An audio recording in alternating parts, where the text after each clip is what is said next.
Thank you, Committee Secretary. And again, I welcome Secretary Vince Dizon to the budget hearing. And during our last budget hearing, we talked about the 4 red flags. I'll just flash again on the slide, Carla, slide 6. So yung huling pag-uusap natin last time, we requested the department because ang daming projects. Like for example, the first red flag, we're talking about 4,566 projects. So worth about 201 billion. The second red flag is about 40 projects. Ito bumaba na ito, malaking binaba to from thousands to 40 na lang. The third red flag is 42 projects. And the fourth red flag, ito yung para sa akin pinakaseryoso, yung reappearing 946 projects. So all in all, it's about 6,187 projects worth 271 billion.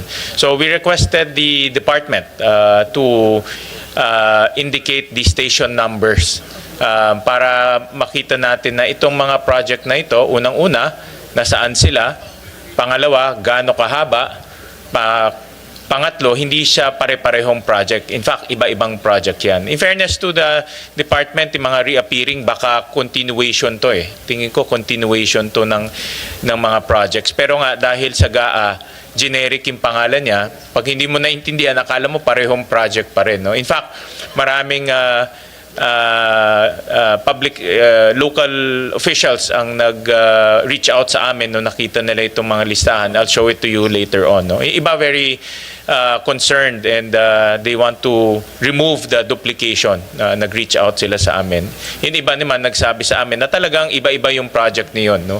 So, kaya nga kung walang detalye, talagang in the eyes of the public, lalo na yung mga hindi naman bihasa sa budget process, akala nila ito ay isang project lang at nauulit. No? So we will turn over the next portion to Secretary Dizon on the update on specifying the 4 red flags. Mr. Chairman, Senator Tulfo, good morning po. Good morning po sa members ng Committee on Finance. Just to again re-emphasize po the statements that we made last Monday, that we are very happy and willing to work with the Committee on Finance in determining potential issues in the submissions for the 2026 budget of the DPWH. Just to recap, Mr. Chairman, as you know, the new senior management of DPWH did not prepare this budget, and this was prepared by the previous top management, and we were given very limited time to really clean it up, no, upon the instructions of the President himself. No, sabi nga ng Pangulo, hindi kita ginagay dyan para depensahan itong departamento at yung budget na sumite. Ginagay kita dyan para reformahin at baguhin. No, and I think that's what we're trying to do, and we're very thankful to the chairman and the committee for flagging these projects in the 2026 submission. And if you recall, Mr. Chairman, you gave us 1 week to justify and validate these projects, which we promptly did by instructing all the implementing units from the regions to the district engineering offices to validate and justify. No, in particular, the first and the fourth red flags, particularly on the stationing and also on the validation and justification of the seemingly repetitive projects in the 2026 budget compared to the 2025 budget. So as much as we could, we did that po, and we have a report that we have already submitted formally to the committee and to the Honorable Chairman. So just to summarize, no, for red flag, can we start with 1, please?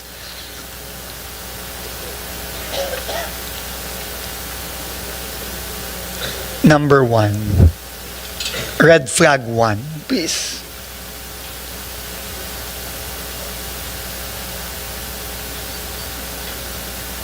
red flag 1. I think there are 2 separate presentations.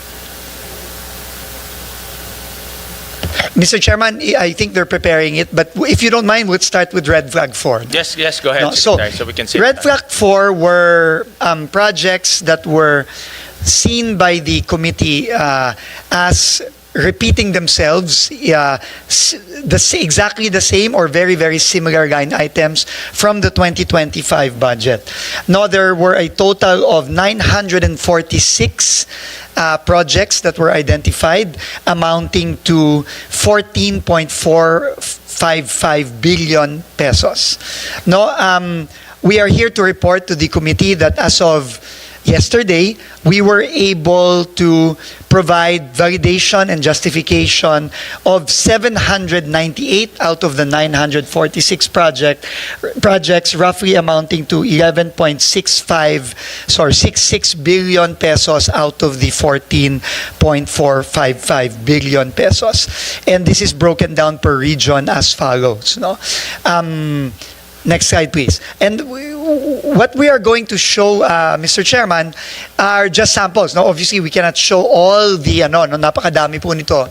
No, we just wanted to show you our process, no, para po ma-validate at ma-justify. So simple lang po ang pinagawa namin, Mr. Chairman.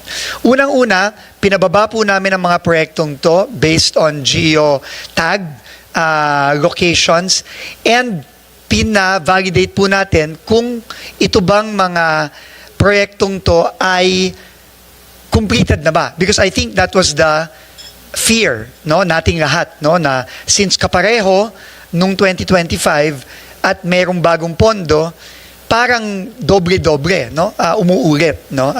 I also wanted to thank and recognize Senator Rodante Marcoleta. Sir, thank you po for being here today.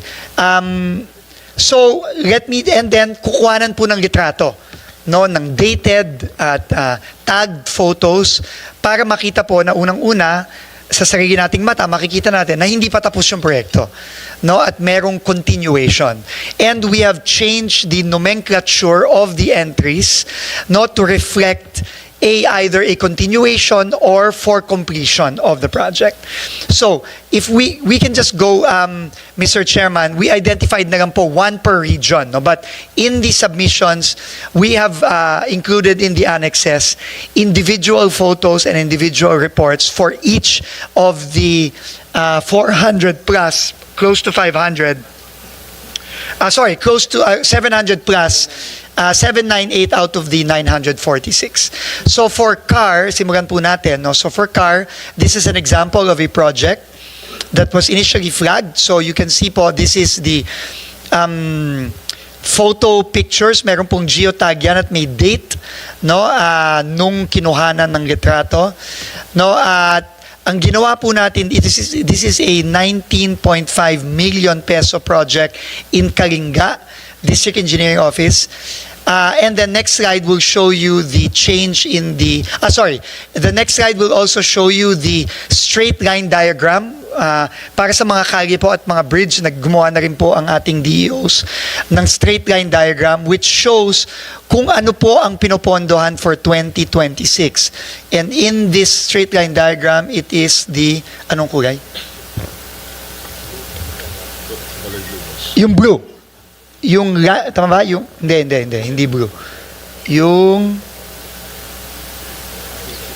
green, no, yung nasa gitna po, no, yung nasa gitna, yung from station 2 plus 820 meters to station 3 na plus 480. So ito po yung coverage nung pinondahan ng 19.5 million under the 2026 budget compared to yung napondohan nung previous years.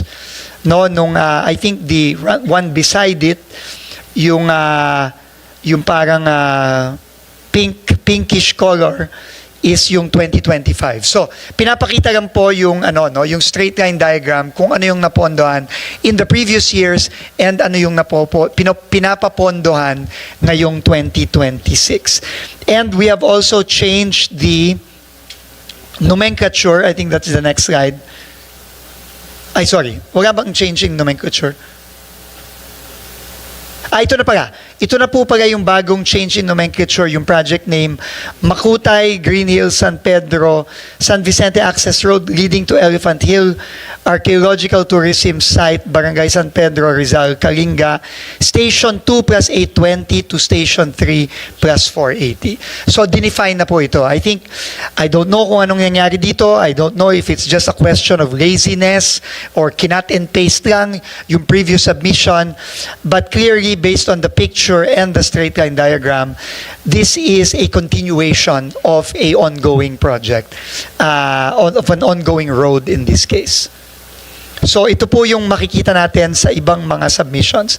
And next slide please, let's go to NCR. This is one example in NCR.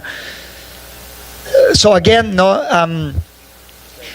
it is, these are the pictures of the road that is being continued, in this case rehabilitation of road at Asibal and Harmony in Batasan Hills in Quezon City, 25 million pesos. Ito po yung geotag location as well as the picture. We have validated this already based on the picture and the geotagged longitude and latitude. And if we go to the next, I think may straight line diagram din. Ito din po, no? So, ang gagawin dito is, ito nga yung beginning of the project, which is station, hindi ko mabasa, sorry. Can you see it? Station 0. 0 plus to station 346, which is roughly 9.5 kilometers na? Sorry, 346 meters nga, no? And with the amount of 250,000. And then the project name has been renamed Rehabilitation of Road at Asibal and Harmony, chainage 0000 to chainage 0 plus 346, Barangay Batasan Hills, Quezon City. Next slide, please. Region 1. Mr. Chairman, it's up to you if you want me to continue all the way to the last region, pero these are really just examples per region. No, but we have submitted all the 746 projects have the information that you see here in these slides. No? Let's have maybe 5 examples just Okay. to see that the department actually put the necessary details in order to identify the project. Sige po. So again, for Region 1, this is Panshan Viaduct along Manila North Road in Ilocos Norte, Regional Office 1. It's 700 million by now. 700 million. So this is the start. Obviously, it's still not completed, and this is the end. No. Again, these are all geotagged and the photos are detailed, no? And then the next is the straight line diagram, and these are the plans for the Panshan Viaduct along Manila North Road, kilometer 578 plus 755, 2 Ks 579 plus 295, Ilocos Norte Regional Office Implementing Agency, and this is the plan. No, so binago na rin yung nomenclature, and the plan is clearly outlined there. No, and then maybe we could go to a Visayas, no, and then a Mindanao. No, any random in Visayas. So this is Region 6.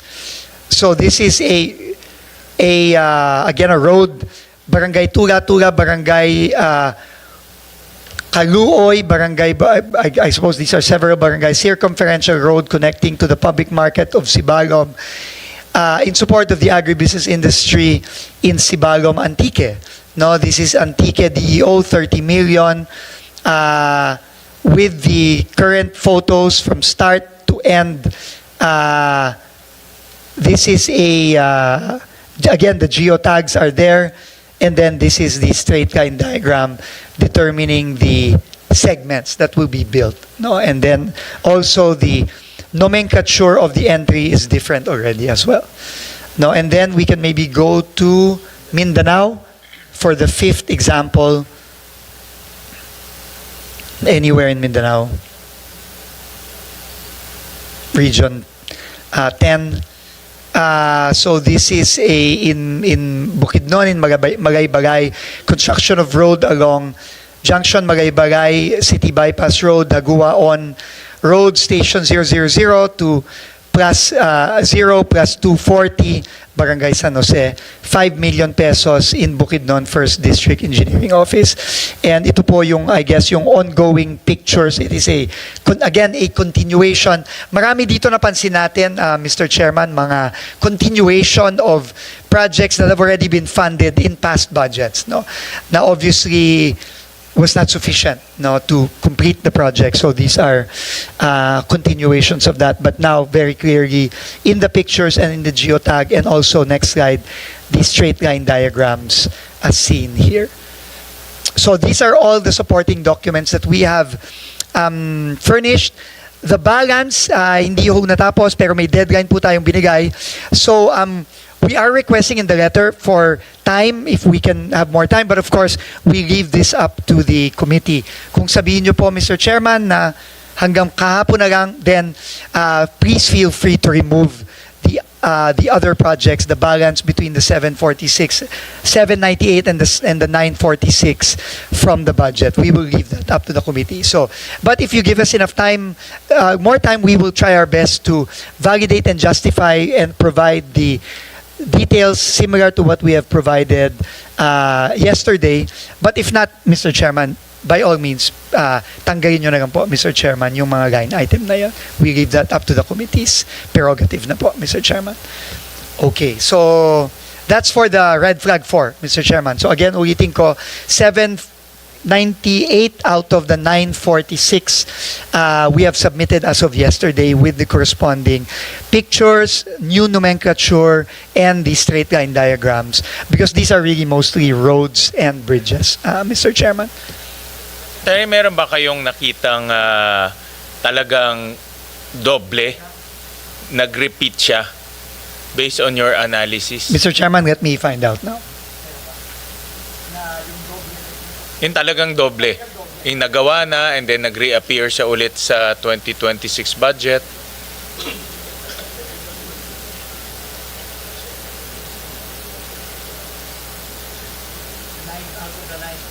Meaning out of the 948, Mr. Chairman, no? Yes. Kung meron ba talagang nakitang kumpleto na pinasok pa rin? Tapos pinasok pa ulit. Because the result of that is magkakaroon ng discretion yung district engineer. Tama diba? po. Kung paano niyang i-implement yun. Tama po. And sa dami ba ng mga proyekto, hindi na ho natin mababantayan ng tama Correct. yan. Baka manakaw na lang yung pera. Pwede maging ghost project. Tama po. Pipicturean niya. Tapos na pala yung project na yun dati pang natapos. No? Meron ba kayong na-detect na ganyang... The point kaya ko tinatanong yan because dapat yung district engineer or whoever gumawa ng plano magkaroon rin ng sanction. Yeah. So, dito po sa 798, wala pong nakita. Lahat yun po ay na-validate given the submissions. Dun sa remaining 148, hindi po natin alam. So, that's why, Mr. Chairman, ako po, no, I will put it on the record. If the committee will not grant us any more time, please feel free po to just remove that. Well, no? Sec, ganito, kung hindi nyo, wala naman kayo na-detect na totoong repeated, no? Yung inulit talaga. Hindi ko pa po masasabi dun sa 148, Yeah, Mr. ibig sabihin, Chairman. itong initial review nyo, kung wala naman kayo na-detect na totoong repeated, meaning in good faith, no? These are all continuation, then we can give you until Friday to wow, complete. thank you. Kasi by Wednesday mag-uumpisa na yung aming technical working group. So we'll schedule lang DPWH towards the end para mabigyan namin kayo ng time. Kung wala kayo nakitang bad faith. Dito po sa 798, wala. Okay. Dun po sa 148, hindi ko pa po masasabi. Yeah. Pero konti na lang yun. So katapusin Konti na lang yun. natin. So Yeah. we will, thank you Mr. Chairman for this, and we will instruct the implementing units to do their validation, no? Pero hindi ko pa masasabi. Yes. But we will inform the committee in writing formally kung meron pong nakita at kung ano yung mga nakitang yon na Correct. tapos na pala pero pinasok pa rin. Correct. And then, like what we And talked, definitely po, dapat matanggal yun. yung pinag-usapan natin last time na i-attach natin to as annex to the projects listed in the GAB. So for example, kung project A, ang annex niya is i-attach natin yung nakasulat dun, yung pinakita yung station number at yung iba pang mga identifiers. No? Mr. Chairman, I think that would be the most ideal situation para po for efficiency also and for time na i-annex na lang, anyway, i-refer na lang yung mga projects sa HGAB dun sa annex na yon, no, para madali naman yun. Correct. And we will also, kasi may line item naman yes, yan. and i-upload rin namin itong mga annexes sa website ng As Senate. So kung nagre-review ka ng budget, makikita, mababangga mo ngayon sa annex yung exact project na yun. Yes po. Oo. That would be ideal. And we will do the same in our transparency portal, Mr. Chairman, as well. Okay. Mr. Opo. Chair? Mr. Chair? Yes, Yeah. Senator Irwin. I would just like to add, sana, Secretary, ito pong mga sinasabing duplication, could this be yung sinasabi ng mga kababayan natin na nirereklamo na katatapos lang ng project, bubungkalin na naman, sisirain na naman. Common po ito sa mga provinces. Sasabihin, katatapos lang yan, ka-inaugurate lang, next month, bubungkalin na naman. Pagkatapos, tirahin na naman, bungkal na naman.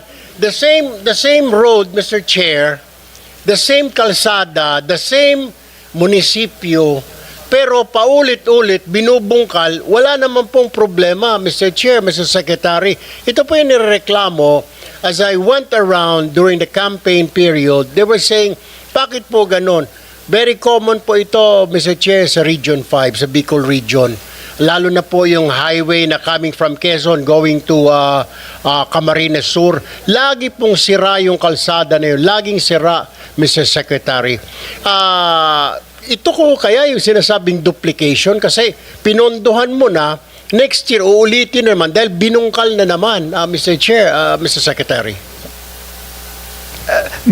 Mr. Chairman, tamang-tama po yung observation ni Senator Tulfo, no? Alam nyo, ito pong rebracking na ito, talagang tayong lahat, no? Talagang matagal na natin rinireklamo ito. That's why po, for the information of the good senator, in the first week of October, naglabas po ako ng memorandum, October 7, naglabas po ako ng memorandum suspending nationwide all rebracking activities. No, until makapaglabas po tayo ng very, very clear guidelines and criteria kung kailan po dapat lang mag-rebracking. No, yun po ay ongoing, Mr. Chairman, pero sa ngayon po, lahat ng rebracking, except for yung halimbawa, inaayos yung linya ng tubig o inaayos yung drainage, pinahinto po natin. No, ngayon po, as for kung ito po bang mga nakitang mga repetitive entries na to is a result of the rebracking, hindi ko pa po masasabi ngayon, Mr. Chairman. Titignan po natin itong mga project na to kung ito ba talaga nasira dahil binakbak o sinira ulit na hindi naman kailangan. We will have to go deeper into that investigation. But for your information po, Senator, pinahinto na po namin as of October 7 ang lahat ng rebracking activities nationwide muna. That's what I heard nga, Mr. Chair, Mr. Secretary, na sa ilang LGU, mukhang pinatigil na ho ninyo. Pero before your administration, common practice po ito sa DPWH na kaayos lang, ilang buwan pa lang ginagamit, sisirain na, kaya nagkaka-traffic. Ang isa pa hong katanungan po dito, Mr. Chair, Mr. Secretary, ito pong mukhang intentional kasi po itong ginagawa ho na ito. Ang tanong ko po dyan, Mr. Secretary, anong ginagawa ng auditors po natin? I mean, hinahayaan lang ho ito? I mean, hindi po ba dumadaan sa kanila sa audit ng COA, Commission on Audit, na katatapos lang nito, popondohan na naman natin, what's the problem? Popondohan na naman, parang multi-year siya, Secretary, pero kumpleto naman yung budget. So nakapagtataka, it seems like, Mr. Chairman, there's a collusion between the DPWH District Engineers or Regional Office and the Commission on Audit kasi pinapayagan na pondohan na naman. Imbis na yung pondo na ipopondo mo rito, dalhin mo sa ibang lugar, kaso mo sinira po yung kalsada eh. Ang pinaka-common practice po dyan, Mr. Chair, Mr. Secretary, yung may drill, dinidrill ka agad yung mga, kasi semento lang, hindi pa nga halos tuyo, dinidrill na naman after few weeks para mapondohan na naman. That's very ironic, Mr. Chair, Mr. Secretary. Yung question ko lamang po, meron po bang pamamaraan now? Have you already established na control para hindi po maulit ito, particularly with the Commission on Audit sa mga regions or district offices na mai-report? Or mahirap po natin kontrolin because there's collusion? Well, before, may collusion po talaga. Mr. Chairman, tama po kayo ulit. No? In fact, napag-usapan yan last hearing and hindi ko lang po sure kung nandito ang ating COA resident auditor, pero nung nakaraan pong hearing, nagsabi na po tayo at nag-agree po tayo sa proposal ng ating chairman na imbes na post-audit lang, magkaroon na po ng pre-audit. Kasi doon po talaga mahuhuli yan, no? Na kinakailangan bang bakbakin o hindi. No, yun po ang katanungan eh.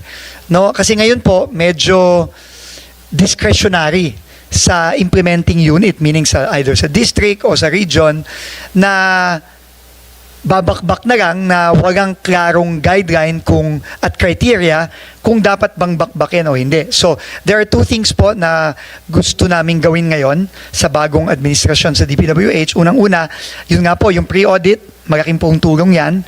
Imbes na post-audit lang. At ikalawa, meron kaming kinakraft po ngayon na siguro sa mga ilang linggo matatapos na clear guidelines. Kailan ba pwedeng o kailan ba dapat mag-reblock? No? At meron naman po kasing technical at engineering criteria for that, no, kung kailan. Ang problema po, hindi po clear yan ngayon kung kailan dapat at hindi po transparent. Meaning hindi po nakikita ng mga kababayan natin na itong kaling to at hindi nila naiintindihan na kailangan na palang i-reblock. At nakikita lang nila yung mga magagandang kalye, bigla na lang tinitibag at gumagawa ng bago. So, those two things po, Mr. Chairman, Senator, we will be implementing, I think, very, very soon po. Thank you, Mr. Chair. Thank you, Secretary. Thank you so much po. Secretary, napakaganda yung tanong ni Senator Erwin kasi kung yung title nga ay generic at may discretion yung district engineer, pwede nga niyang sirain yung ayos na kalsada. Dahil pareho lang yung title kasi generic eh. Hindi mo naman mapinpoint kung nasaan yun. Kung kahabaan yun is 10 kilometers, saan doon ang gagawin. No? So, that's why kung wala yung mga technical description, talagang pwede mangyari. Tama po ba? Secretary, pwede mangyari talaga dahil may discretion siya na sirain niya yung ayos na kalsada. Pwede po. Hindi lang po pwede. I think nangyayari na po yan. In reality, it's really been happening. No, that's why marami pong reports yung mga kababayan natin mismo. And I'm sure marami pong pinadating kay Senator Tulfo, no, na mga ganito kasi nangyayari po talaga. So with itong ginawa nating mayroon ng technical description, hindi na maulit to, Senator Erwin, kasi meron ng technical description. Yes, I trust Secretary Vince Dizon kasi I hope hindi na maulit. Sabi ko kasi parang common practice ito before eh. Parang yung mga tao, kahit nung bata pa ko, kaayos lang, sira na naman, sinira na naman, wala namang crack, wala namang kwan. So, hopefully, Mr. Chair, with Secretary Vince Dizon at the helm, sana po matuldukan na ito, Mr. Chairman, Secretary. Opo, Mr. Chairman, you're absolutely right po. And I think yung pong mga reporma na nanggaling na rin sa discussions po natin sa komite, yung pre-audit, na nag-agree naman po ang COA na, no, na pwede tayong mag-pre-audit. Ikagawa, yung pong station limits na very transparent po sa line item ng budget na klaro na ito ay ginagawa itong stasyon na to hanggang dito sa stasyon na to. At ikatlo po yung magiging guidelines natin on reblocking na pwede kang mag-reblocking kapag na-fulfill itong criteria na ito. Tingin ko po yung tatlong reforma po yun tingin ko halos imposible na po siguro nilang madaya pa ito na sa mga susunod na mga taon na susunod na buwan, susunod na taon. Thank you. Before we continue, let me formally recognize the presence of Senator Marcoleta and Senator Lauren Legarda. Opo. So Mr. Chairman, pwede po ba akong magpagam nga at ako kailangan nga pong mag-CR. sige, Nung dumating sige. po si Senator Marcoleta, at the very least kailangan ko ata mag-CR. At the very least naman, sa bigat ng trabaho nyo, Pasensya na po. payagan namin kayo mag-CR at the very least. Opo. Sige. To take advantage of the time habang nasa call of nature si Sec. Salamat po, Dizon. ma'am. Yes, good morning. Thank you for acknowledging me. Baka papayag sila para hindi waste of time yung expert sa allocable at non-allocable si Director Bote. Hindi, kayo po, no? Si Planning. Kasi wala nun si Sen. Marcoleta at Sen. Erwin para may definition of terms at yung bago ng pangalan ng allocable at non-allocable. Kasi nakaka-confuse, di ba? Di ba naging congressman tayo, Sen. Erwin, naging congressman si Senator Marcoleta. Wala talaga akong alam na allocable at non-allocable. Jokingly, sinabi nung huling hearing natin ni Secretary Dizon nung lumapit dito sa amin ni Chair Sherwin, Sen. Sherwin, yung allocable daw yung maaring i-allok. Pero joke daw yon. Yun ang sabi ko. Ano ba yung allocable? So talagang hanggang ngayon po, marami na akong kausap sa tagal-tagal natin dito, pati Senate El Berremo, wala silang maalala. I'm sure our colleagues would want to understand para po may definition of terms. Tapos, yung inyong bagong termino, dahil ayaw nyong gamitin po yung allocable at non-allocable. So, hindi i-allok, mabuti. Bawal i-allok. Ano na po ang tawag? Siguro, district projects and non-district, kung ano po. Sige, si Director Bote and Yusek. Kung sino po yung eksperto. Thank you. I don't interject, Madam Chair. Thank you Hi, po. Mr. Chair. Yes, go ahead, Senator. In relation to the question of Senator Legarda, hindi po joke yun. Yung allocable, if you will note, during one of those hearings in the Blue Ribbon Committee, yun pong allocable, inadmit po ni former Secretary Bonoan. Nandun po silang dalawa ni Yusek Cabral nung tinanong po namin yung allocable. Tinanong po namin ano-ano po ba yung mga factors na nakapagdadagdag doon sa mga initial ceilings that have been established nung NEP. So sinabi po nila yung allocable funding, yan daw po ay talagang inahanda nila, particularly in the House of Representatives kasi sila yung mayroong power of the purse, para hindi na molestyahin, well, pardon for the using the word, para hindi na istorbohin yung mga nakalatag sa NEP. Talagang provision po yun na talagang pambibigay dun sa mga members ng House. Inadmit niya po yun. Mahigit pong 300 po talaga ang members ng House of Representatives. Nag-a-average po ng 1 billion ang regular district representative. Average lang po yun, merong mas mataas. Ang party list po ay 150 million, masaya na po sila, except yung mga party list na contractors. At pagkatapos po ng allocable, Mr. Chair, meron pang leadership funding. At dadagdag pa po yung unprogram at saka nga po yung difference na manggagaling po ngayon sa bicameral conference. Nung kinumpute ko po yun, and this is recorded in one of the Blue Ribbon Committee hearings, 1 trillion po talagang naidadagdag sa DPWH pa lang. And 1 trillion pesos, ito po yung sinasabi naming taba, kung yun po ay ibabangga natin sa 6.325 trillion na budget ng 2025, 1 trillion is almost 15%. So, hindi po siya joke. Inamin po yun nung recorded po ito. Thank you, Mr. Chair. Mr. Chair, may I?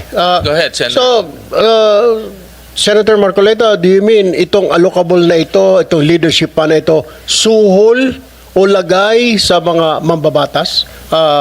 Can you please specify? Ganun ang naging conclusion doon, Mr. Chair. Kasi nga sabi ni Secretary Bonoan, para hindi na galawin. Pangsuhol talaga. So, nung pong tinanong ko magkano yun, 450 billion pesos. Pagkatapos yun pong leadership, alam nyo naman po yung leadership sa House, merong speaker, may deputy speaker, merong majority leader, at napakaraming assistant and deputy majority leaders. Isama mo po yung mga chairman at saka vice chairman ng Appropriations Committee. Yun po yung 450 billion. Recorded po ito. At pagkatapos yung leadership, 100 billion yan. Nakarecord po yan. Ang program, 150 billion. At pagkatapos yung difference na po, pagkatapos na ng NEP at saka yung GAA, another 400 billion pesos. Yun po yung 1 trillion na taba na hindi naman kailangan po ng ating DPWH kung tutuusin natin. Salamat po, Mr. Chair. Thank you so much for explaining to me, Senator Marcoleta and Sen. Tulfo. Mr. Chair, kahapon po nag-uusap tayo. Sunday we were both working and we both acknowledged that we received the June or July list of allocable but not the September. So I am told by our staffs, wala pa rin. May we request the September as revised. Maski po hindi na yung words allocable, anyo mo, hindi naman kasalanan na may ceiling. Tama po yung sinabi nyo. Hindi naman forever kailangan humihingi ang congressman or ang mga mayor. Tapos, yung hindi district projects, makinig kasi kayo pag tinatanong ko po. Yes, yung hindi po district projects, yun ang tinatawag na non-allocable. Di ibahin natin ang pangalan, non-district, ganun lang. Wala namang masama dun eh. Alam nyo, first, allow me to commend the President and commend Secretary Dizon for heeding the clamor of both houses of Congress. I do not claim authorship of that idea in bringing down the DUPA. Thank you for that. It was declared by the President on the day that he left for the ASEAN meeting. We truly appreciate your listening to the people and bringing it down. But there are much more reforms to be done. I believe that all of us want really reforms and changes that will be felt by our people for bigger fiscal space to give other departments or other programs under DPWH that will really redound to the benefit of our people. Kaya, una, I commend you. Salamat po sa pagbaba ng DUPA na makakasave, sabi nyo ng 50. Pero sa computation ko, and I'll get back to that later, it should be bigger than 50B. And siguro dapat sagutin nyo yung hiningi ng chair last time, yung natuklasan niyang 271B. At pangatlo, yung sinabi po ng LBRMO staff and the chair staff na wala pa rin po yung September. We don't need the June-July of the previous leadership's allocable and non-allocable. What we need is the 625 billion revised NEP and then give us ano yung ceiling ng district, ano yung hindi alam ng district. And why do I say this, Mr. Chair? Mahalaga po.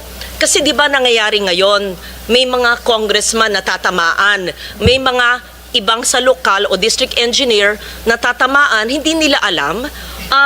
Senator Sherwin himself, we were talking yesterday and we were both asking each other, nasa yung malistahan, pareho kaming we were in the dark, wala pa.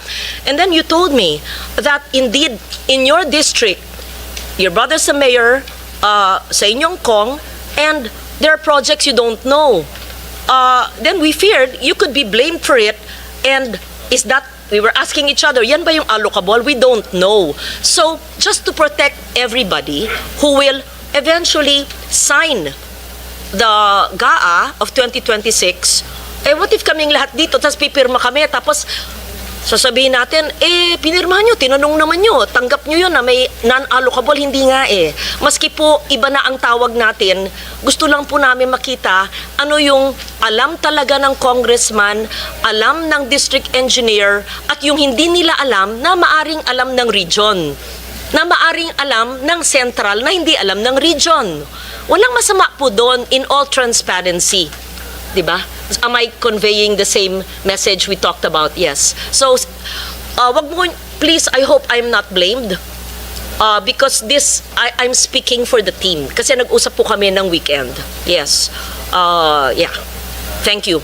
And Mr. Chair, in relation to those comments by Senator Ligarda, I remember we also requested that the DPWH provide us, kasi kung di po ako nagkakamali, kinors ko kay Yusek Ador Canlas, dahil nagbigay po sila ng proposed fiscal year 2026 DPWH infrastructure program based on HGAB. Ito po yung binigay nyo nung nakaraang hearing.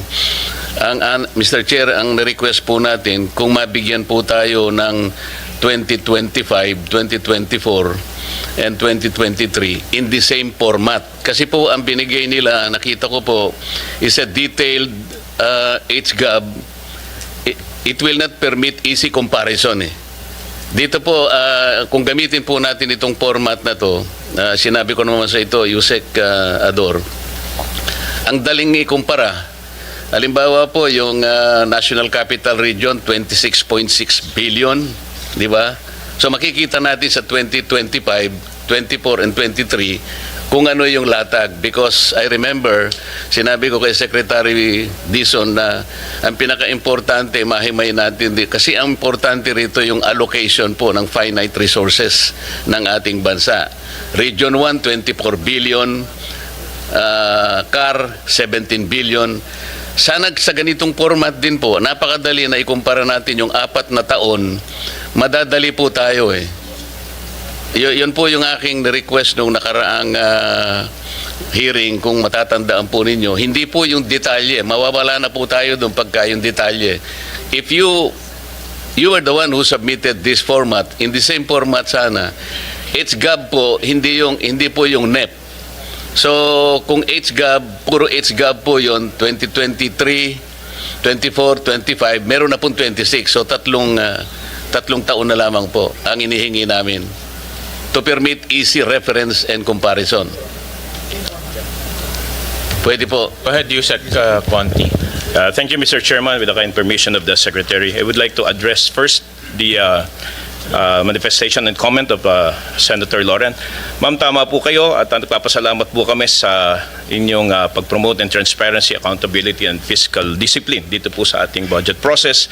And I'm conferring with Director Bote. Tomorrow morning, we will be submitting as requested, Mr. Chairman, yung pong hinihingi nyo na allocation per district, kasama na po yung allocation in totality per region, so that the committee would be properly guided po based po doon sa request po ni Senator Lauren. Yusek, i-ano lang po namin, i-stress lang namin, based on HGAB. Yan, apo. And number 2, yung request po ni Senator Marcoleta, we will be furnishing you with the 2023, 2024, and 2025 HGAB following the format submitted, Yes, similar to 2020. Yes, sir. Mr. Chair, Chairman. kasi po itong binigay nyo based on GAA eh. Kaya medyo hindi comparative. At Yusek Ador, nasabi ko rin sa iyo na pwedeng isama rin yung sa party list. Kasi dito po sa sinabit ninyo itong 2026 based on HGAB, walang party list dito eh. Bakit ko po ini-insist yun? Meron pong party list kasi na contractor congressman eh. Alam na po ninyo siguro kung sino yung sinasabi ko. Yung pong ordinary party list, masaya na siya sa 150 million allocable. Pero po yung contractor party list, iba po yun. Kaya gusto po naming makita. This is still in relation to the truthful allocation. Dito po nagkakaroon ng problema. Pwede po ba yun? Isasama po natin ang party list. Dito po sa HGAB po ninyo, 2026, wala pang party list. At tama po, Mr. Chairman, because the party list, wala ko siyang distrito, will try to extract as Opo, much as possible. wala kaming ano, kasi Kung ano lang po available. nationwide po kami. Pero Yes, makukuha nyo kung ilan po yung na-allocate per party list. Tama po. Natin non-allocable. Tama yan. Hindi ko alam. Mr. Chairman, to be quite honest, I'm asking. I think ang makakaalam lang daw po, according to Asek Bote or no, would be the Committee on Appropriations in the House. Kung HGAB po ang pinag-uusapan natin. Nahihirapan po kaming kumuha nun eh. Oo Kasi nga po po. kayo, makukuha nyo rin eh. Lahat ng party list, alam po ninyo yung mga projects nila eh. So doon na lamang po natin kunin. We will try our best, but according to our budget staff po, Mr. Chairman, parang medyo bulag ho ata kami doon eh. Bulag ang DPWH kung which party list got this, that got this. Kasi nga ho, there's no district eh. Kasi po kami naniniwala, mas authentic yung makukuha nyo kasi kayo yung nakakaalam ng mga We projects will try nila. our best. Mr. Chairman, we will try our best po. But right now po, parang... yeah. We will try our best, Mr. Chairman. But I'm being told now that it's very difficult, close to impossible to extract which district, which projects and saan yung inallocate for the Bigyan ko kayo ng clue para hindi po kayo mahirapan, Secretary. Yung mahihirapan lang kayo, konti lang yun. Kasi yung mga contractor party list, congressmen yun eh. Yun pong ordinary party list lang, kagaya ng Sagip party list, 150 million lang po yun eh. Pero pagka yung malalaking party list po na contractor talaga, yun lang ang pagsikapan ninyong itotal. Doon po makikita yung lopsidedness. Meron pong distortion talaga dyan. Mga contractor po sila eh.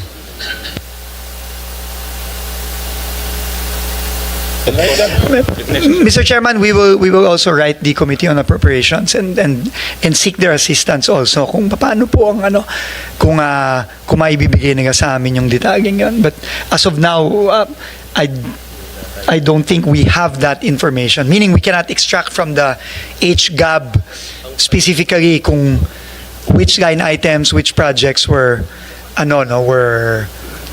allocated or allotted to a particular party list representative. Sa planning unlike the district. Unlike Sa planning service ninyo, Secretary, nakukuha po yun.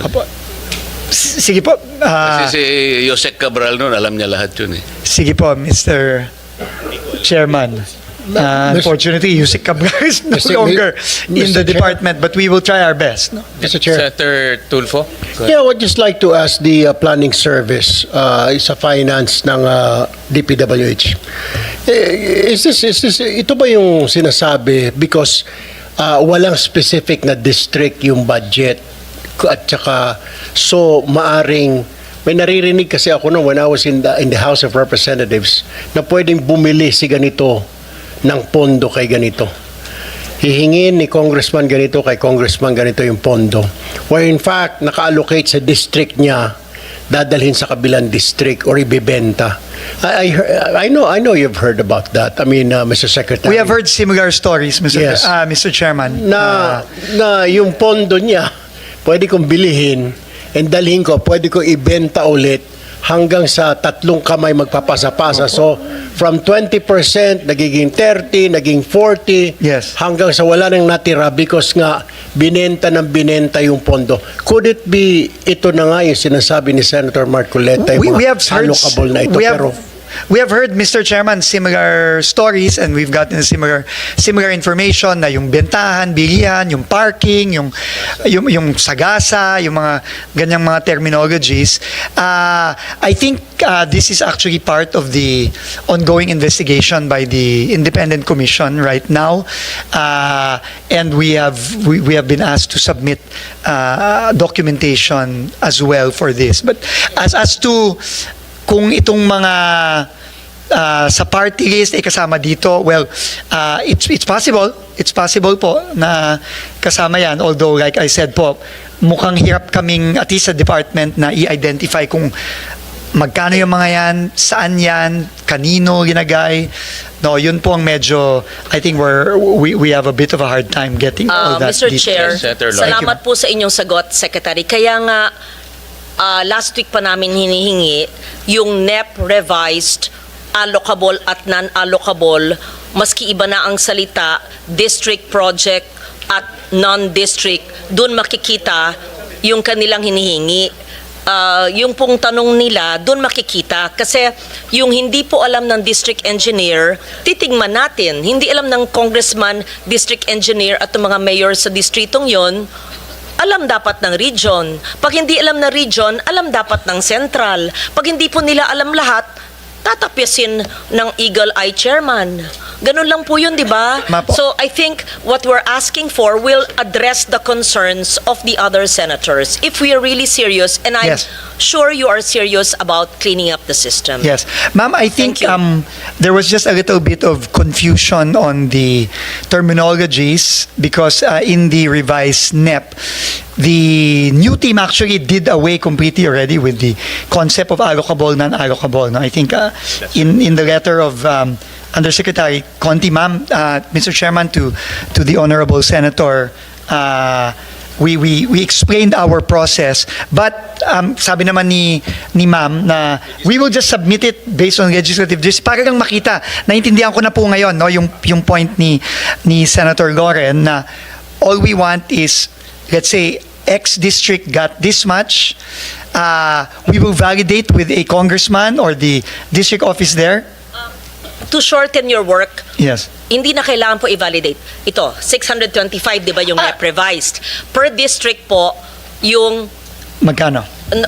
yung sa district ito, yung region or central ito. So, iniba lang yung pangalan, hindi lang natin ginagamit allocable Yes. and non-allocable. Kasi, Understood, ma'am. just to simplify, sabi po ni Director Bote, ang allocable, yung ceiling po ng budget ng congressional district, allocable. O sige, ayaw nyo gamitin yun, ayaw din namin. So, tawagin natin district projects.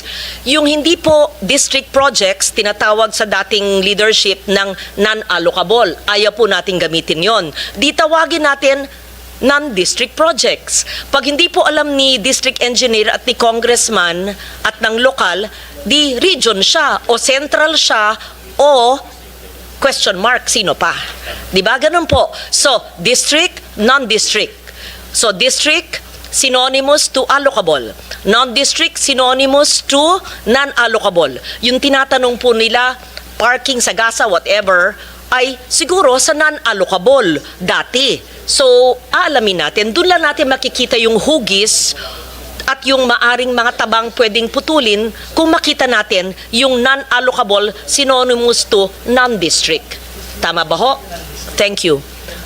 Agree ba? Very clear, ma'am. Now, Director Bote and But you have to Undersecretary. identify for us, hindi lang yung suma total, this district, 1B. Hindi. Lagay nyo, 500 district, 500 previously known as non-allocable, now called non-district. Ganun lang. At for all you know, these are national convergence. Malay mo may highway doon. Malay mo may... Ganun lang. Ganun lang. Pero detalya. Oo. Thank you, Mr. Very Chair. clear, Mr. Chairman. Ma'am, very clear po. I was told po by ASEC Bote and Yusek Nick, they can submit this by tomorrow morning. Submit to the committee, Yusek. I think ang punto naman ng mga senators, Secretary Dizon, in the past kasi bigla nilang may lumalabas na project, no? At kung nasundan natin yung Blue Ribbon hearings, sila na nagsasabi, yung mga resource persons, sila Bernardo, sila Alcantara, na kaya nilang maglagay ng project nang hindi alam ng local government, hindi rin alam ng mga congressmen. No? Ang usapan, ika nga, nasa taas. That's the point Senator Loren and the rest of the senators are trying to make. So that makikita natin kung ano yung mga projects na coordinated on the ground, ano yung bigla nilang dumadating dahil mausapan na sa taas. That's the point. No? So just submit to the committee, Yusek, para maano natin. We will, Mr. Ma-process Chairman, natin. thank you po. Very clear na po ngayon. Ma'am, thank you so much. Secretary, we go to red flag 1. Yes, just again, Mr. Chairman, with your permission, maybe 5 examples na lang po. No? 5 examples lang, no? So just to summarize, next slide please. Projects with no station numbers. Ito po, no, yung po yung observations ng committee, which we agree. Projects with no station limits now have been updated with station limits. For school buildings, station limit is obviously not applicable. So yung school ID number na lang po ang ginagay natin para po klaro na it is a it is a real and not a guni-guni school, no, para lang ho very clear. So next, so there were 4,566 identified by the committee. Again, we're very, very thankful po for identifying these. As of yesterday, 4,085 have been corrected with station numbers amounting to 180.3 billion out of the 201.3 billion. So ito po yung nasubmit na namin. I think there are already specific annexes to this, and the breakdown per region is as follows. Now, just to give some examples, ito po, for example, sa Cordillera ulit, no, ito po ay isang, I guess, new road, Cagayan, Padig, Cupis Road leading to Nabuangan River, in Barangay Cagayan, Apayao. No, 69.5 million. Naglagay na po ng station numbers ito from start to end. No? This is an example of this. No, may station, hindi ko na babasa. Meron naman yan. No? Next slide, sorry. Ito po, no? So from the old line item, sorry, which without station numbers, ngayon po meron na. So, same project, but now station 7 plus 543.00 to station 8 plus 933, Barangay Cagayan, Corner, Apayao. No? So this is just an example. Another example, in the NCR, this is a school building, Mr. Chairman, obviously, and it is a retrofitting of a multipurpose building, which is a school building in Moises Salvador Elementary School, Manila, 103 million, and this is these are the geotag coordinates as well as the school ID number, and you will see it in the next slide. Next slide, please. Ito na po, no? Instead of retrofitting of multipurpose building Moises Salvador Elementary School, Manila City, it is now retrofitting of multipurpose building Moises Salvador Elementary School, school ID number 136464, Maceda Building, Manila. So ito po, no, ang example naman ng eskwelahan, no. And by the way, Mr. Chairman, and again thanks to the committee, from now on ganito na po ang gagawin ng DPWH in future budgets, no. Talagang it will be as detailed as possible na with either station numbers or school ID numbers for school buildings. Maybe we can go to the Visayas as an example.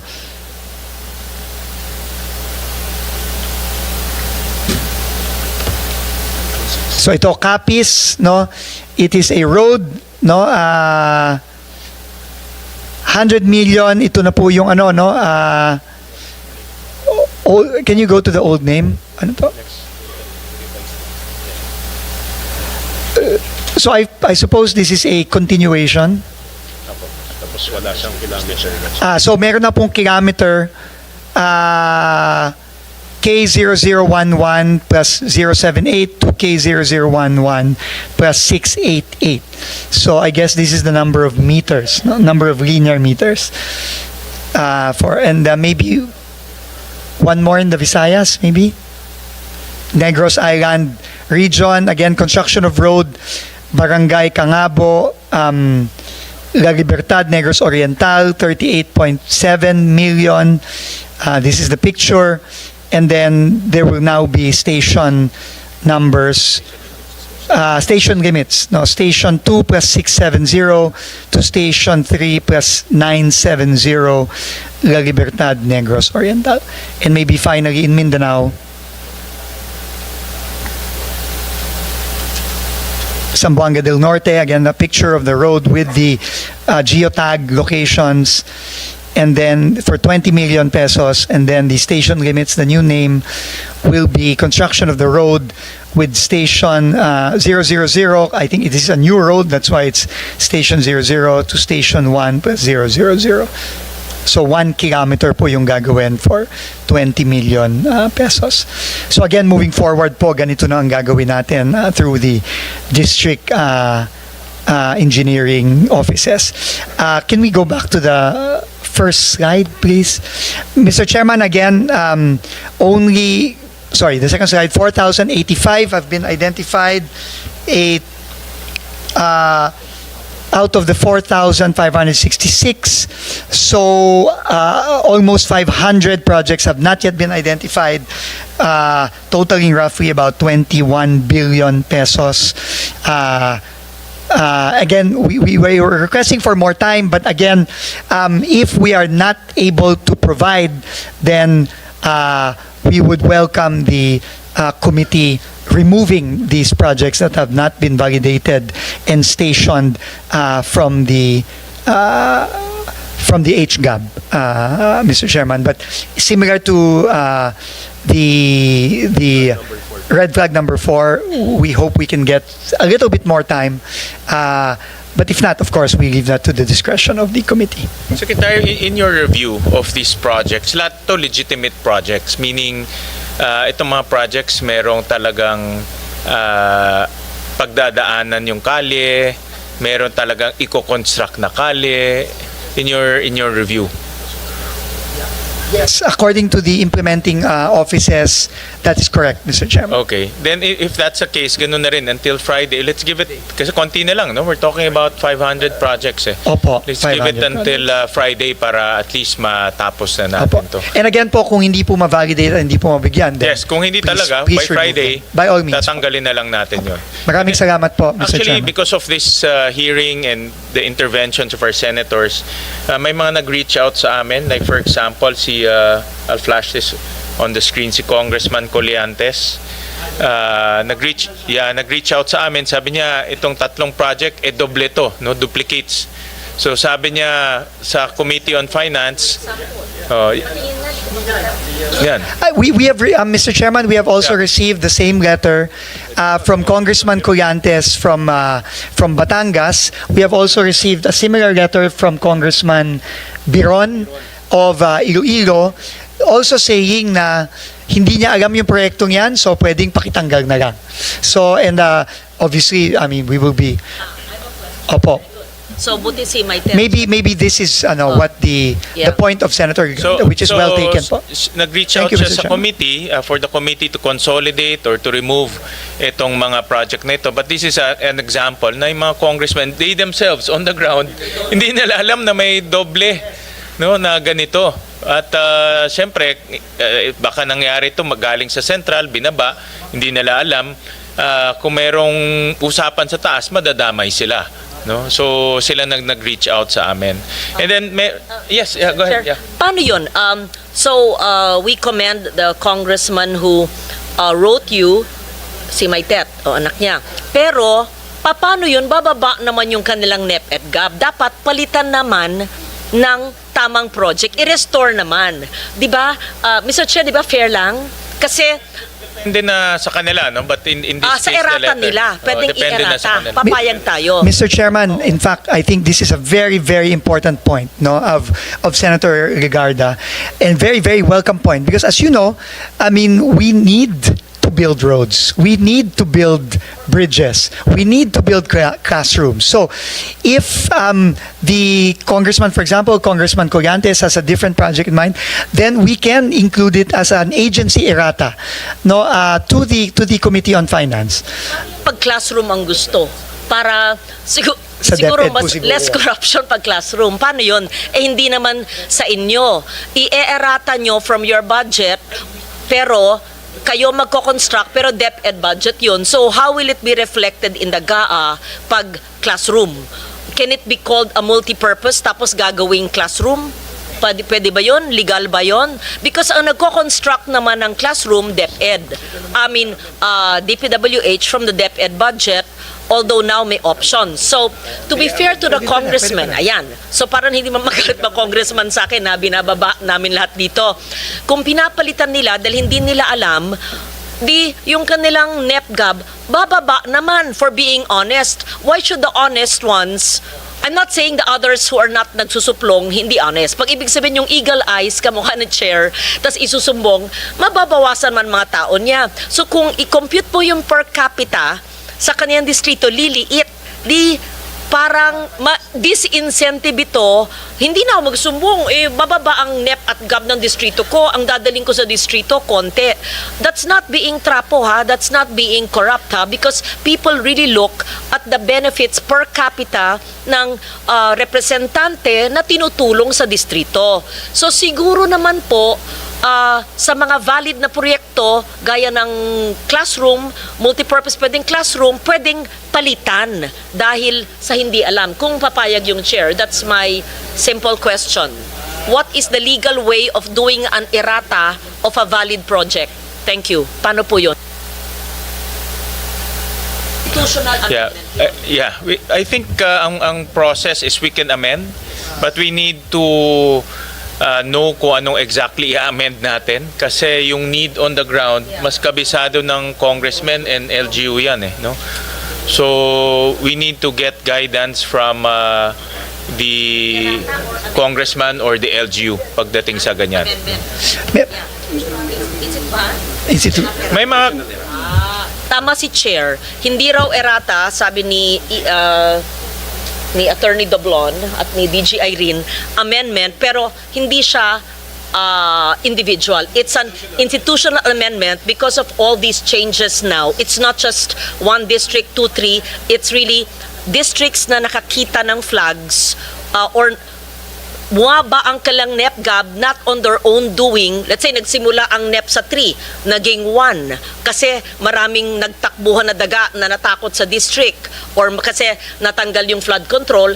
I-institutional amendment. Kamukha yung kay Maitet na distrito, siya ang nagsabi sa chair, wag naman parusahan na nawalan yung mga tao niya, papalitan let's say ng classroom or whatever na valid.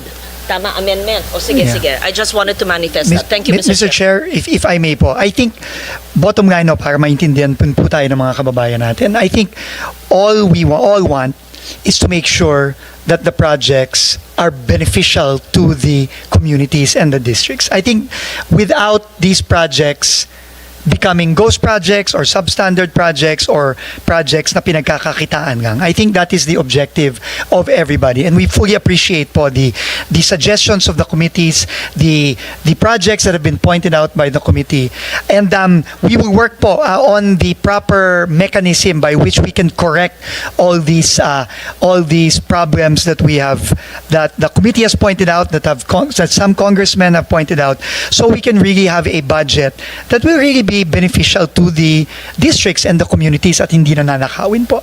So we will work po with pasensya na po, I thought na pwede pang mag-agency errata. I was just informed na hindi na daw pwede at this point. But we will work with the Committee on Finance po for the appropriate institutional amendments that need to be made to make sure na maayos po itong budget ng DPWH ng 2026. Thank you very much, Mr. Chairman. Thank you, Senator Loren. Meron din akong example na baliktad naman, no? Si Mayor Biazon reached out to us. Ito kasi na-point out namin sa Muntinlupa. On the same year, may construction, 10 million, and then on the same year, may rehab. Teka, Carla.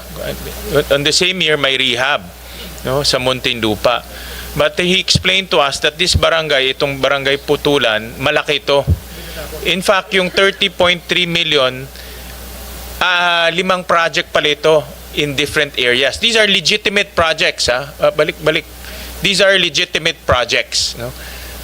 Hindi siya ghost project. Meron talaga siyang mga lugar. Ang problema nga, dahil generic yung entry, no, hindi natin malaman ngayon na 5 project pala ito. No?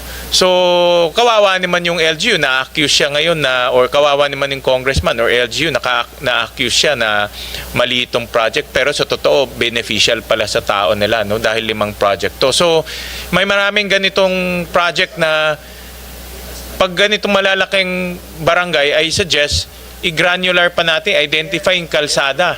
Diba? I-specify natin yung kalsada para hindi naman ma-accuse yung local government or yung congressman na itong project na ito ay hindi tama, no? Yeah. Mr. Chairman, ito nga po, no, and first time ko pong nakita itong complexities ng DPWH budget, no? And tama po kayo, no? And I think the key here to ensure transparency and to ensure that na tama yung mga proyektong may implement is really to go very, very granular. Ang napansin po kasi natin dito, dahil nga siguro napakahaba na ng budget ng DPWH, I think this is over 700 pages in the GAA, no, nagiging generic po ang line items. When in fact, dapat mas granular, mas specific.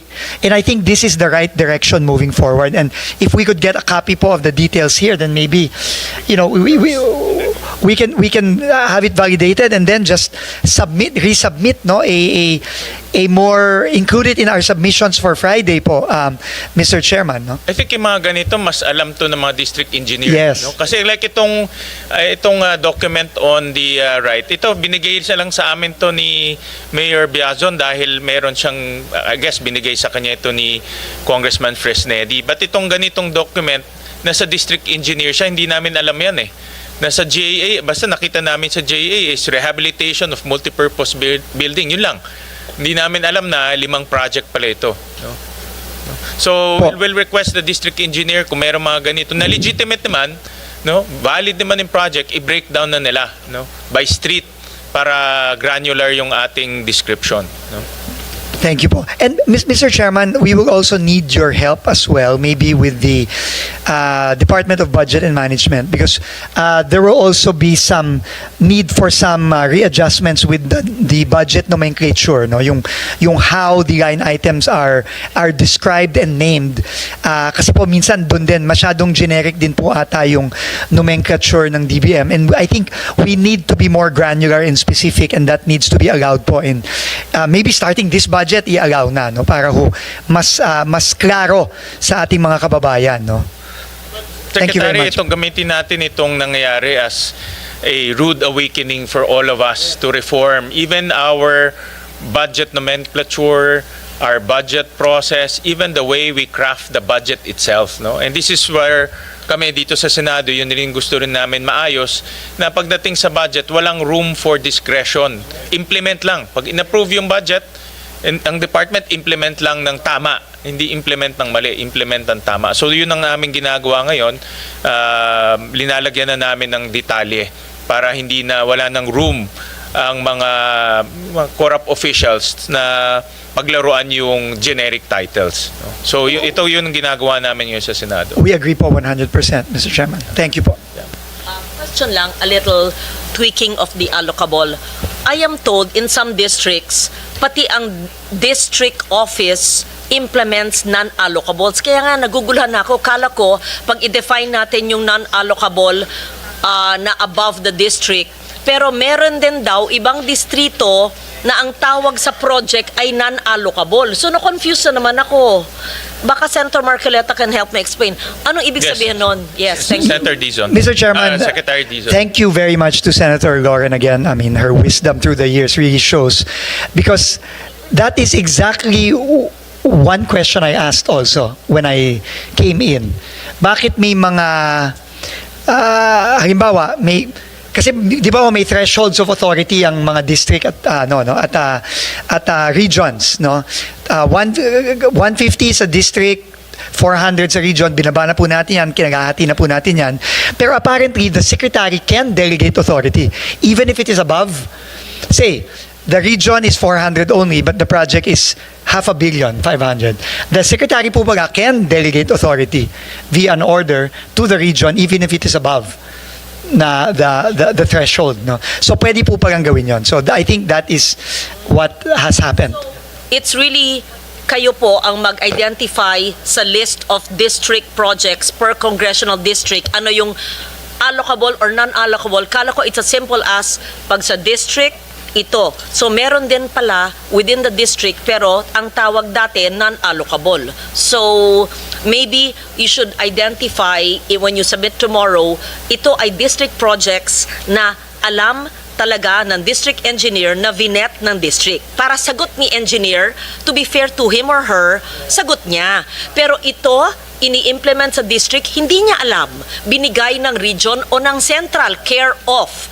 Kanino? Para ano naman siya, kawawa naman yung mga, tapos kung may nagpark doon, kung ano man ang tawag niyong salitang yon, kawawa naman kung maputukan siya later on, kung substandard, tas ay, hindi ko po alam yan, pinakausap sa central, kawawa naman yung DE, di ba?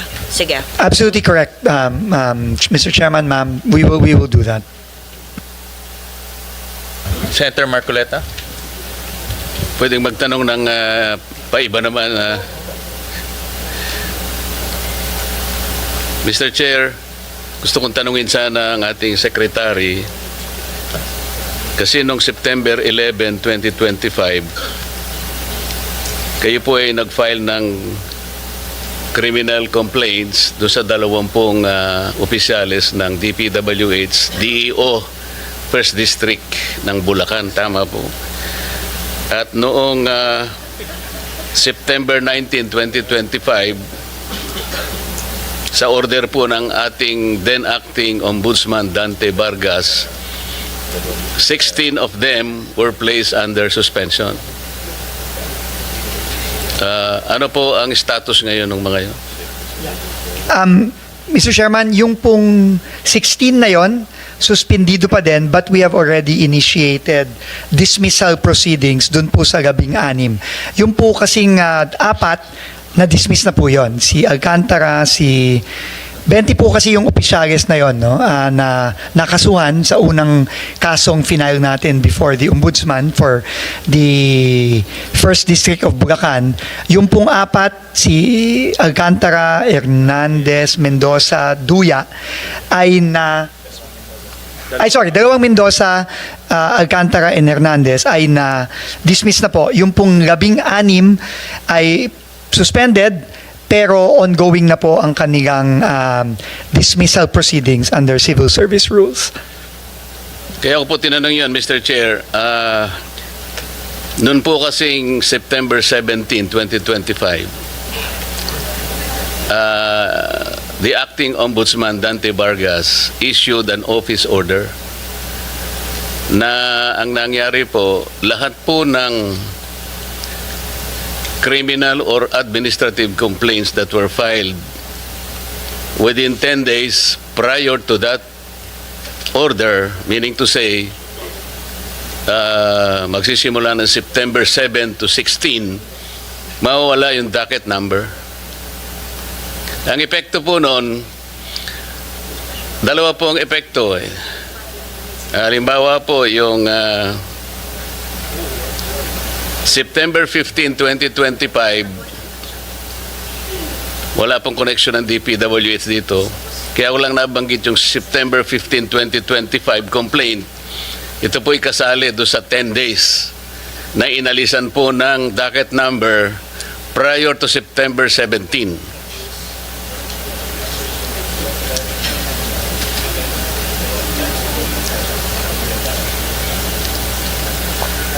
So, ang epekto po ng September 15, 2025, ito po yung pinail ni Acting Mayor Baste Duterte. So dahil naalisan po ng docket number yung pinail niya, dahil na-cover po ng office order, yung pong ombudsman natin nakaligtas. Dahil ang immediate effect po ng pagkakaalis ng docket number, these cases will now be under evaluation. Sa makatwid, hindi sa active case. Kaya po si Ombudsman ay nakakuha ng clearance at nakalusot po yung aking kaibigan, Crispin Rimulya, as now the Ombudsman. Kaya po binabanggit, yung pong inyong pinail ay covered po September 11 po kasi sa mga tweet, kung naalis din po ng docket number yon, nalagay sila ngayon sa evaluation process. So sa mga tweet, kung makikita ninyo, walang basis yung preventive suspension because they became cases under evaluation. Napansin po nyo, Secretary?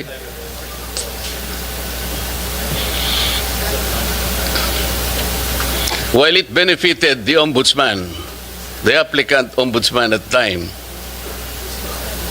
hindi po nagkabisa yung suspension ninyo because both of these cases were covered under the order issued by Dante Vargas.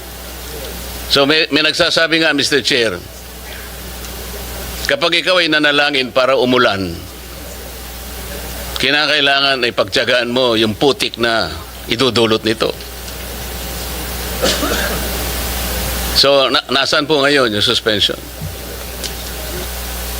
Opo. So hindi pa, right now po, ang immediate po kasi naming naging action pagka-file namin ng kaso ay ito nga po, no? Nag-show cause order kami sa lahat to initiate administrative proceedings against the 16 na hindi pa dismissed. Nagpa-show cause order na kami agad-agad sa kanila para masimulan na po yung administrative case against them, no? And in the process of that, when we received the suspension order from the ombudsman, sinuspend na ho namin at Which is nag-appoint. ineffective. Yun ang sinasabi ko Opo. po. Pero right now po, hindi naman po ginif. So right now they are all suspended. No, at ongoing na po yung administrative process against them. So for all intents po sa amin, at least sa administrative case, tuloy-tuloy lang po kami, Mr. Chairman.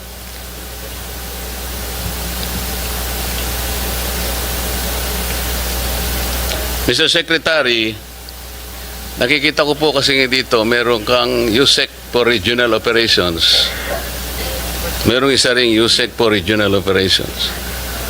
Parang si USEC Bisnar yata, Luzon. O ika naman, no ka rin ka USEC. Pasensya na po kayo, Kapampangan kasi kaya. Visayas, Mindanao.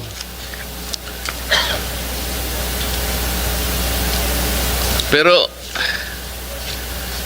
Mr. Secretary,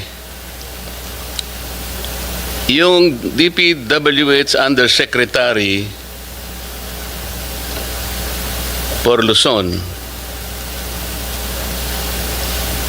has responsibilities that include, among others, overall supervision and control over operations of all regional offices in Luzon, control over all DPWH funded infrastructure projects, including those funded by other agencies and implemented by the DPWH in his area of assignment. Tama po? Tama po, Mr. Chairman. So, napakalaking responsibilidad po ito. Pinagtiyagaan ko pong ipagtanong ang pinanggalingan po ni Yusek Bisnar. Medyo nakakabahala po. Pasensya na po, ano? Noon pong August 15, 1998, Yusek Bisnar, hanggang October 4, 2000, or 2 years and 1 month, kayo po ay nasa PHAU Headquarters Support Service, HSS. Ang ibig pala sabihin ng PHAU, ito po yung Personnel Holding and Accounting Unit na nakakabahala po ang kalagayan sapagkat ito po pala ay mga police personnel assigned to PHAU for various reasons, including secondment to other agencies, those on study leave, or those under floating status, such as personnel with pending criminal investigation, etc., etc. And then, in January 16, 2002 to November 7 to 2002, ganun din po, PHAU HSS. Ganun din po sa November 8, 2002 to 2003, 4 months ito. Ang pinaka medyo maduguri ito, Secretary, PHAU HSS, March 4, 2003 to March 15, 2012, or a period of 9 years. Ano po ang, bakit po kayo naka-float ng ganito katagal pong panahon? More than, from 1998 to 2012, it's more than 11 years. Were you in floating status, sir? Mr. Chair, with the permission of the Go Secretary. ahead, Yusek. From 1998 to 2001, Mr. Chair, I was detailed to the Presidential Anti-Organized Crime Task Force. What is that, sir? The Presidential Anti-Organized Crime Task Force. Yun yung Chair. PAOK-TF. Yes, sir. That's 2001 to 1998 to 2001 or 2002, Mr. Chair. 1998. Pero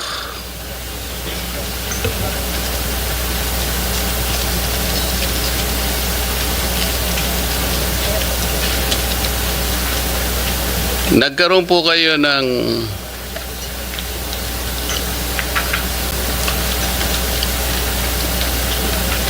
you obtained your bachelor's degree, Philippine Military Academy, 1986-1990 po.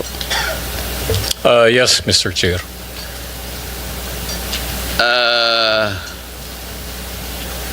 Meron kayong Doctor of Veterinary Medicine, University of the Philippines, Los Baños, 1986 to 1985 to 86. I attended Did you finish the this? program. Apparently, parang hindi nyo naman nakumpleto, tama? It's only for 1 year, 1 year.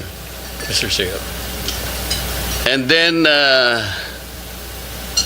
meron kayong associate degree in nursing in Houston Community College System in the United States. Yes, Mr. Chair.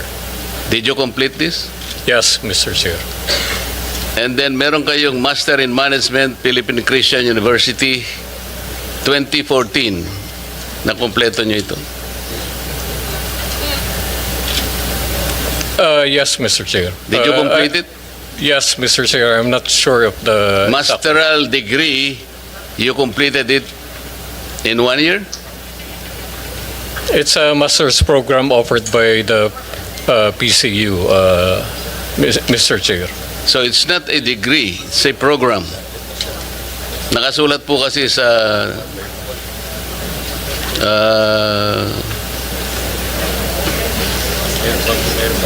ninyong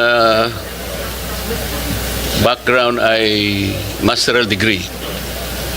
It's a degree, Mr. Chair, offered by PCU.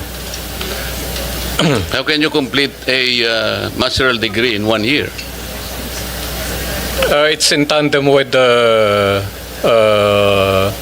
officer senior executive course that they offered. There are a lot of us who graduated from that program, Mr. Chair. Mr. Secretary, kasi yung concern lang naman dito, palagi siyang nasa PHAU, HSS.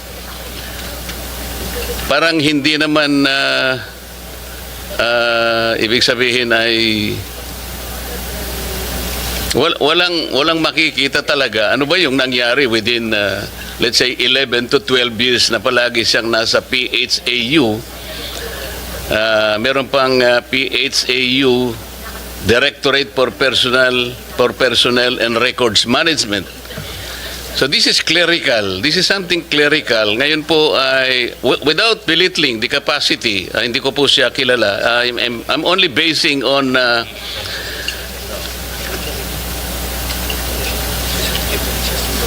kasi po noong 2003 kayo po ay nung makuha po nyo yung associate degree in nursing in Houston Community College, nakakuha po ba kayo ng student visa? Yung F1 visa? No, Mr. Chair.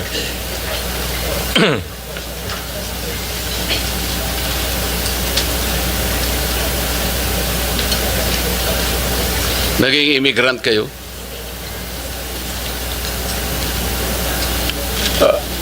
Mr. Chair, just to clarify, by 2003, I was dropped from roles by the PNP. And Prior to that, I applied for study leave and emergency leave. Did you in the apply US. for citizenship or did you become immigrant? I did not apply for citizenship. Pero naging Mr. Chair. immigrant kayo? Yes, sir, Your Honor. But citizenship is a requirement for PNP members under Republic Act 6975. You know that, sir. Yes, Your Honor. So kung wala po kayong F1 visa, paano kayo nakapag-aral sa Houston University Community College? When I was already dropped from roles by the PNP in 2003, sir, that's the only time that I applied, Your For Honor. immigrant status. Yes, Your Honor. So, Mr. Secretary, kaya ko lang po tinatanong to, hindi po kasi malinaw ano po yung nangyari kay Yusek kasi PHAU parang meron siyang negative impression na floating status, parang may nakagawa siya ng kasalanan. Dito po kasi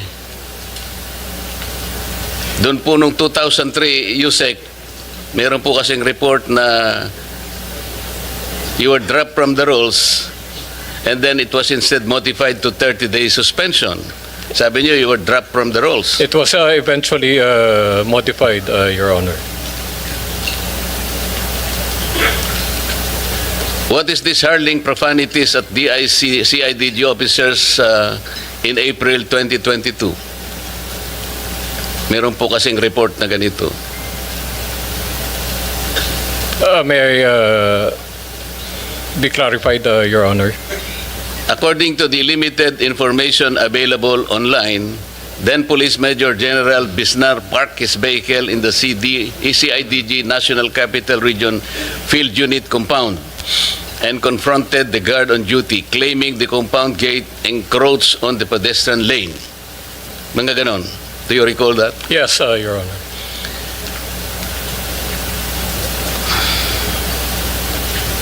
And you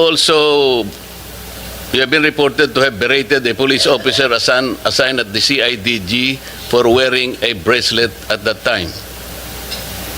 Yes, Your Honor. In October 2024, a complaint for grave abuse of discretion and unjust vexation against Bisnar were filed before the Quezon City Prosecutor Office by one Marites Cabilian, a non-uniformed personnel assigned to the PNP Directorate for Controllership. Yes, Your Honor. So, Mr. Secretary, this is a very important position. As I said, I do not know him. I just relied on some of the facts which he admitted today. This is a huge responsibility. It's not only overall supervision, but he will be placed in control over operations of all regions in Luzon. Alam naman po natin dito ang pinag-uusapan natin sa Blue Ribbon Committee na talaga takot-takot na anomalya po yung ano. I am just a little bit wary na I do not judge your discretion in hiring personnel, Mr. Secretary, but just the same, you may or may not know about all these details. I will probably provide you with this. Thank you very much, Mr. Chair. Mr. Chairman, if I may just make Yes, go ahead, Secretary Dizon. quick manifestation. First of all po, no, I've worked with Undersecretary Bisnar, former General Bisnar, for several months already. No? Former General Bisnar was recommended to me when I was appointed to be DOTR Secretary in February. And since then, we have worked together very closely. No? As he was head of the Office of Transportation Security, our OTS, and together we were able to really work hand in hand to virtually eliminate the problems of laglagbala and other problems facing our airports. No? And from what I know of him, no, he's a man of integrity, he's a man of anyone who I talk to in the Philippine National Police, no, speaks very, very highly of General Bisnar, and this is why I invited him to join me in this very, very difficult task of cleaning up the DPWH. But nonetheless, any report such as this, of course, is very important to me personally, and just for the information po of the committee and of Senator Marcoleta, I asked the NBI as well as the private sector groups to help me independently vet all the undersecretaries and assistant secretaries that I have personally brought into the DPWH, and that process of independent vetting is also ongoing. That's why the input of Senator Marcoleta is very welcome, because this is something that I do not take lightly. This is very important that we surround ourselves with the right people. As far as I know, and having worked with General Bisnar, he's a man of integrity. He's an honest man and a very, very strict person, which I think is very, very important as we try to cleanse the DPWH from top to bottom. But we welcome any form of independent information from the Senate, from our senators, and of course from any of those private sector groups that we have asked to independently vet our recommended appointees. So thank you very much po, Mr. Chairman and Senator Marcoleta. Thank Your you very much assurance po. very relieving, Mr. Secretary. Good luck, Yusek Bisnar. Thank you, Mr. Chair. Yes, Senator. I was listening half the time because I was working here. I just take note, he's a veterinarian, a nurse, and may military background. Ang daming karanasan. Interesting, di ba? And I guess galing sa PMA, may disiplinang militar. I'm biased kasi galing ako sa reservist ako eh. Yes, so military training, FVR. Anyway, intrigue lang ako, veterinary, medicine, tapos nag-nursing, tapos military pa. I mean, hindi ko po narinig lahat ng sinabi ni, yun, nakita ko lang yung background, tapos ngayon DPWH, medyo multitasker pala, at saka general pala. Okay. Naisip ko Thank kasi, Mr. Chair, na bakit hindi sa DOH o kaya sa Department of Agriculture eh? Mr. Chair, Yes, Senator. just Erwin. to add yung sinasabi po ni Senator Marcoleta na PHAW, I've been a reporter of the PNP. I was assigned sa PNP Press Corps when I was still a journalist. PHAW, it's a correct po yun, holding facility, pero hindi po lahat ng tao na nalalagay sa PHAW may kaso. For example, take the case of General Torre, wala po siyang pwesto. Doon nilalagay ang mga police officers na walang assignment. It's a holding facility only, pero it is not a disciplinary office. Rather, it's a facility where you put all your ranking officials, even low-ranking officials, non-commissioned officers, to that office while awaiting for their next assignment. It is not necessarily a disciplinary action office. Well, yung iba nilalagay doon disciplinary, pero marami din ang hindi nilalagay doon na not necessarily mean na may ginawang kasalanan, may atraso. It is just a holding facility. Correct me if I'm wrong, Yusek Bisnar. That's true, Mr. Chairman. And to give a little context to the complaints that were mentioned, yung mga yun po ay nangyari during at the height of the pandemic, COVID pandemic. I was assigned as the camp commander of Camp Crame. And ako po talaga in-implement ko very strictly yung mga policies and guidelines, especially about pertaining to COVID. And talaga pong maraming nagreklamo against me. Pero ang choice ko po noon is maging lenient pero maraming magkasakit at mamatay, or sundin ko po yung guidance sa Chief PNP at ng task force at that time at makapag-save ng buhay. Thank you, Mr. Chair. Thank you. Thank you, Senator Marcoleta, Senator Erwin Tulfo. Just to go back to those red flags, kaya importante, Secretary, itong detalye, as granular as possible. Importante talagang na-identify natin yung station number, yung length, kasi paglabas ng JA, pag generic siya, talagang aabusuhin to. May temptation na abusuhin. Pwede nga yung sinabi ni Senator Erwin na ayos pa yung kalsada, bakin na. Worse is ghost project. Kasi nga, pwede niya ipakita, tapos na, pero 2 years ago pala natapos na. So, moving forward, we will strictly implement yung station number, the details, starting this coming 2026 budget. And I'll show you something na dumating lang kagabi, no? Hindi piecemeal yung pagpapakita ko ito sa iyo. But we had to do some quality assurance last night. Kinumpare rin namin yung budget for 2024, 2023, 2024.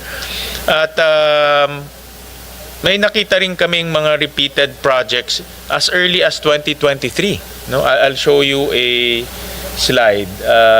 Ito, slide 12, Carla. Kagabi ito dumating kasi yung mga OJT namin sa Pamantasan Luzon ng Valenzuela took time kasi we have to go back to projects as early as 2023. So pag titignan natin in 2025, 2026, yan in 946 projects. 2024, 2026, 309. 2023 to 2026, 778. Meron rin kami nakitang projects na 3 years nag-appear. 2023, 2024, 2026. 2024, 2025, 2026. Meron rin kami nakitang project na 4 na times nag-appear. No, 23, 24, 25, 26, no, 17 projects. So a total of 1,465 projects to a tune of 26 billion. I'll give you an example, Secretary. No? For 2025, ito yung mga nakita namin, pinakita ko na rin to sa inyo, construction of Malolos Diversion Road, City of Malolos, Bulacan. Kikita natin 2 years, parehong-pareho yung title, iba lang yung amount. Next will be tinignan namin yung 2024. Ito sa Bohol, construction of roads. Carmen, Bohol, in isa construction of road. Wala lang S. No, Carmen, Bohol. Marami ho yan. Ha? And then next will be 2023, construction of road, Barangay Kawayan, Katarman, Northern Samar. Construction of road, Barangay Kawayan, Katarman, Northern Samar. No? And then, next, ito yung 2023, 2024, 2026. Divisoria Parallel Bridge ba yan? BR? Bridge? Along Cagayan Valley Road. So, makikita natin, ito yung hindi ko maintindihan yung bridge. How can you construct a bridge 3 times? Diba? 2023, 2024, 2026. Communication problem yan. Kailangan mag-mascom lahat. Yes, go ahead, Secretary. Mr. Chairman, first of all, thank you again for this and thank you to your staff. No, this is very, very important.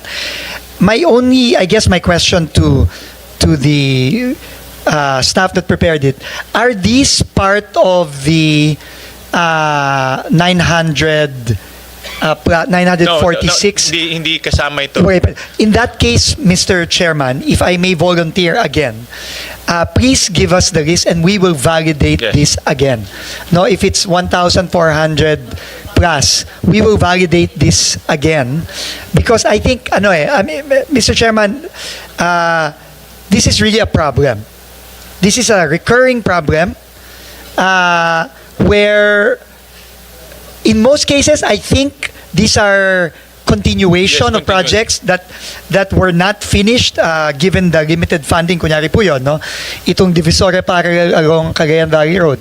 Yung una niyang funding, 8 million. I'm assuming mahabang kalye yan at 8 million lang ang binigay nung 2023. But this is a bridge, Secretary. Bridge ba? Yan ang hindi ko maintindihan. Bridge. Pero, how do you... Pwede pong Mr. Chairman, kunyari, no? Pwedeng baka yung 8 million na yan, yung approach pa lang tundo sa bridge. No? Tapos, yung 20 million, yan na yung first span, no, nung bridge. At yung susunod, ito na yung final span. I'm not sure. Yeah. That's why I think, number one, we need to validate. And the district offices, the regional offices need to justify, need to validate and justify this, similar to what they did with the 700 plus. No? Hindi po natin dapat pagampasin yan ng ganyan lang. No? Kailangan i-validate yan. Kung ma-validate, okay. Kung hindi ma-validate, wala tayong choice po. We have to, as Senator Marcoleta said last time, act on the side of caution and remove them. So, Mr. Chairman, I think moving forward with this budget, dapat detalyado. Tama po si Senator Gigarda. This is a communication problem because it is not the same project. It is a continuation of the same project, and that needs to be reflected in the line item, which clearly it is not. Yep. No. Mr. Chair. Yes, Senator Irwin. One quick question lang po kay Secretary Vince Dizon. Malaki pong tinapyas doon sa budget ninyo, lalo na po sa flood control. Pero my question is, well, I wasn't here during the first hearing. Ano po magiging impact nito sa infrastructure? So, are we looking at wala na tayong totally flood control? May mga problema pa rin po tayo sa baha. So, are we not going to deal with our floods in the future? Next year? Hahayaan na lang nating bumaha ang buong Pilipinas? How will you handle this? Malaki-laki po ang tinapyas eh. 250 billion po. 255 billion po eh. So, paano ho ito, Mr. Secretary, Mr. Chair? Very, very important observation, Mr. Chairman, by Senator Tulfo. Unang-una po, meron pong naiwan na 15.7 billion na flood control for foreign-assisted projects. Ito po yung mga pundado ng mga tanyag na partners natin tulad ng ADB, ng World Bank, ng Japan. No, yan po talaga naman pong makakasiguro tayo na hindi mananakaw yung pondong yan at maayos po ang pagkagawa ng mga flood control projects na yan. Pero ang very important po is na sinabi po ng ating Pangulo, dahil po siniwagat niya at nakita nating lahat na napakalaking pagnanakaw po dito sa mga locally funded flood control projects. Ang sabi po ng Pangulo sa akin at sinabi din niya po ito sa Kongreso na, teka, stop muna tayo. Pero hindi po ibig sabihin nun na wala po tayong gagawin. No? In the next few weeks po, meron tayong i-implement na malaking flood mitigation program together with other agencies of government and local government units. No, ito po ay ang massive clearing ng ating mga waterways, hindi lamang sa Greater Metro Manila area, kasama na ang Bulacan, kundi sa lahat ng mga major cities po natin and flood-prone areas sa buong bansa. No, yung na-discover yung Mr. Chair, Secretary, na flood control na binawas po ninyo, does this mean na hindi sila importante? I mean, does this mean na itong flood control na tinanggal ng Pangulo, it's not really important, ito ay gawa-gawa lang, kaya tinanggal at wala naman magiging epekto kung tanggalin ng Pangulo ngayon, alisin natin itong pondo 255 billion na naka-allocate for flood control. They're not really necessary. Is that what it is? Unang-una po, no, I think ang naging desisyon ng Pangulo para maiwasan na ang muling pagnanakaw ng scale na ganito. Mr. Secretary, my point is, so nakikita ho ninyo, ni-review ninyo ito, was this your recommendation to the palace? Sir, alisin natin ito kasi parang mukhang may kikita lang dito sa 255 billion. Was it your recommendation? Opo, to be quite frank about it, yes. Kasi nga po, marami, if not halos lahat po siguro, ng mga iniimbestigahan natin from the past, no? Unang-una, hindi na plano ng tama. And I think I'm happy to see Undersecretary C.P. Davidier of the DNR. I think he can bear us out on that, no? Na marami sa mga flood control projects, halimbawa po itong mga revetment, no, yung mga pagtatayo ng mga dike, no? Hindi lang ho sa hindi nakatulong, I think in some cases nakasama pa.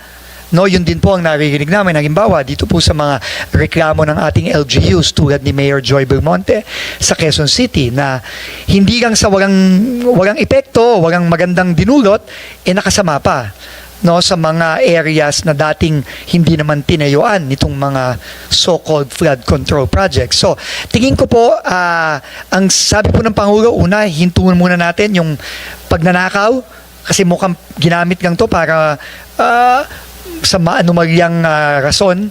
At ikalawa, planuhin na natin ng mabuti. Kaya po ngayon, kami po nakikipag-usap na po ngayon sa DNR, sa UP, sa Project NOAA, sa iba't ibang mga tanyag na ahensya na dayuhan tulad ng ADB at World Bank at JICA para po maplano na natin mabuti. Kaya po sa susunod na taon, kapag obviously kailangan na nating mag-invest muli ng malakihang pondo para sa flood control, ito po ay yung tama ng flood control. So what you're saying is, Mr. Chair, Secretary, yung flood control ng National Flood Control Program, hindi flood control ni congressman, hindi flood control ni politiko, kundi Tama it's po. a National Flood Control Program wherein totoo.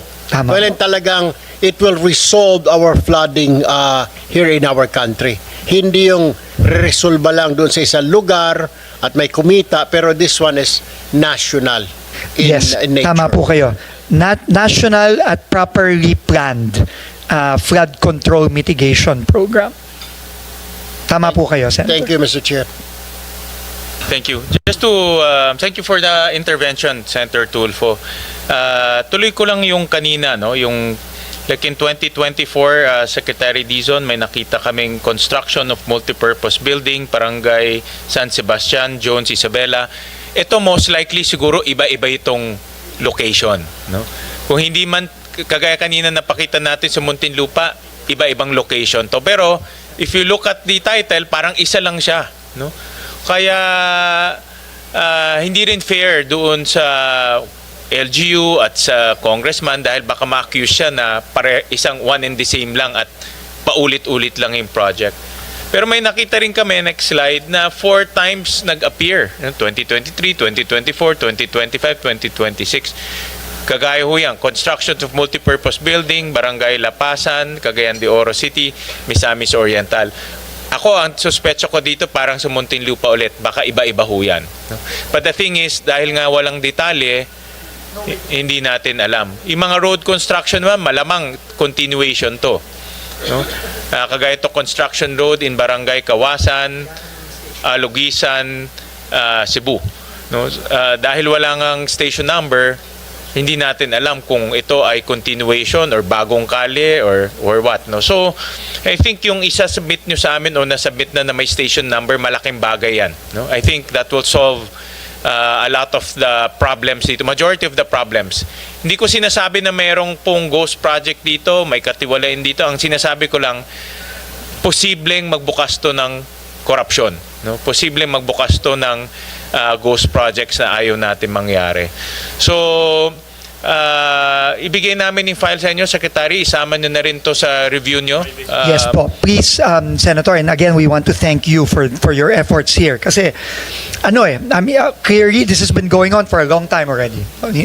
It probably predates 2023, most likely. No? And this is beyond you, kasi bago pa ito Opo. na na-appoint. And ano po, para ho sa akin, ayusin na ho natin ang tama ngayon.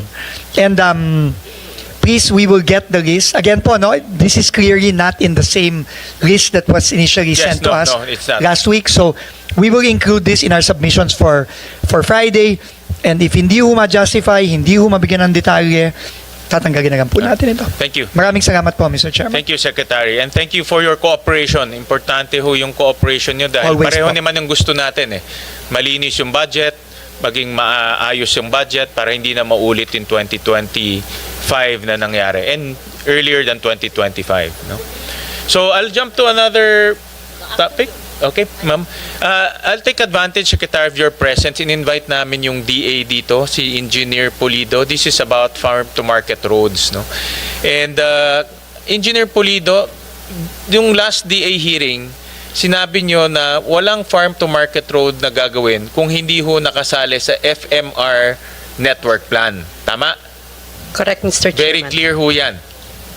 Diba? In fact, nasa special provision ho yan. Lalabas ho namin. Yung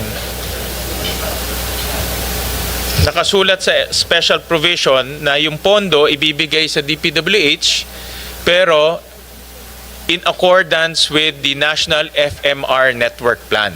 So ibig sabihin kahit na DPWH ang implement o construction agency, hindi nila gagawin yan kung wala sa FMR Network Plan. Tama ba Engineer Pulido? Correct, Mr. Chairman. At lahat ng FMR na nasa network plan, merong scope of work, estimated length in kilometers, specific location for each FMR project. Tama ba? Correct, Mr. So Chairman. lahat to available na ito. Yes, Mr. Chairman. Correct? Nasa listahan nyo na ho ito. Yes, Mr. Chairman. Okay. Kasi nakita ho namin sa GAB na lumaki ang pondo, slide 26. Lumaki ang pondo ng FMR from 16 billion to 32 billion. So nadagdagan ng 16 billion. So ang punto ko kasi naglilinis ho tayo sa DPWH na i-transfer naman natin sa DA, no? Yung pwedeng maging issue. Ngayon ang tanong ko, itong dagdag na una yung 16 billion na original, lahat buho yan nasa FMR network plan, in 16 billion, yung first. Mr. Chairman, not all of those additional FMRs are included in the FMRNP. They are yet to be validated, some of which are included, some of which are yet to be validated and included in the FMRNP. No, in 2026 NEP, ilan dyan ang pasok sa network plan? Mr. Chairman, all of the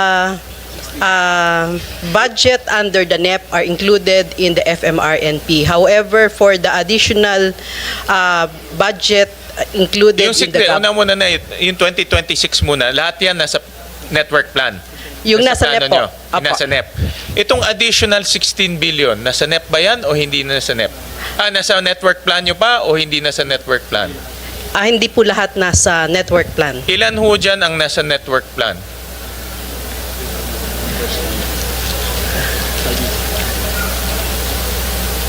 Kasi ang iniiwasan ho natin ngayon yung mga FMR na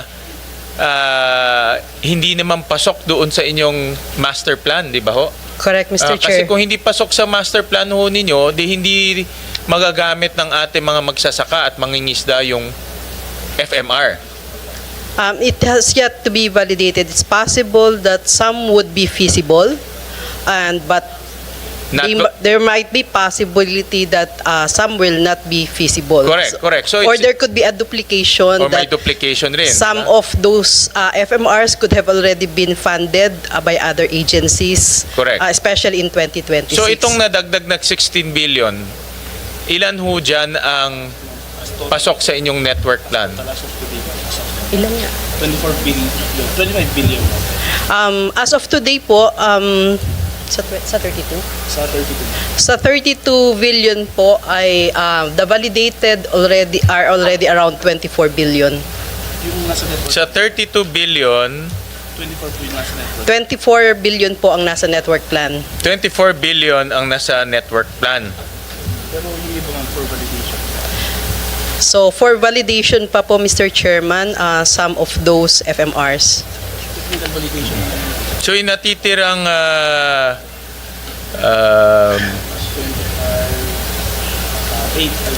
billion, wala to sa network plan. Wala pa po. We still Hindi, have wala to pa, wala pa o wala? wala pa po ngayon sa network plan. So kung wala siya sa network plan, dapat hindi gawin. Mr. Chairman, we have to take also note na nag-evolve po yung network plan, meaning we have targeted that... Yeah, but for purposes of budgeting, hindi pwedeng moving target eh. Okay. Diba? Hindi pwedeng moving target. Okay yung prospective. Pero pag maglalagay ka ng pondo, hindi pwedeng maglagay ng pondo tsaka tayo gumawa ng master plan.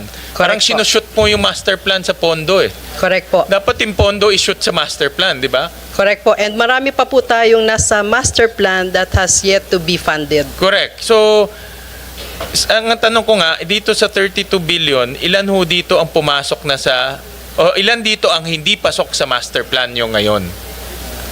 Around 8 billion So, po, sir. 8 billion. So, yun ang tanong ko nga kasi yan ang magiging dilemma rin ng DPWH once tinuloy natin yung special provision, hindi nila i-implement in 8 billion. Correct, sir. The DPWH still has to get concurrence or clearance from the DA that these are indeed validated and feasible po ito. So, DPWH cannot implement those projects unless na-clear po ng DA ito. So, sayang yung 8 billion. Correct. Tama? Sayang yung 8 billion kasi wala naman sa master plan ninyo. Hindi nila i-implement pero naglagay tayo ng pondo. Correct, sir. Diba? That's number one. Number two, nakita rin ho namin, napakinggan nyo naman yung conversation kanina, no? Nakita namin na yung mga FMR, pakilabas ngayon, sample ng FMR. Yung mga, hindi, yung list, yung sa GA. Yung sa GA. Yung sa NEP. Yung sa NEP. Yung sa NEP. Yung sample sa NEP. Ano ba?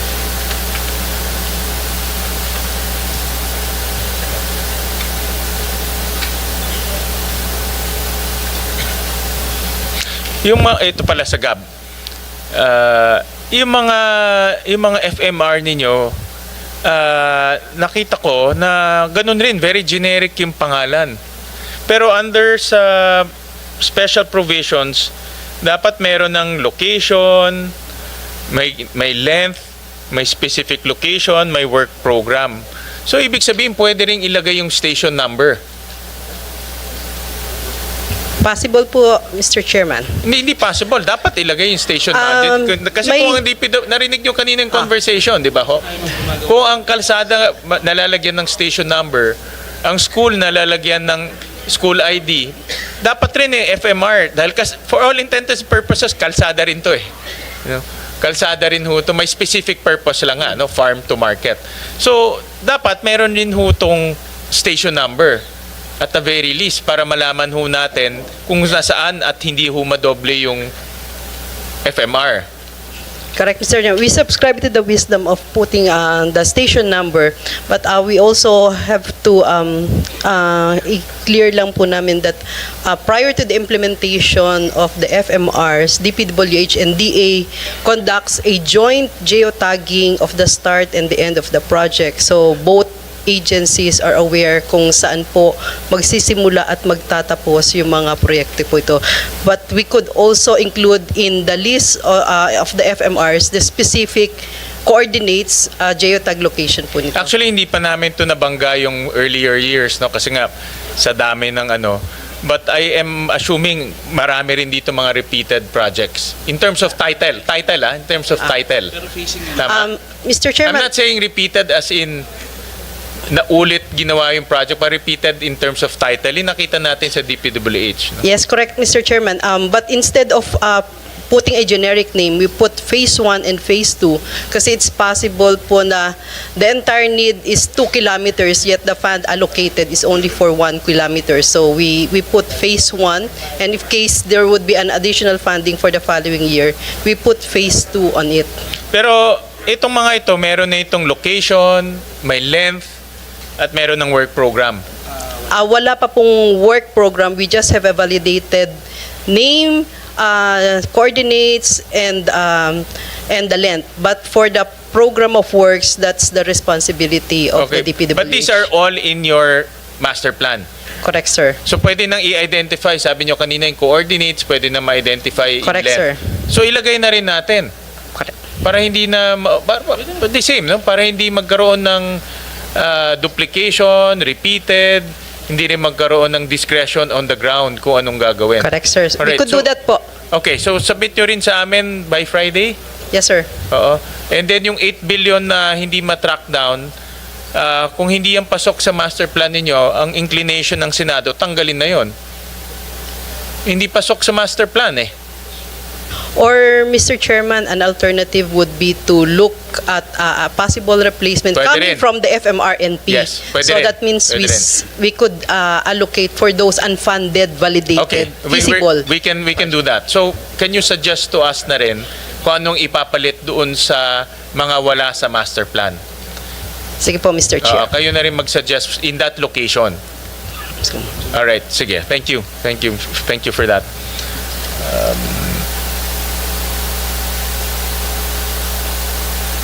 You recognize Senator Lauren? Yeah. Before we proceed with my questions, Mr. Chair, I think you were in the DNR hearing. Yes, I'm glad that Senator JV is also here. I think you were there in the DNR hearing. And Undersecretary Carlos Primo David mentioned about DNR studies on flood control because I asked him about it. And can I have yung canon? Yeah, I mean, it's now. Can you please briefly explain what you explained in the hearing, and not to pit you against another department? Huwag ka mahiya yung sinabi nyo. Sabihin ko rin totoo, hindi po kami pinakikinggan ng DPWH. In so many words, right? Did you say that, or is it my own words? You said there was a plan, you presented it to DPWH, and I said, so what happened? Kasi hindi dapat scientific, nature-based, science-based ang construction. Hindi naman lahat kailangan semento, iba nature-based. But I'll go to that later. But you said that DNR had a plan because I put all the water agencies together and I was asking them one by one. It took us the whole day. Anyway, and you said you had a plan, not you personally, the department submitted to DPWH, but it was not heeded. Am I accurate in my remembering what happened a few weeks ago? Undersecretary David. Mr. Chair, that was in the context of a meeting I had in 2024 with officials of the DPWH, wherein we were planning for convergence projects. And these are projects that have multiple benefits for flooding, for water supply, irrigation, and so on.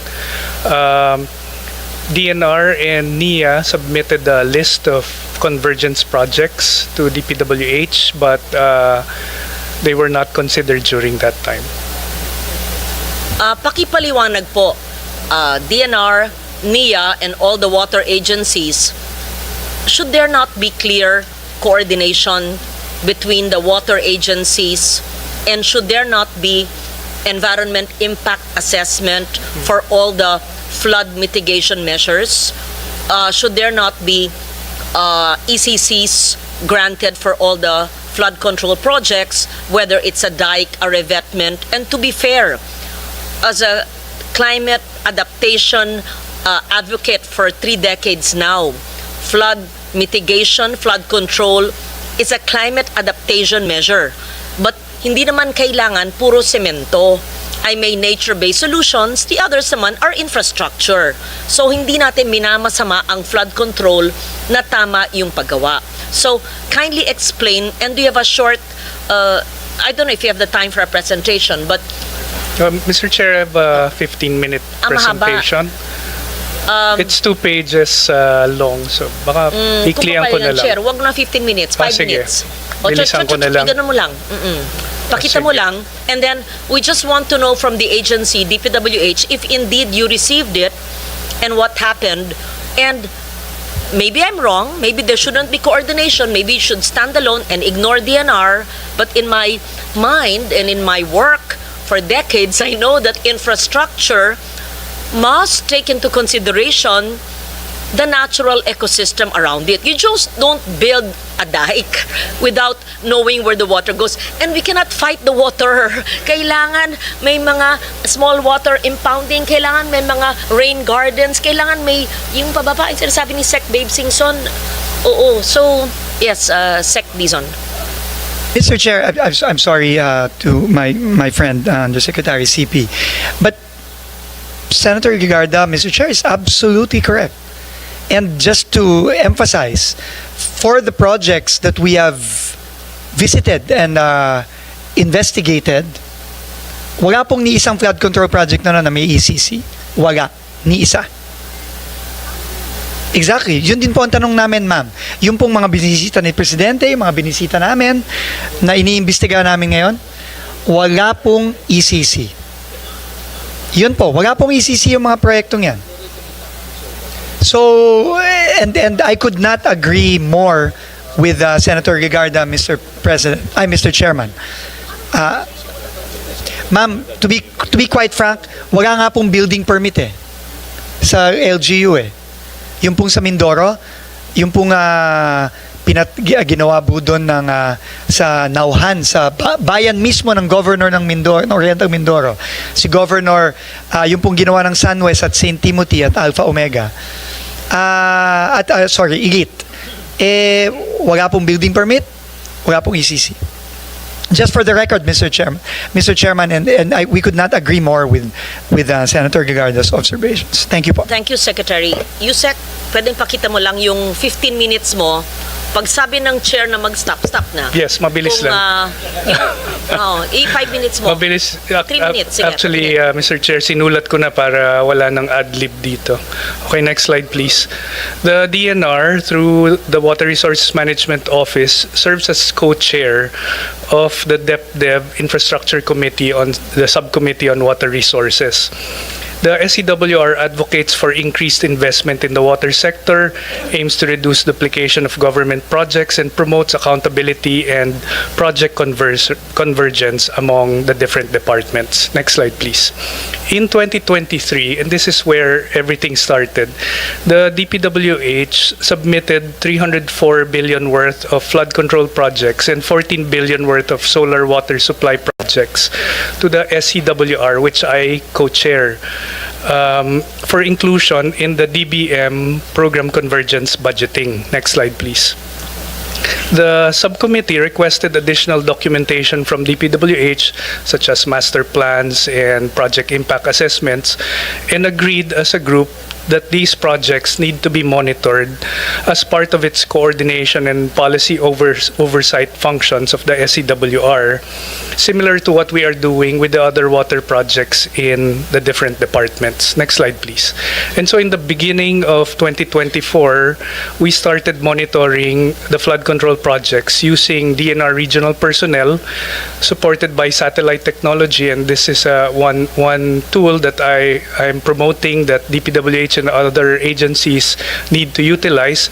This photo was taken on October 23, 2025, which can clearly mark the start and end of any infrastructure project, may it be a dike or a road or a building. And in terms of identification, it is very, very easy. Next slide, please. We use geospatial data analytics and artificial intelligence in monitoring projects.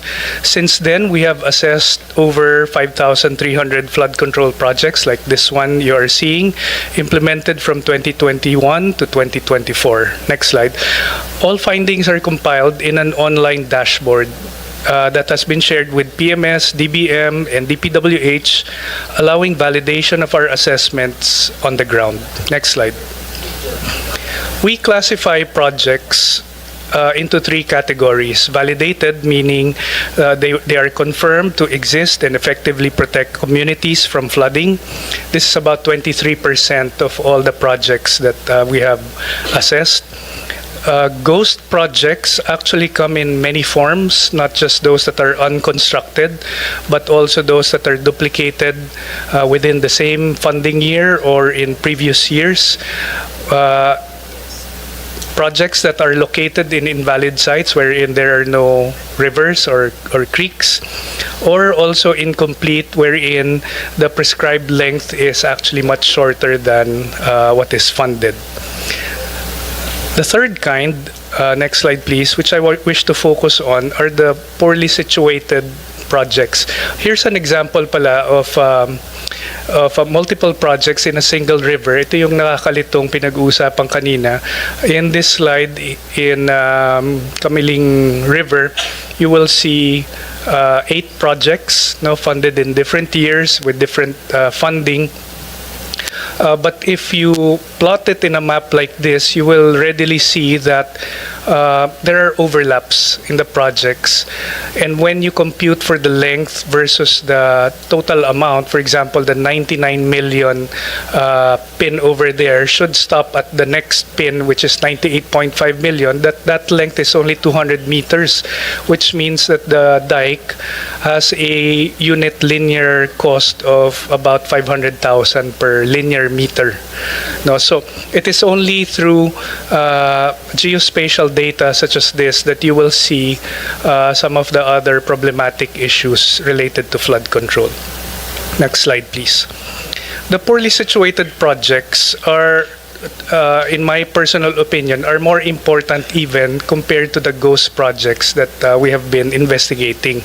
Every time we constrict, block, divert, or alter natural waterways, we change the velocity and volume of water flow. In this particular case, in New Bataan, Davao de Oro, it is clearly seen that the dike constricts the river, makes it straight, no, instead of meandering, and the effect of this is that the flow of water actually becomes faster, and the volume of water that will normally spread, no, throughout its floodplain will now be diverted further downstream, creating more floods downstream. Next slide, please. In effect, constructing river dikes to protect one area often transfers the flood risk to another area. Here's another example in Tarlac, wherein there are two dike projects that obviously weren't coordinated to each other. The river flows from left to right, and because there is a gap in the dikes that were constructed, during the rainy season, it is even more possible that the water enters into the community, no, where in fact previously they probably get flooded, but this time it's actually exacerbated. Next slide, please. Some projects do not put any harm, no, but are poorly situated because they do not function as a flood control structure. In this particular case, there is water on both sides of the dike, and therefore you're not protecting either side if there's water on both sides. Next slide, please. This one is a small creek that leads into a bigger river. The dikes looks like they were properly constructed. In fact, they are thicker than the creek itself, but they are not protecting any vital assets because on both sides, no, these are idle lands. No, this is the result of poor planning, and there are definitely other areas that require protection. Next slide, please. This one I wish DPWH would look further into because we're not an investigating party in this flood control issue, but we transfer everything to those that are investigating, whether it be the Blue Ribbon Committee, DPWH, or the ICI. This is a flood control project within Laguna de Bay. But if you look at the satellite images, they are actually reclamation projects within the lake, right along C6. And so this is a different kind of issue because there are much more permits, environmental impact. Maybe it even causes further flooding within the Laguna Lake area when you do reclamation projects. Next slide, please. There are many, there is far more to be uncovered from the data, and we leave this to those conducting deeper investigations. It also exposes the cost of poorly planned infrastructure. I therefore recommend to this committee that government institutionalize a centralized project database similar to Sumbong sa Pangulo, or DBM's Project Dime, or the Sandata system, or even our own dashboard that we developed in DNR. This will promote better planning, transparency, and accountability across implementing agencies. More importantly, this will assist Congress in allocating funds under the GAA. I also urge the legislature to support a new type of flood control projects. Next slide, please. We have drafted a National Flood Management Master Plan, which should be harmonized with that of DPWH.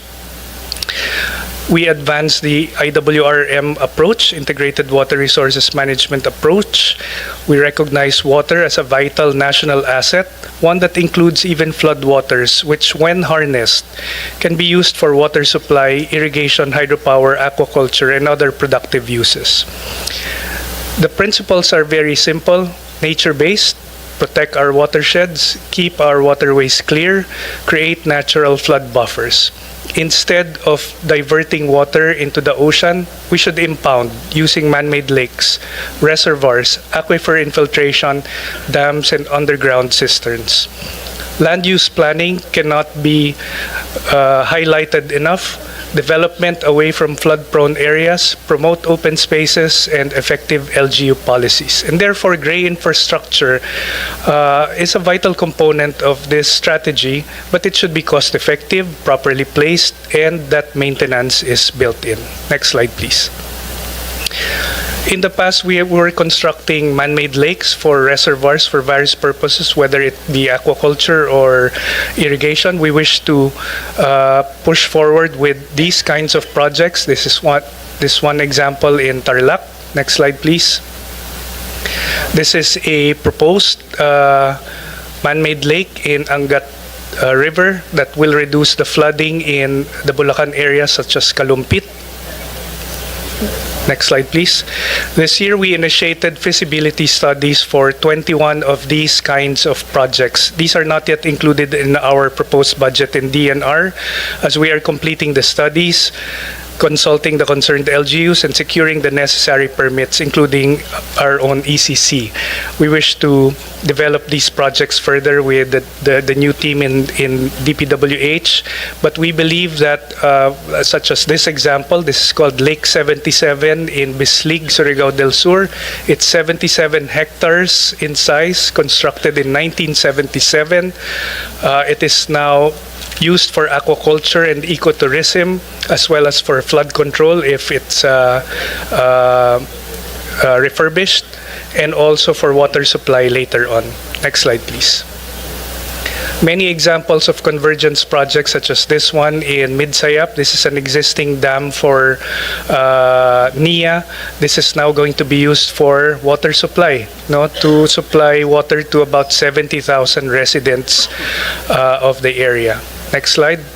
Last few examples. This is our proposal for flooding in Marikina River.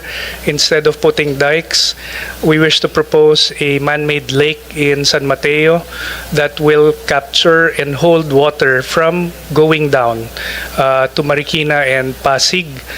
This water can now be used for other purposes, whether it be ecotourism or even aquaculture. Next slide.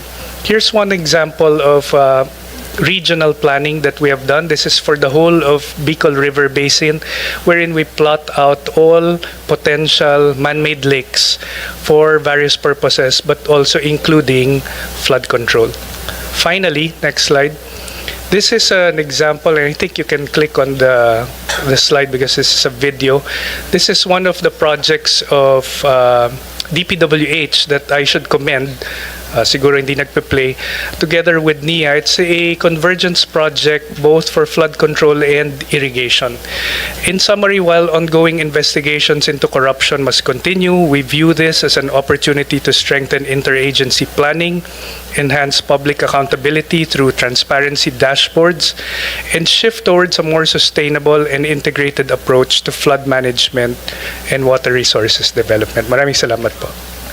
Thank you very much, Undersecretary David. Thank you for bringing that to our attention during our DNR hearing and for being here today. All of this information are not new. You were supposed to coordinate with DPWH to present it in the interagency, and was it taken into consideration or totally not used or ignored? And for what reason? Maybe In the please. past, it Thank was you. not considered because the mandates of DPWH and DNR on water resources are disconjuncted. No, they handle flood control and we handle water resources. But now I'm happy to say that we are working with a team in DPWH to do convergence. That may also just cite that perhaps DNR needs to review the ECC requirement, because I am told small flood control projects only apply for certificate of non-coverage, even if by nature they are in critical areas and they're critical projects. So kung non-coverage, walang ECC nga. Yun. Pag maluwag, paano yun? Yes. Thank you. Ma'am, if I may, you're right po, but can I just state also for the record that in some, like for example, the one in Mindoro, which was, it was not a small flood control project, Madam Chair, no? Pero kahit CNC, wala eh. Kahit CNC po, wala. Thank you, Madam Chair. Thank you, Mr. Chairman. Thank you for that. I know, if I may, proceed with my questions. Yes, but the Chair may interrupt me anytime if I am too long. Okay. There was a mention of a DENR WRMO database. I asked this of the DPWH since 2023. And it has evaluated more than 4,000 flood control projects using AI, satellite imagery, geographic information systems. And the results were shared through a dashboard with PMS, DPWH that was mentioned by USEC and DBM. And he said that it remains unused. So the new team, are you aware of the existence of this dashboard? Why has a DPWH not utilized or validated the WRMO's flood project database, and what steps will the DPWH take to integrate the system into project validation, planning, and budget allocation? And whatever the answer is, may I kindly request that you do not just use it for the 2026 moving forward, but since many of the 2025 projects are still either FLR or ongoing, it can be used already. So I'd like to know the answer, please. And the purpose of my question is to determine interagency tools for transparency, verification, so that they are maximized and do not, or we totally avoid the ghost projects or the duplicate projects as stated by the chair. Thank you. Thank you. Thank you, Mr. Chairman. Thank you, ma'am.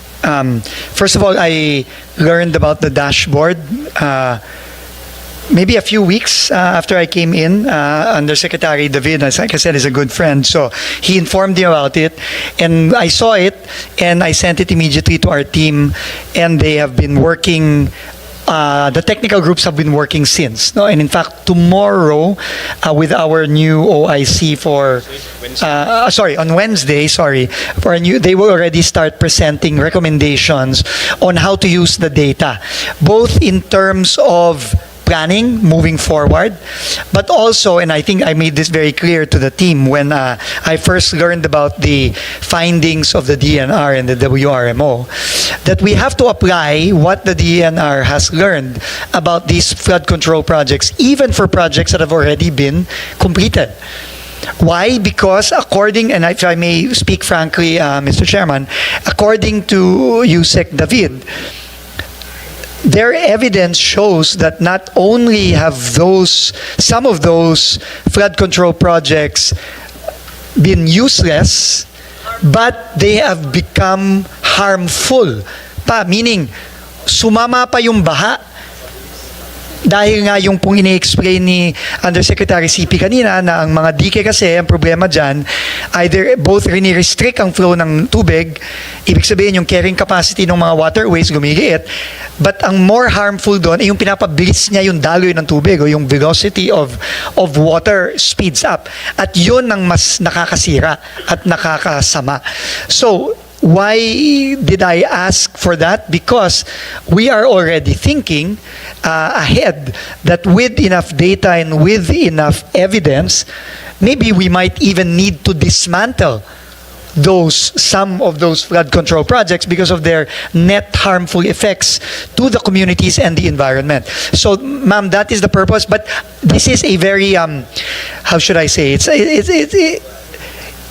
it's a very meticulous process, and it's also a very sensitive process because there are COA issues involved, and alam naman po natin, there are COA rules where you cannot just demolish a project that was built after within a certain period. So there are complexities to this, but we first need to look at the evidence. They are harmful. Exactly, ma'am. If they're harmful, Absolutely. kung ikamamatay, ikababaha ng mga barangay at komunidad, kailangan gawing kaagad kung Correct. scientifically proven. O kaagad yun. We agree po, Yun. Mr. Chairman and Senator Lauren. This is critical.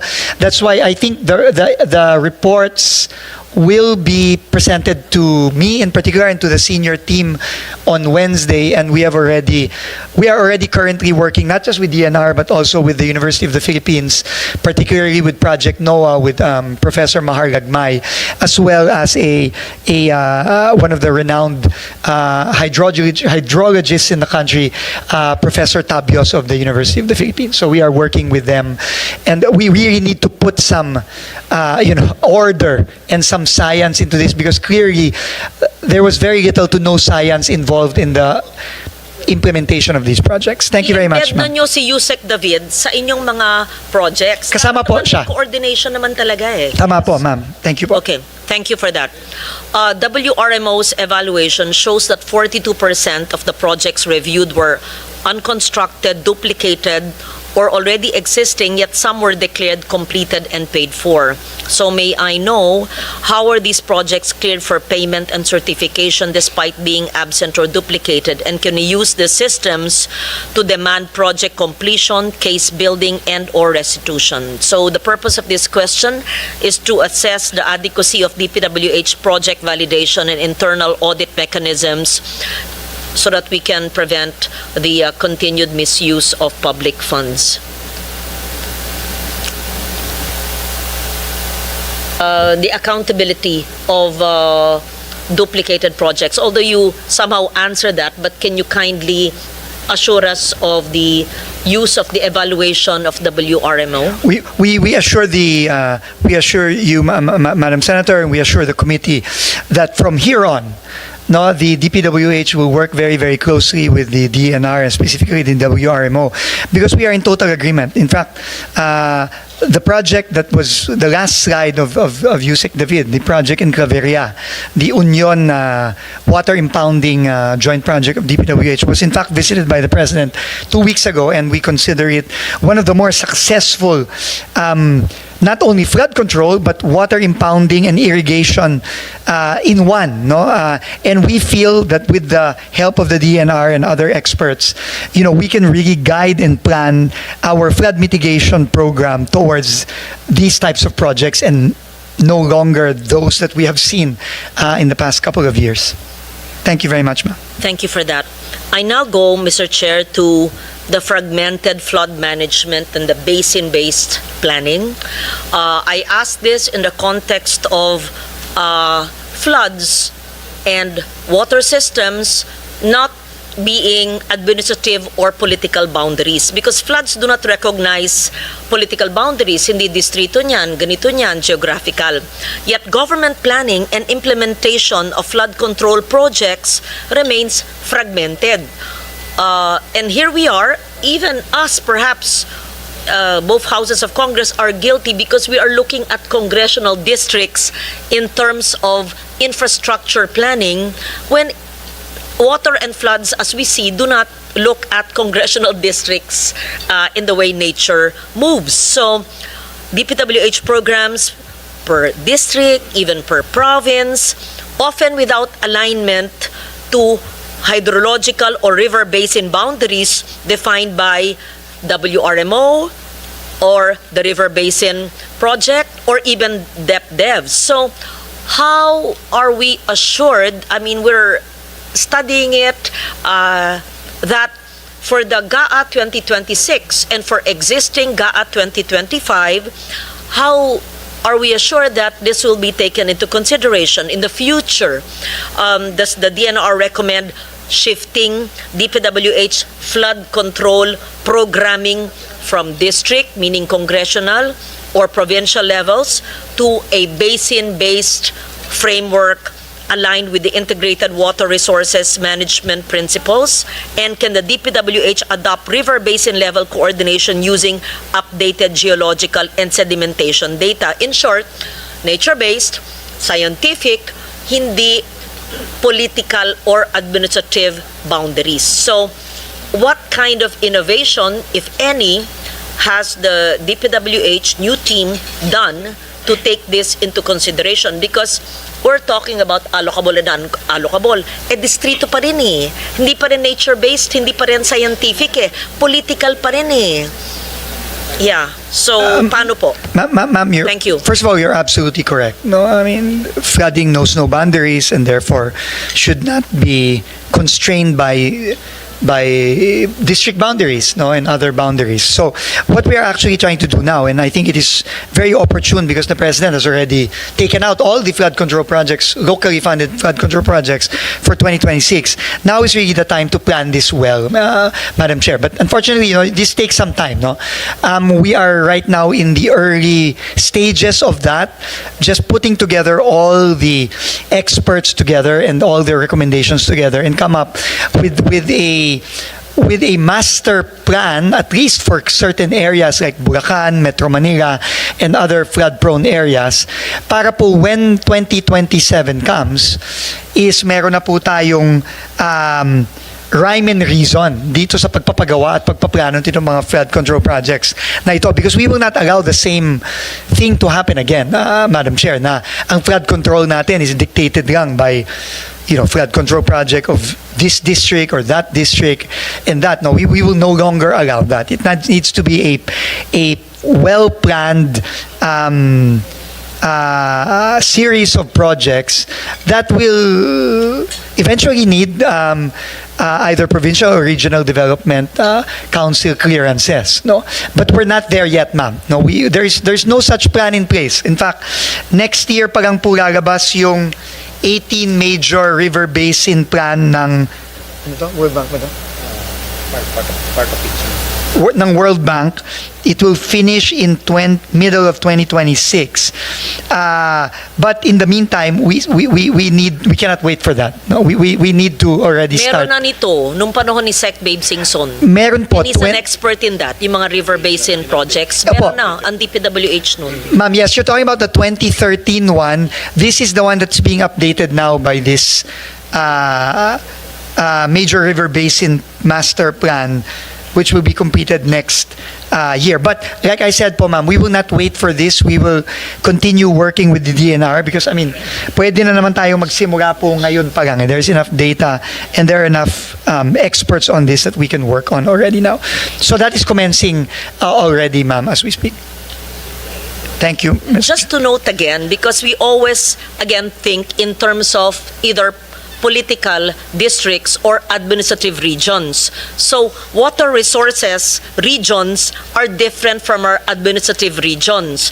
Ang ating regions, ilan? At 18 admin regions, but there are only 12 water regions. So, at the proper time, maybe this afternoon, is a DPWH equipped and ready to present to us your plan for the 12 water regions?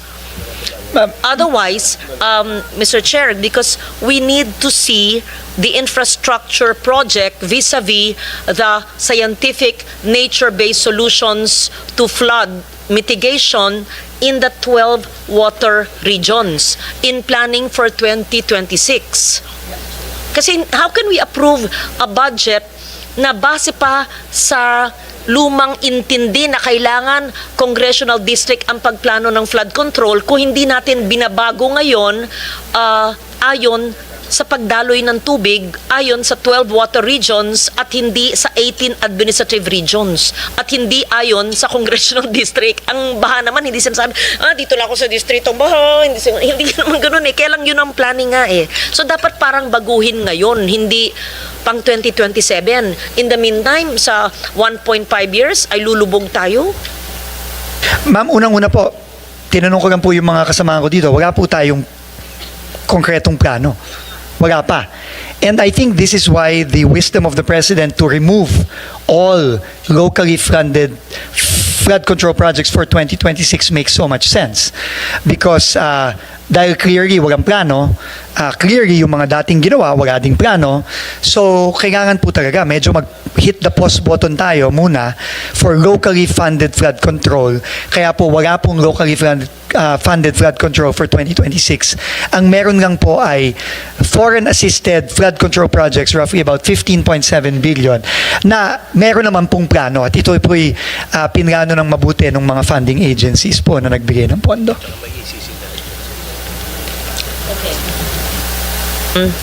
I appreciate your honesty and your candor na wala pa.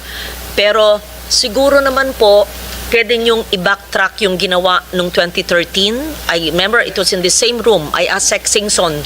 He had a study, he had plans, and then nag-end na yung term ng Aquino administration. But meron tayong basihan, hindi naman nagbabago. Nagiging worse lang ang sitwasyon ng kalikasan eh. So you can use whatever he had then, right? Yes. Absolutely, ma'am. Thank you po. Okay, so I actually have so much question about that, but I don't want to belabor that point. I now go to the lack of detail which the chair earlier cited. To be fair to those LGUs you mentioned, perhaps it's a miscommunication or lack of communication. Maybe all DPWH people, while they are engineers, should learn how to communicate clearly, in detail, and correctly. Meron lang maling may grammar. DNR yun. Far faster. Faster lang. More faster. Faster lang. Okay, ang gobyerno kailangan matuto ng grammar at saka accuracy. Okay. So, the lack of detail and transparency in the nomenclature of DPWH projects. A close reading.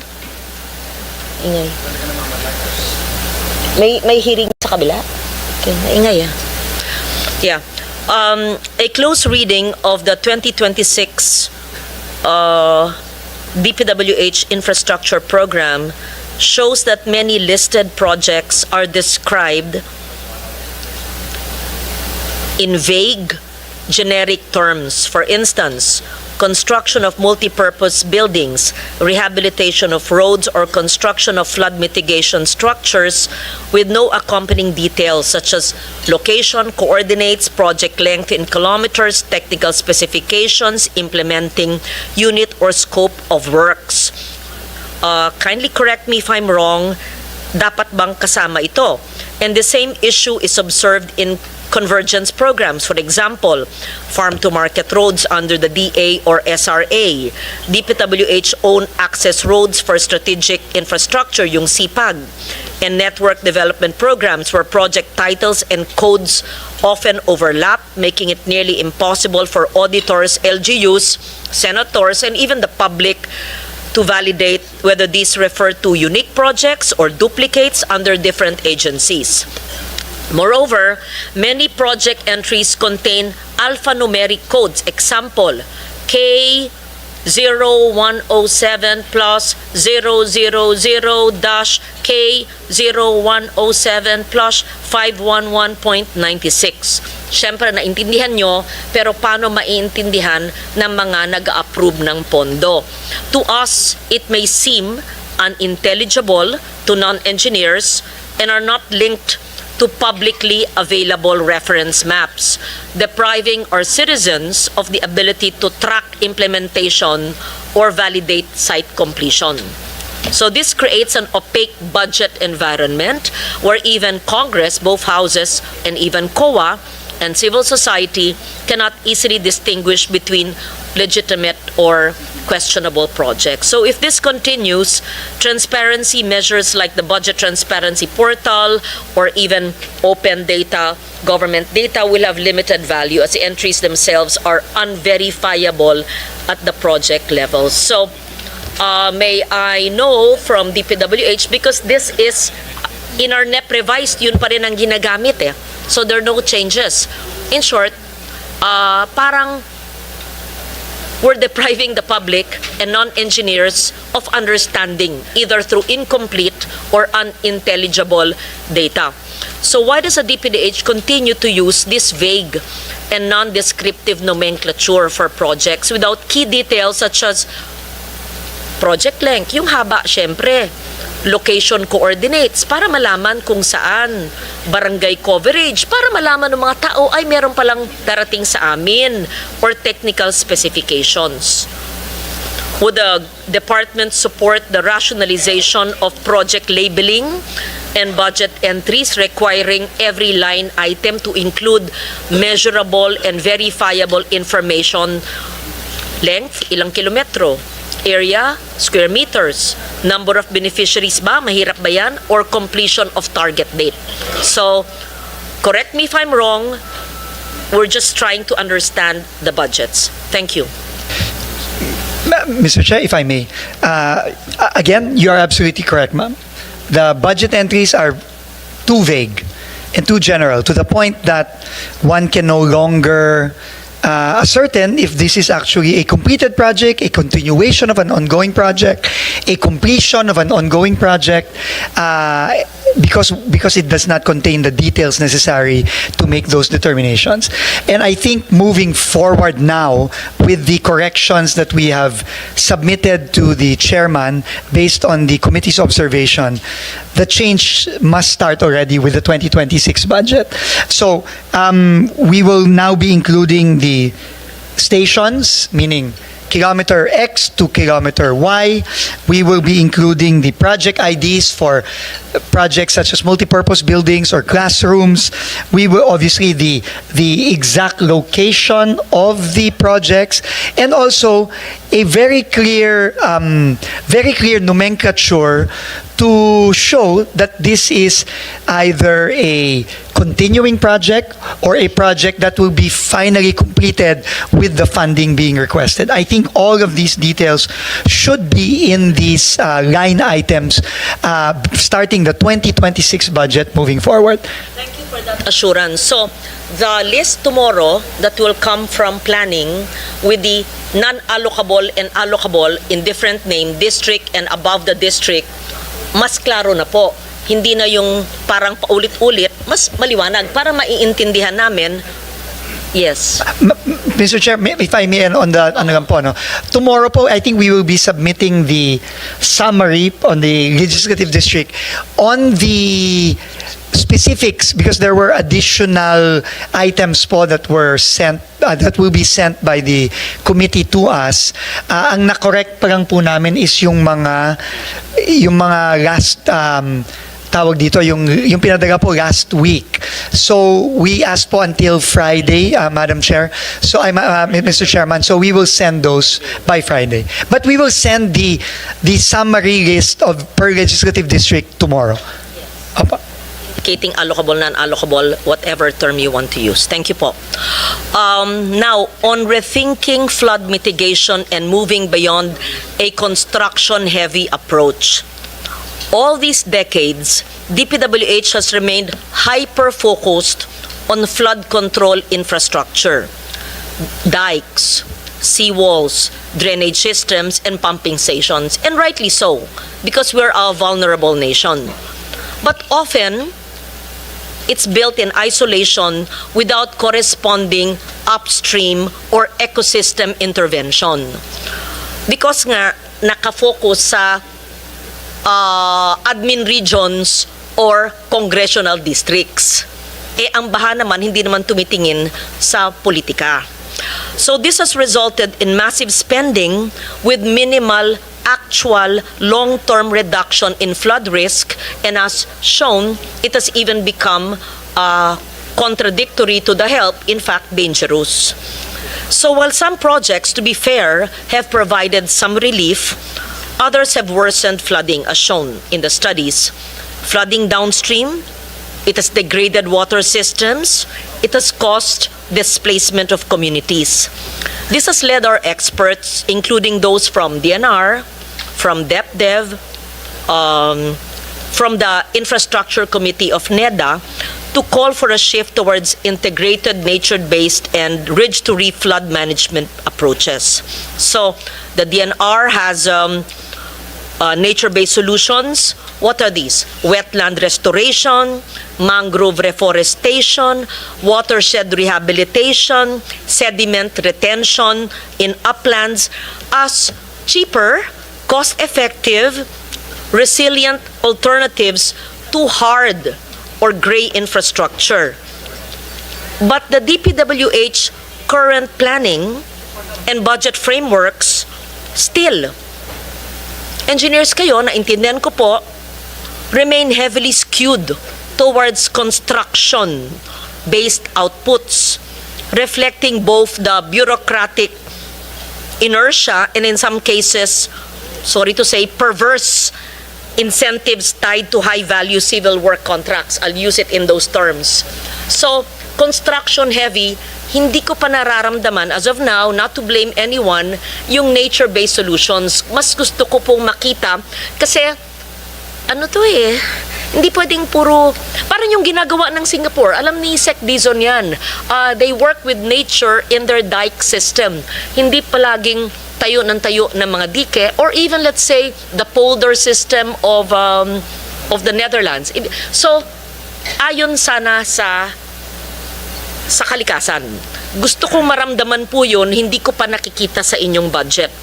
So, given what's happening now and the department's bias for flood control infrastructure, not just as a technical choice, but as a structural weakness. So, I want to know, how do we integrate this nature-based solutions into our flood, not just flood mitigation infrastructure na ziniro natin, tinanggal yung 255, in everything, even in roadside ditches, even in rain, even in FMRs, for example.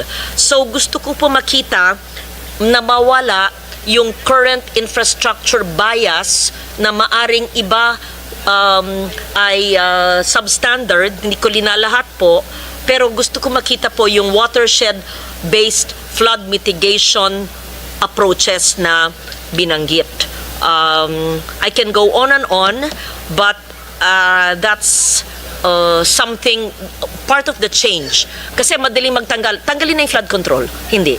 Yung nananatili, paano natin i-incorporate yung ganitong mga filosofiya po. Yes, thank you. Yes, again, Mr. Chairman, the Senator is spot on in her observations. I think the main problem is there has been very, very little effort exerted towards really master planning these various systems. Flood control is one. The network of farm-to-market roads is another. Network of bridges and roads is another. I think that is the main weakness, Mr. Chairman, and that's why I think taking this time to be able to plan and work well with DNR, other agencies such as the ADB and the World Bank and JICA, as well as our own universities here like UP, we really need to come up with an integrated water resource management system plan, which is currently non-existent, ma'am, no? Just to put it bluntly, no? Wala po yan eh. And the nature-based solutions must be part of that. No, and you're absolutely right, Mr. Chairman. It is really not in the current program right now. It is not reflected in the current program because it does not exist right now for so many years. So now that has to change. So now that we are working with DNR and with UP and with the other agencies, I think this is where the beginnings of a integrated water resource plan will come to life, no? And that will definitely include and must include nature-based solutions and not just engineering-based solutions to not only the flooding problem but also the overall water management problem. So we look forward to seeing that, Sec. Thank you for your answer. Now, in a hearing a few months ago, I think the chair was there. What agency? A small agency, National Museum yata. Sinabi, hindi raw napondohan yung continuation ng National Museum, tas sabi ng DBM kasi walang trip. Alala mo? Nagulat tayo, di ba? Trip. It was a multi-year project, tas sabi ng DBM, di ba, nagulat tayo kasi wala daw trip. Multi-year yon. So gusto ko lang malaman po, how does the classification align with or undermine, I mean, lahat ba ng proyekto na nasa NEP revised ninyo at nasa GAB ay ayon sa TRIP, DepDev's 3-year Rolling Infrastructure Program? Kasi mismong National Museum hindi raw linagay, sabi ng DBM, kasi kailangan dumaan daw sa DepDev na TRIP. So tama ba yun o mali ang intindi namin? So lahat po ng inyong programang nakasaad sa NEP, Revise at sa GAB, allocable man o non-allocable, ay dumaan sa DepDev na TRIP. It's a 3-year rolling infrastructure program. Lahat ba yan galing sa DepDev, yung inyong mga panukala sa GAB? Yeah, Mr. Chair, Madam Chair, let me just find out because Submit natin, boss. we will submit it if it's part of the trip or not, no, of the 3-year rolling program. But I find it quite difficult to believe bakit hindi. I mean, it's just a National Museum funding, and bakit kailangan? No, I'm not asking about National Museum. I'm just citing it as an example.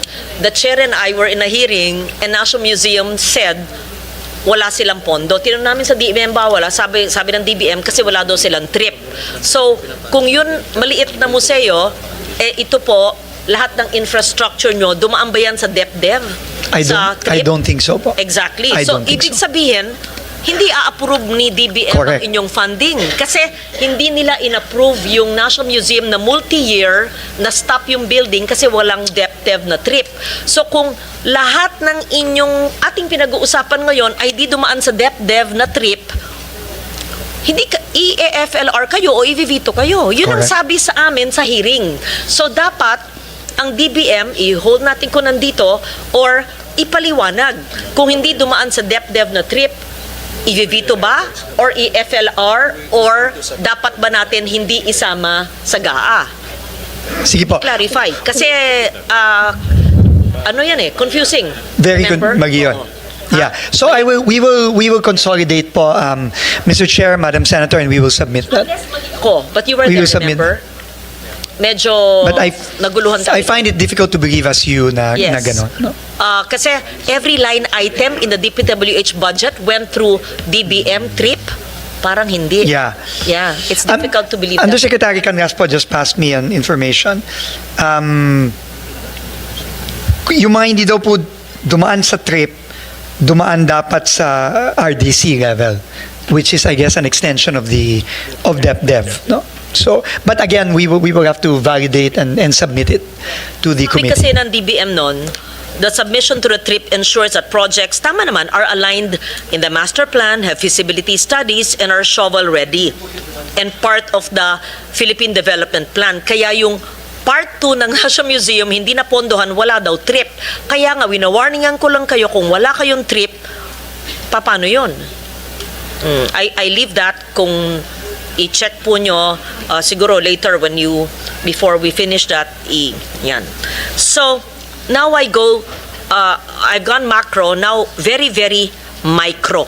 And I hope I'm not considered to be parochial here. I just speak for the provinces who may be large inland area and population but receive 1/2 or 1/3 the allocation of other provinces, because again, our budgeting is based on administrative or political districts, not by need. Okay, example, with the permission of the chair, may I just, parochial pero kailangan eh. We have to speak for the people eh. Antique budget is much lower compared to its neighbors. And do not get me wrong, I'm a senator, I represent our Region 6 and the island of Panay. I'm happy that the others are bigger. Pero para lang ihambing. Let's say, Aklan, Iloilo, Capiz, yan. So I'm glad. But Aklan and Capiz, despite having a population equal to us in Antique, but we have much larger land area. Per land area, Antique receives only 0.43 million per square kilometer, roughly 1/3 of neighboring province, kasi lone district kami. So, an ordinary Antiqueño benefits only, ginawa kong per capita, 1,800 worth of infrastructure investment from the government compared to residents of Aklan or Capiz who benefit around 3.6 to 3.9 thousand or double the amount. Again, I am happy that the other neighboring provinces have triple the budgets because there are congressional districts. Huwag po niyong tanggalin, dagdagan pa nyo. Pero bakit ang probinsya ko, hindi naman ako yung congressman, pero 3B yung NEP, tas yung NEP revised naging 1.1. Pareho ng Valenzuela. 1.1B. Talagang aping-api. Bakit ganun? At meron naman maraming probinsyang nangyayari po yun. Siguro, iisipin ko lang, mahirap magsiguro. Kasi stricto, kasi takot maglagay iba doon, o baka hindi naisip ng central, hindi naisip ng region, or siguro yung district engineer hindi humingi ng malaki, or siguro yung congressman o yung senador hindi humihirit. But don't get me wrong, I'm not asking questions here for you to add to the district where I represented. No. I just speak for the districts with large population, large land area, pero ang liit-liit at ang daming needs, pero ang liit. So, palaisipan. And I speak for the indigenous peoples there, the Ati and the Iraynons who cannot speak and talk to you ever in their lives. Buti na lang yung aking regional director, taga Bugasong, at alam niyang ibig ko sabihin. Yeah, yung nakakaantig ng puso yung ganun. Tapos ito, papakita ko sa inyo. Gusto kong i-flash eh. Yung NEP at yung regional budget allocation per capita. Lihis, how do you say it? It doesn't make sense at all. It doesn't make sense at all. So, I want to understand. Oo. Di ba usually sa NEP, tapos sa GAB lumalaki, pagdating ng Senado, kami nahubaran. Binagsak talaga. Nagalit talaga sa akin ng DPWH, tinanggal lahat. Yun.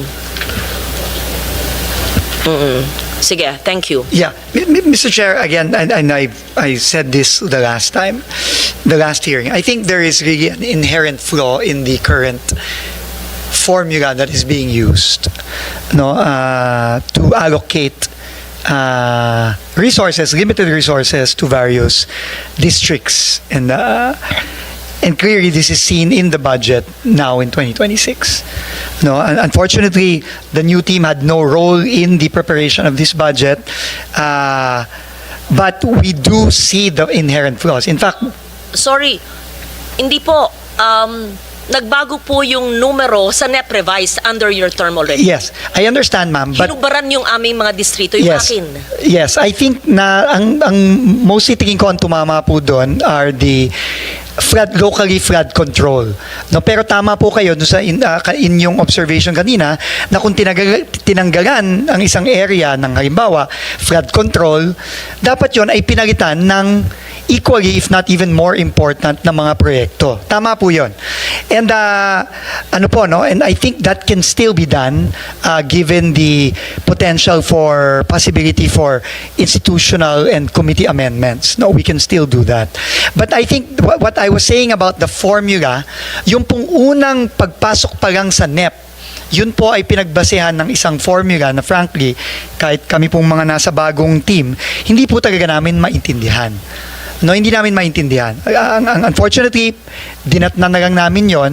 But right now, Undersecretary Conti, who can speak more to this, is already in the process of finding a simpler and a more equitable formula to distribute resources moving forward. No, in fact, kailangan na ho talagang gawin ito dahil obviously it's not just this year, ma'am, I'm sure na nangyari ito. No, this is probably repeatedly been the case for smaller districts like Antique and others who have unfortunately gotten the shorter end of the stick for so long. That it's not a smaller district dahil lone district siya, mas malaki ang land area. That's right. Pareho rin ang population. Kailan yung iba, 2 distrito, tapos i-add mo yung 2 distrito sa isang distrito ay kami ang pinakamaliit. At saka hindi lang naman ako, marami rin ibang distrito na siguro malayo sa kusina, hindi nakakahingi. At nahihiya din ako, maski senador ako matagal, hindi pala hingi. At kung humihingi man, tas hindi natutupad, hindi yung binibigay, di hinayaan lang namin. Pero we must correct this disparity. At saka ayoko mag-amend sa distrito na pinanggalingan ko. Make it an institutional amendment para naman hindi lopsided na ganun. Hindi lang ako, tignan po nyo lahat at wag naman galing sa amin. Tas ano yung pangangailangan? In fact, para walang korupsyon, di lagay nyo classrooms. Kaya lang, hindi nyo budget yon. So, pwede nyong gawin, sabi ng LBRMO, multi-purpose buildings / school building. Pwede daw yon, which is under your budget. So, hindi sa ako'y humihingi, sinasabi ko yan para in full transparency and accountability, yung mga naaping distrito na halintulad po sa akin, kukompute yung populasyon at land area, kung papalitan nyo, siguro wag ng roads, wag ng multi-purpose school buildings kasi sabi ni Sani, ang laki-laki ng pangangailangan sa school buildings. Anyway, kayo rin mag-i-implement noon. That's a manifestation, Mr. Chair, as an institutional amendment. I'm not just referring to 1 or 2 districts. Para hindi magbukang, nag-amend, nagtanong siya, kaya nalaki ang distrito, ayoko pong ganun. I will refuse any additional allocation just because I'm asking. And I speak to many districts. Nahiya lang yung ibang congressman. At saka wag natin titignan kasi yung need according to political boundaries. May I Mr. Chair, you are absolutely correct. And I guess we will do 2 things, ma'am.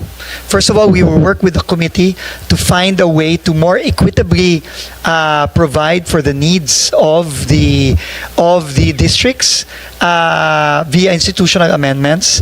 And second, we are already in the process of fixing this clearly non-responsive and ineffectual formula that has been used for so long into something that, as you correctly pointed out, needs-based. Yung kung sino po ang mas nangangailangan, dapat yun po ang mas may nakukuhang pondo galing sa national government. Thank you, ma'am. And wag po kayo hihingi sana ng karagdagang pondo within your agency. Correct the institutional mistake, inequity, institutional inequity, to correct it. Wag, ulitin ko po, hindi lang yung akin na sinight. Yun lang kasi ang alam ko, kaya sinight ko. Marami pang halintulad po sa akin. Yun. So, thank you for that. We agree po. Mr. Chair, Mr. Chair, thank you so much. naman ako, di ba? O naman, ayun yun. O naman. Sige, maybe LBRMO can work together with the staff of the chair. Oo. And with your planning. With our planning team, Yes. so we can... And I repeat, hindi po flood control, pero actually hindi masama kasi binabaha tayo, di ba, Pruto? Oo, binabaha. Pero dahil bawal, okay, bawal ngayon. Oo, sige. Pero papakita ko sa inyo ang maayos na flood control. Ang maayos sa flood control. Nakita yan ni Senator Pia Cayetano. Meron nga kami marathon na gagawin doon sa Esplanade. Napakagaling. Napakaganda. Hindi flood control yun, actually Esplanade. Parang yung sa Iloilo River nila, Senator Drilon. Esplanade. Flood mitigation structure yun eh. Yeah, Iloilo at saka yung sa amin. Papakita ko sa iyo. Nakita mo yun. Ganda-ganda. Ganda-ganda. Flood mitigation structure, kaya hindi nagbabaha. May Esplanade patuloy. Anyway, so on the cost of roads of DA, nabanggit na ng Cherry to, pero gusto ko rin maintindihan. Magkano ba talaga per meter ba ang sinasabi? Magkano ang per meter ng cost benchmark ng farm to market road na same width and may roadside ditches or canals? Magkano ba talaga?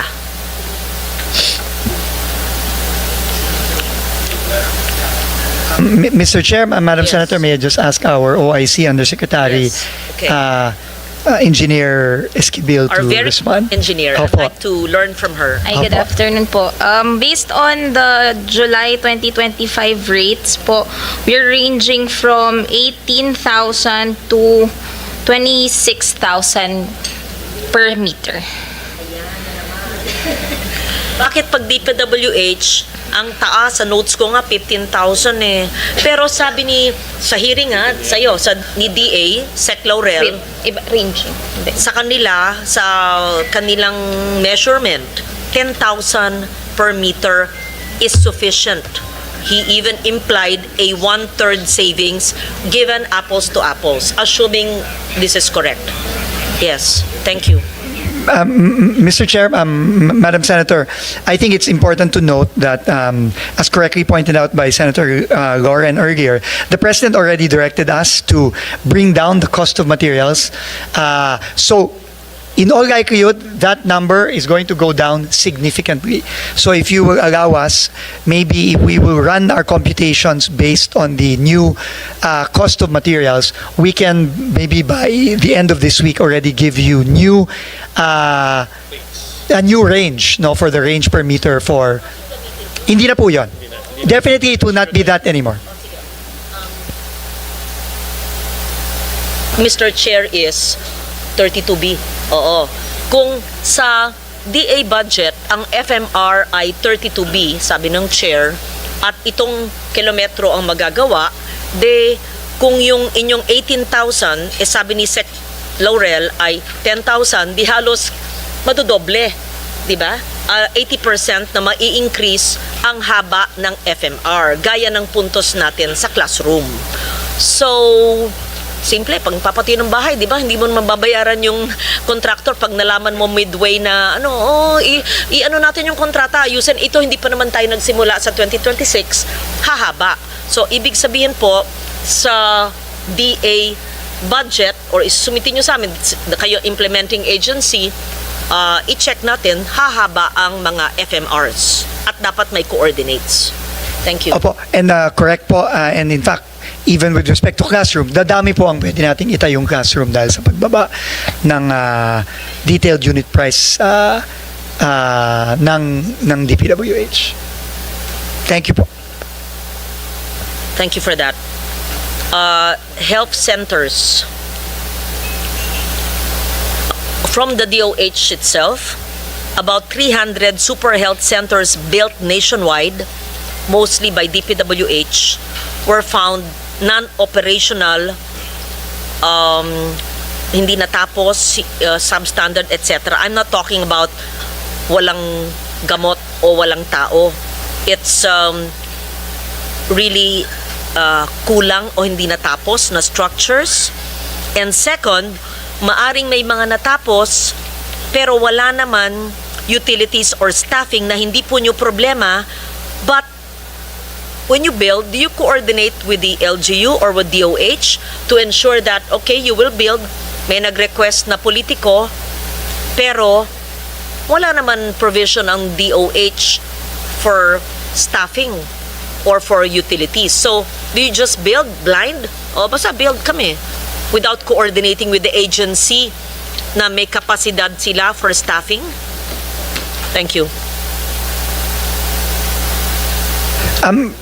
Right now po, ma'am, I mean, there is coordination, but the coordination with the local governments for these projects with DepEd or with DOH is being done by the lead agency, in this case, the DOH. No? But you're absolutely right. I think that needs room for improvement. No, because clearly marami pong mga sitwasyon ngayon na nakita na natin na more coordination is needed. No? Dahil nga po yung areas na nakatayo na yung building pero wala pang kuryente, nakatayo na yung building pero wala pa ring tubig. So this requires, mahirap po kasi yung turuan, so dapat magtulong-tulong na lang po. So we will see, we will work with the DOH and the DepEd and the other agencies so we can coordinate better, Mr. Chairman. Mr. Chair, how do we help DPWH do this? Kasi taga-tayo sila. Pero hindi pa pag nagtatayo, dapat tanungin sila sa nagpapatayo. O magtatayo kami. Sapat ba yung pondo mo? Sabi na, ay kulang kasi ng 1 million, hihingi naman next year. So, it's a structure na hindi tapos. May mga ganyan, yan. Ganun palagi nakikita when we go around, right? Or, itayo, maayos, pero hindi naman napondohan yung equipment at yung staffing kasi magre-request pa sa DBM o walang gamot. So, karapatan nyo magtanong, itatayo namin to. Handa ba kayong ahensya nagpapagawa, maglagay ng staff at ng pasilidad? Kung hindi, ba't itatayo? Pero hindi ba nila tungkulin yun na may silbi yung tinatayo nila? At tanong sa ahensyang nagbabudget na linilipat sa kanila yung budget, right? If I can intervene, Senator Lauren, in fact yan ang isang malaking problema rin ng Department of Health through HFEP, yung health equipment and facilities. Dahil dapat, bago sila nagpapatayo, meron ng coordination with the local government units. Dahil yung LGU, sila bahala sa doktor, nurse, equipment, at yung pang day-to-day to operate. Like for example, kuryente, tubig. But marami rin mga LGU nagsasabi na, hindi namin kaya magkumuha ng doktor, hindi namin kaya magbayad ng kuryente. Kaya na ano rin sila na walang nagmamando ng mga health centers, no? DPWH in fairness is just constructing. Kung anong pinakonstruct, ko-construct. Pero yung operating DOH, malaking problema rin yan sa DOH right now. That's why we have to look at the HFEP funds, which is about 14 billion, very closely. Dahil nasasayang, maraming pondo dun, unfinished hospitals, unfinished rural health centers, unoccupied super health centers. Nasasayang lang yung pondo natin sa health, no? Yeah. So how do we deal with that? Is it the DOH sole responsibility, or before they build, they must ensure that the agency asking them to build has the capacity to operate it, so it's not like a white elephant that was built? Ho talaga, ma'am. Admittedly, nangyari. So, this coming 2026, ang iniisip ko to move forward with the HFEP, wala mo ng mga new super health centers, new rural health centers. Tapusin na muna natin lahat ng mga uncompleted. Lagyan ng tao yung mga unoperational at yung mga hospitals. Marami ho tayong, we approve here in the Senate yung mga hospitals, diba? Expansion and newly created. Let's fund those expansion and newly created hospitals. Dahil may batas, wala namang pondo, no? So we have to fund them. So yung muna yung naiisip ko to move forward with this. So para hindi nanganganak yung problema, ma'am. And if I may po, Mr. Chairman, Madam Senator, that on the super health centers or the hospitals, ang commitment naman po namin is we will work with DOH to ensure naman yung mga ospital at mga healthcare centers na bitin. No, yung pong sinasabi ni Senator Lauren na yung nakausli yung mga bakal, hindi pa tapos, kailangan po tapusin na, no, finally. And we really welcome the policy now po na wala munang new, tapusin muna natin yung mga hindi pa tapos, and then DOH can ensure that they are operated properly. We welcome that, Mr. Chairman. Thank you very much for that.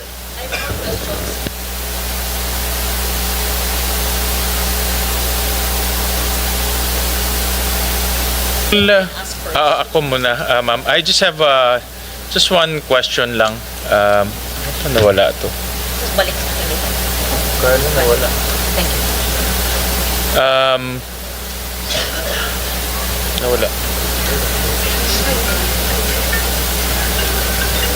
Anyways, can you flash yung news report ni Presidente?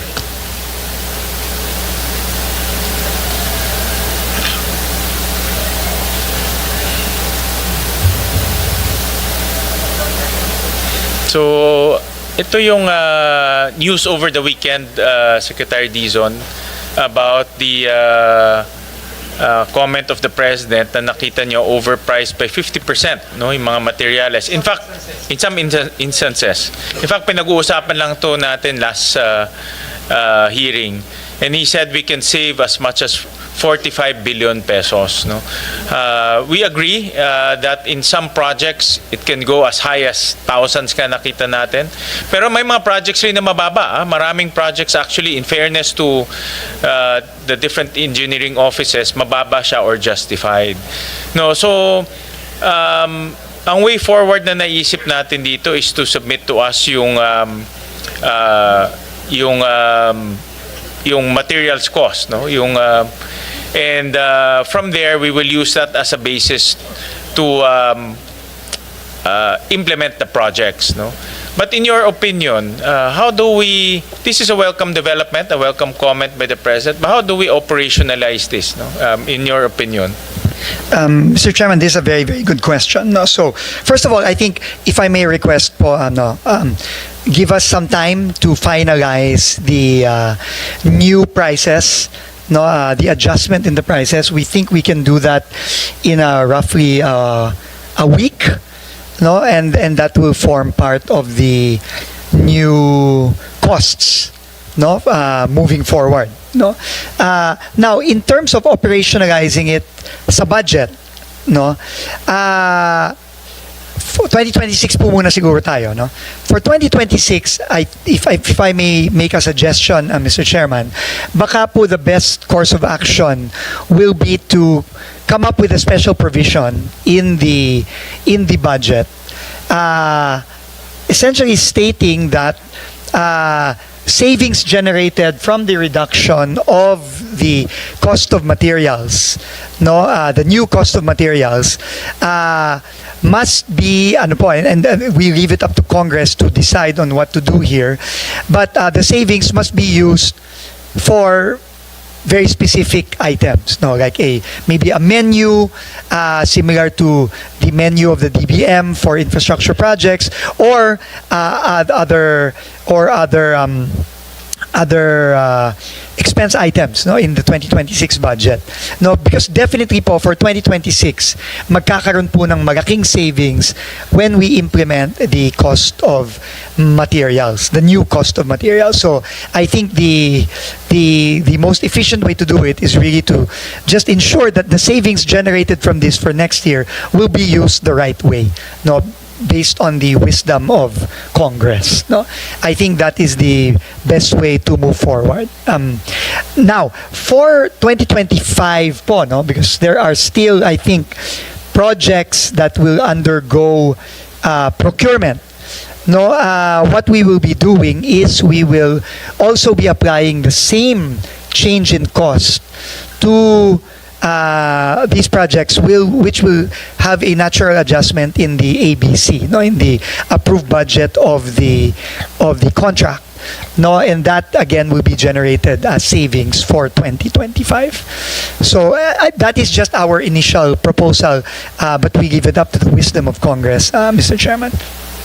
Because we want to, ito yung pinag-uusapan natin, Senator Lauren, no, and we want to reflect that savings hopefully in the budget so that we can utilize that funds for other purposes, no, more para magamit rin natin to build more schools or build more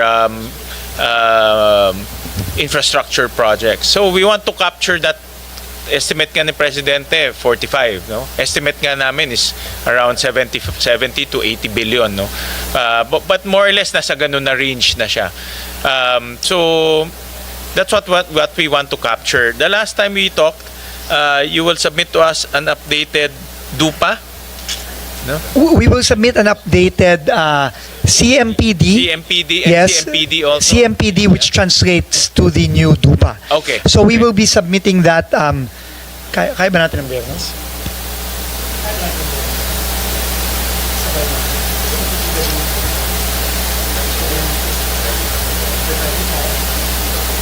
Okay, the team says we can submit also by Friday. So we can submit everything already by Friday. By Friday, okay. Opo. That will be good kasi doon natin makikita yung pagbaba ng presyo. Opo.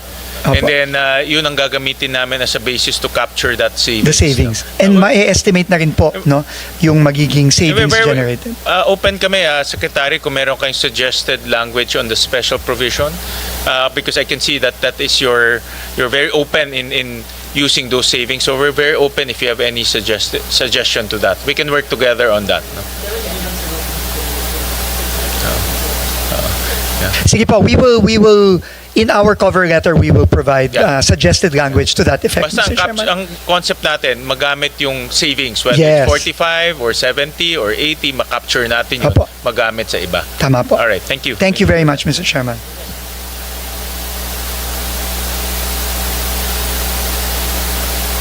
Have an intervention after you about the savings. Tapos na po ako. Yes. Thank you very much, Mr. Chair, for bringing up the issue of savings. That was actually my next question before I asked for a break. So, hindi pa po nasagot, hindi pa po na-compute, no? But you said by Friday on the total computation or estimate of savings for the 2026, right? Because naka-flash kanina sa screen, and thank you to the President and to the good Secretary about the lowering of the DUPA. But more than the lowering of the DUPA, meron pa rin ibang pagkukuhanan ng savings.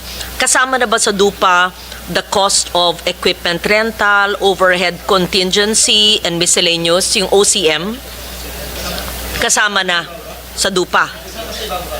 Iba pa. Dapat ibaba din yun.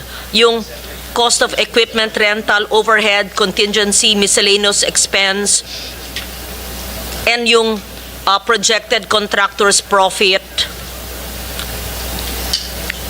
Diba?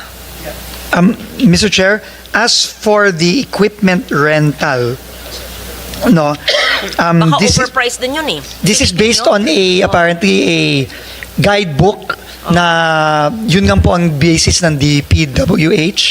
It's called the ASEL guidebook. Maybe I can ask OIC Undersecretary Esquivel to explain the ASEL guidebook. And then the indirect costs and labor, obviously, ito po ay hindi po kasama ito sa mga gagawin. Ang gagawin lang po natin is the cost of materials. No? Cost of materials po. Opo. And with your permission, Mr. Chairman, Madam Senator, maybe I can just ask OIC Undersecretary. Lara, okay ka ba? Sige pa. I want to understand, yung cost of materials, kung overpriced yan, hindi ba baka rin naka-overprice lahat eh? Pati yung contingency, yung miscellaneous, yung equipment rental, overhead. Bloated lahat yan. Kasi sa ibang ahensyang inupuan namin, lahat bloated eh. Pati yung subscription sa monthly nung Starlink coverage sa isang ahensya, grabing taas din eh. So magandang, hindi masamang silipin lahat, di ba? Opo. Sisilipin po namin, Madam Senator, but maybe just to provide context and information, may I ask that OIC Undersecretary Lara be recognized just to explain all the components of the pricing of a certain project or a certain contract. Thank you, Sec. Good afternoon po. For the direct cost, we subdivided into three components: the material, labor, and equipment. As mentioned earlier, the material, we use as reference the construction materials price data, which is issued by DPWH. But for labor, we follow the DOLE, Department of Labor and Employment Memorandum. So we follow their rates, and then for the equipment component, we use the Association for Carriers and Equipment Lessors Equipment Guidebook. This is approved for use by DPWH. So external guidebooks po for labor and equipment. Thank you for that, OIC Yusek Lara. Thank you for using that. Sa labor, wag yung tipitin ng labor. I mean, yan ako talaga ibigay sa tao.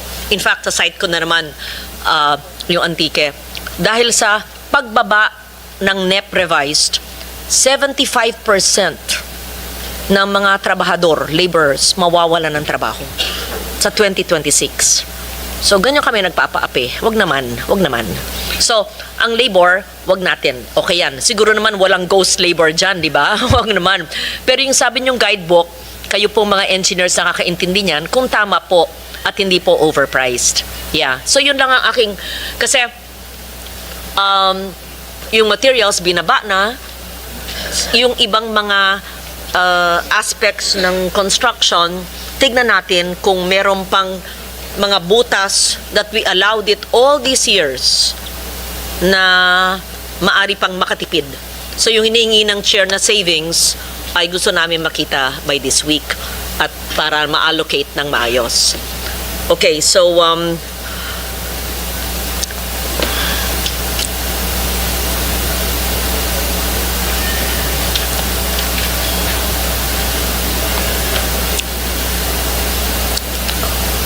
another source of savings, if I may, would be questionable 2025 projects. This has not yet been discussed, I think, although parang hagip kanina you mentioned na yung iba wawasakin kasi nakakasama. So, aside from yung wawasakin, pero sabi nyo pag-aaralan dahil sa COA and all of that, pag dangerous, I believe there's still 1 trillion worth in projects being implemented or na for later release, kung i-release ba yon. So, what do you do with those already being implemented but based on the cost of materials, alam nyo na na-overprice? Dapat mag-renegotiate at dapat ay ibaba yung presyo maski may kontrata dahil pwede naman yan, may mga provisions naman sa Government Procurement Act. Hindi tayo dapat patuloy na magpaloko sa mga nag-overprice at tutuwirin we're just going to straighten out in 2026 while allowing 1 trillion, assuming my figures are correct, worth of projects to be overpriced while the President has taken a very laudable move. I am certain the President would be happy to hear from the good Secretary how the presently substandard or rigged or overpriced projects, whichever the case is, there could be some savings to be generated. Thank you. Madam Chair, as I mentioned earlier po, for 2025, for those that have not yet been procured, no, we will apply already the new cost of materials, the lower cost of materials to those. So there will be savings clearly generated from that.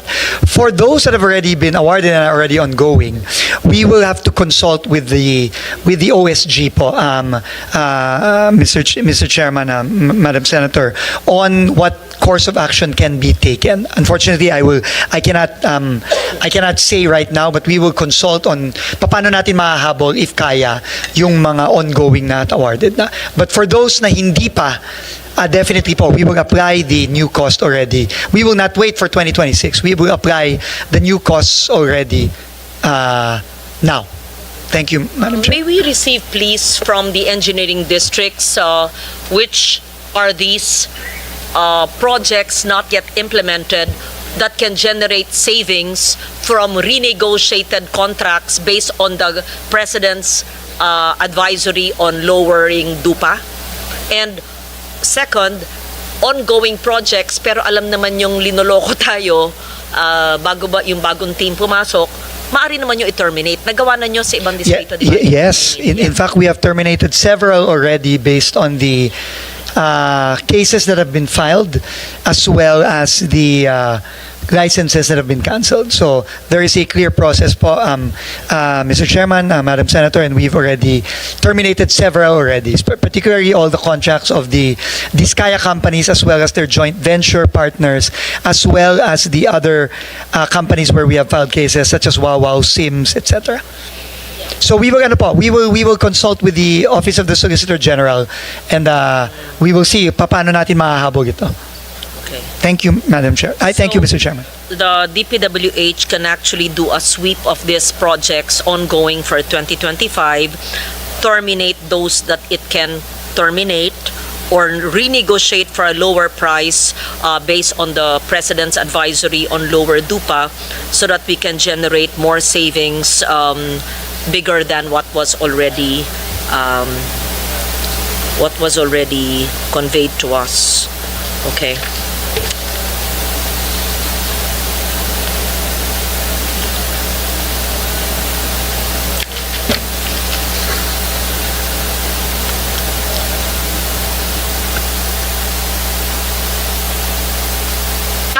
May I know the process after the DPWH has given us the estimated savings? It is up to the committee to reallocate it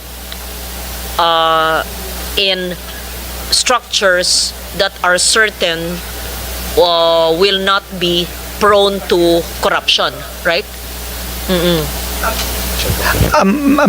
Madam Senator, Mr. Chairman, I think the approach will be to have a special provision in the 2026 budget that because clearly whatever savings we will estimate is still estimated savings, no, meaning depende pa po yung actual savings kapag yung mga project na yan ay na award na next year, no? Kasi may bidding process pa po yan. So we were suggesting po that a special provision be crafted so that the savings, actual savings generated in 2026 from the DPWH budget will be utilized to fund a very clear menu of projects, of services that of course will come from Congress. No, so I think this is the approach po, because while we can give an estimated amount, it is still estimated, ma'am. Hindi po siya pwede talagang maano. Thank you po. There are two ways, Mr. Chair. Yung mga sigurado na sila, kasi na-convey na nyo sa news na may savings na kayong 50, tapos yung additional na mako-compute po nyo hanggang Biyernes, we have, you as Chair, we have the authority na yun ang pool na paggagamitan sa iba. Pero yung special provision is useful dahil sa karagdagang savings. Pero hindi lahat ipagpaliban sa next year. Yung kaya ng desisyonan dahil na-convey na nyo na may X amount na savings, pwede na rin yun. Yeah. Diba? Kasi, Mr. Chairman, we leave it up to the wisdom of Congress. But I leave it to the judgment of the Chair. I think, Secretary Senator Lauren, ang pinakamalinis is for those projects to be amended down. Now na, mas gusto ko nga ngayon But you have to tell us, gray area. kasi ang dami, we're talking about 14,000 projects eh. Some of them are low, some of them, based on our analysis, some of them are justified. In fairness, hindi lahat rin marami ring overpriced, no? But for us to go through that 14,000 plus, hindi natin kaya yun, ma'am, because we don't have the manpower and also the technical know-how. But if we can leave it to DPWH to give us those items na talagang obviously mataas, and then based on your new CMPD, pwedeng bumaba, then ibigay nyo na sa amin para i-amend na namin directly in the budget, no? And then we can realize the savings. That is the pinakamalinis na paraan. Mr. Chairman, Madam Senator, I think, well, just consulting our technical people here, they are telling me that it is virtually impossible po to do that at this point given the limited time available. Na unang-una ho, mahirap po kasing mamili lang ng kung ano ang babawasan, ano ang hindi. Obviously, the program of works are different across projects. So it might be virtually impossible for us to do that, no, given the limited time, no.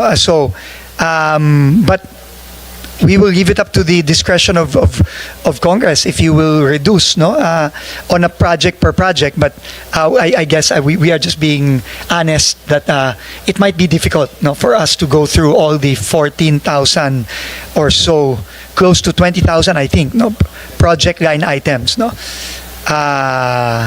I mean, if this was January or February, I mean, beginning of the budget, I think we can do that. But unfortunately, it might be impossible to do that at this point.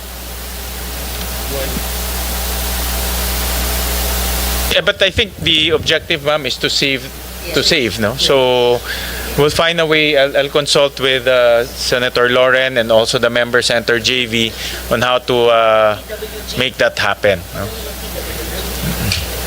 Kasi may time constraint tayo eh. Yes.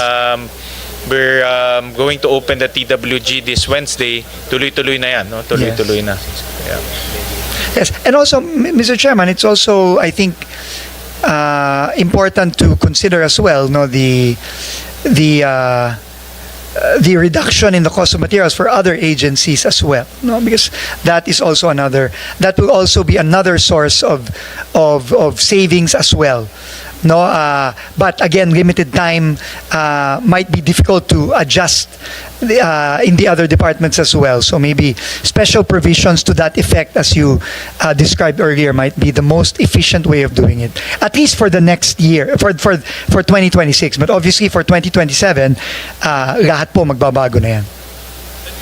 Submit to us yung CMPD. Yes, we will submit the CMPD and also the corresponding estimate of the effect on the capital outlay. Okay, sige. Opo. Okay, sige. Thank you very much, Pag-isipan Mr. namin. Chairman. I'll consult also with our budget experts. Thank you very much, Mr. Chairman.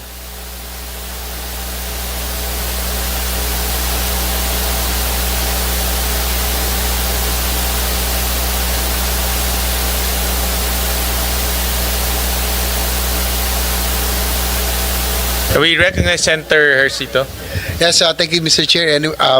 Anyway, while waiting for Senator Loren, actually last week na I already raised my concerns, no. But hearing today, just listening, it's sad to hear that there was really no coordination, no, according to Secretary Dizon, with especially for flood control projects. There was no coordination with DNR because they are the experts doon po sa water sa river basins kung saan pupunta, no, yung flow. Senator Legarda is correct, we cannot fight nature, no, we have to go with it or work with it, no. This strengthens yung ating pong proposal last week, no, and which was supported by Secretary Dizon, yung pong creation ng Department of Water and Resource Management, so that there will be no more disconnect again, no. Dapat yung pong siguro itong itong agency ni Jose Carlo should be with the folded into the new Department of Water Management. It will address yung water scarcity because the world is already because of the growing population, yung pong water is becoming a scarcer resource every day. Tama po sila, no, yung binanggit ni Jose Carlos David, that we should, yung pong dapat natin, infrastructure will not just divert water and throw it in the ocean. We should in fact impound it and restore it so that during the dry season meron ho tayong pandilig, no. Sabi ko nga, every rainy season we had abundant supply, sobra-sobra yung tubig natin, pero pag dry season wala naman tayong tubig. And sad to say that there are, Mr. Chair, nakakalungkot na marinig na kay Secretary Dizon mismo that there are some flood control projects that worsened. And from Jose Carlos David also, the situation, kasi nga bumilis yung flow ng tubig, walang pampabagal, walang impounding. So I think siguro for na-bash tayo last week, no, sa mga netizens, sabi lang creation of water department, Department of Water, dapat may Department of Fire daw and Soil and everything. But this is not a laughing matter. I think water is getting scarcer every day the world over, and I think yung flood control, management of water has to be under one full-fledged department para hindi na ito maulit muli. We have seen, Mr. Chair, yung disconnect, no, na nakakalungkot na Secretary Dizon already said na coming from him, that most of the projects had no coordination with the Water Resource Management Office. Sila po yung merong expertise, no, kung saan po yung daloy ng river basins and all. So yun, Sec Dizon, thank you very much for your support, no, for two bills that I have in mind, no, yung master plan for infrastructure and national development, and also yung a lot of our colleagues filed yung pong creation of Department of Water and Resource Management. I think this is timely. No, unang-una maano na natin yung tubig natin, we will use it wisely and at the same time prevent yung pong nangyaring mga floodgates scandal from happening. Anyway, doon po sa the President said that 250 billion of flood control project will be realigned to other programs, most especially social programs, no? So, but there will still be 100 million, Sec Dizon, that will be used. O wala na, talagang totally. Mr. Chairman, wala na po. Ang matitira lang po for flood control are the foreign assisted projects assisted by JICA, ADB, and World Bank, roughly about 15 billion pesos. So the entire 250 billion will be realigned for social program. Ang ano ko lang doon, Mr. Chair, because government spending, especially for infrastructure, is a driver for economic growth, di ba? Siguro maganda, I would like to propose to the President, if given the chance, that probably half of the 250 billion be still used for infrastructure, specifically for, halimbawa, since DPWH ay still undergoing reforms, hanggang di pa tapos, pwede ilagay si DOTR to. Total, galing naman si Sec Dizon sa DOTR. For airports, for ports, and other economic drivers in infrastructure. At least tuloy-tuloy po yung spending natin for infra, and it will also have returns kasi hindi naman sa pag-ano, Mr. Chair, kung ilalagay lahat natin to sa ayuda.ax, there's no return. Diba? Iba yung infrastructure because this is an investment for the future, to stimulate economic growth, to create growth areas. So yun po yung ano ko siguro, no? Meron akong breakdown dito, siguro half of it nilagay natin sa DOTR for ports, airports, and other major infra. Dapat infra din, di ba, Mr. Chair, para hindi sayang, para yung, as I said, the multiplier effect, yung economic drivers, dapat tuloy pa rin. Siguro DOTR would get half probably. Siguro for social programs na gusto ni Presidente, at least may impact po. For health, okay po ako doon, no? MAIP, PhilHealth, that is really felt by the people, no? Kasi kung AX lang, ang hirap doon, hindi natin, that's cash. It's also prone to temptation, no? Mas okay ni MAIP direktang na tulong sa. And also, Mr. Chairman, siguro Sen Lauren will agree. Yung one time, big time lang tayo magkakaroon 250 billion na biglang, meron tayong that we can use for other programs na dati pangarap lang, no? We can fund MAIP, we can add for MAIP, UAC, PhilHealth, and HFEP, no, lalo na improvement of hospitals, no, all over. Of course, i-balance na natin. Department of National Defense, talagang pangarap na lang talaga yung AFP modernization, but with this, lagyan natin ng a few billions for yung ating multi-role fighters, especially with the situation now in the West Philippine Sea. Coast Guard, ang laki nito, 250 billion no, but glad to hear that meron pa rin namang flood control projects, yung po mga foreign assisted. So hopefully by next year we can resume na maayos na, kasi we cannot, hindi rin naman natin pwedeng i-sacrifice to for the next 2 to 3 years, otherwise kawawa rin yung mga kababayan nating malulubog. So yun po, again, we'd like to thank Secretary Dizon for the support for yung pong master plan natin na measure, and also yung pong project, yung ating Department of Water Management, Resource Management. I think it's already timely, no, na magkaroon na ng coordination, no, and planning that ang banggit nga ni Senator Lauren, dapat nature-based, no? Hindi yung engineering based lamang, at yung district ang nasusunod dati.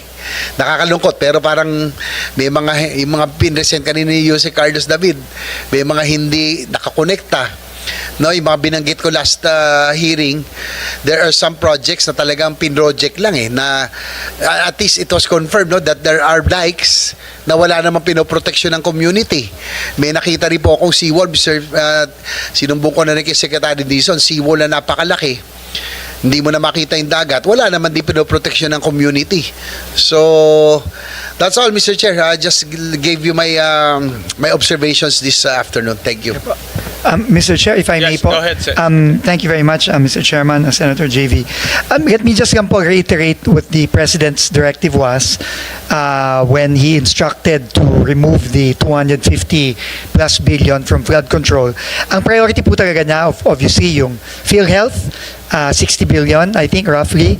And of course, yung ating pong mga social programs. Pero sa infrastructure naman po, sinabi din po niya, no? Kasama ang ating mga school buildings, kasama ho ang ating mga farm-to-market roads, at kasama din po ang ibang mga programa ng DOTR, pati na rin po ang Department of Energy. So, ano naman po, no? Wide-ranging naman po ang kanyang mga sinuggest na I think reflect na rin po ng lower house General Appropriations Bill. Thank you very much again, Mr. Chairman. I agree Senator with JV. Senator JV na yung matitipid natin sa infra, dapat malipat sa infra rin. No, because infra has a tremendous multiplier effect. Alam ni Secretary Dizon yan eh. And kung hindi natin ililipat sa infra yan, mawawala yung multiplier effect, Senator JV. So, I agree that we can, pag sinabi naman infra, kasama dito airports, seaports, no, other transportation modalities. Maybe this is the time to look for some projects in the transportation sector, which the Secretary headed once upon a time. No, so thank you for that intervention, Senator JV. Senator Lauren? Yes. Just to note that there is no need for a special provision for the GAA 2026 because it is already in the general provision of the GAA that the agency may augment their savings, and the savings is already defined in the GAA. Yes. So nandiyan na. And DBM is here, right? Tama. Yeah.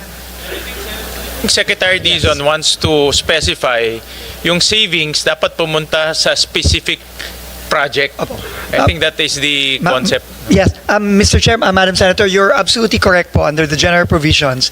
But under the general provisions, from what I understand, the savings generated will be limited for use within the DPWH. No.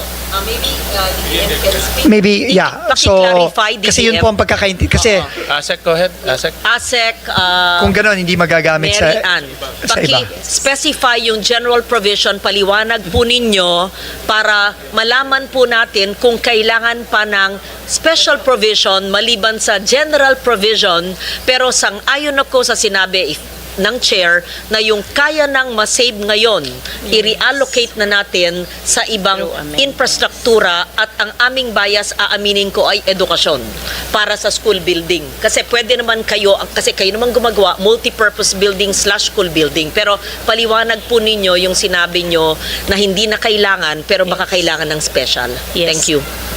Yes, thank you so much, Mr. Chair. As far as the savings are concerned, if we are looking at the savings ng DPWH and it wanted to use it ng within DPWH rin lang and within the same activity, then we're talking about modification lang. And the approval of that is within the DBM. That's provided for under the general provisions.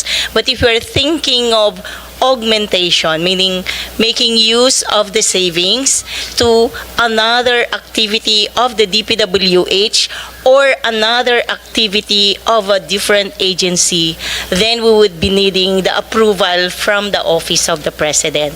So we term that as augmentation. That's why we say that the special provision will no longer be required for as long as the definition of savings are within what is provided for also under the general provisions, Mr. Chair.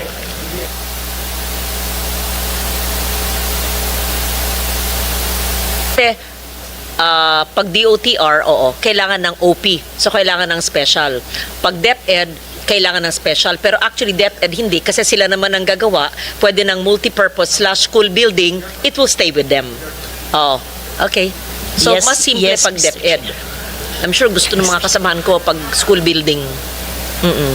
Oo. Oo naman. Sige. Kung mga bata, siksikan sa mga classroom. Sige. Okay, thank you.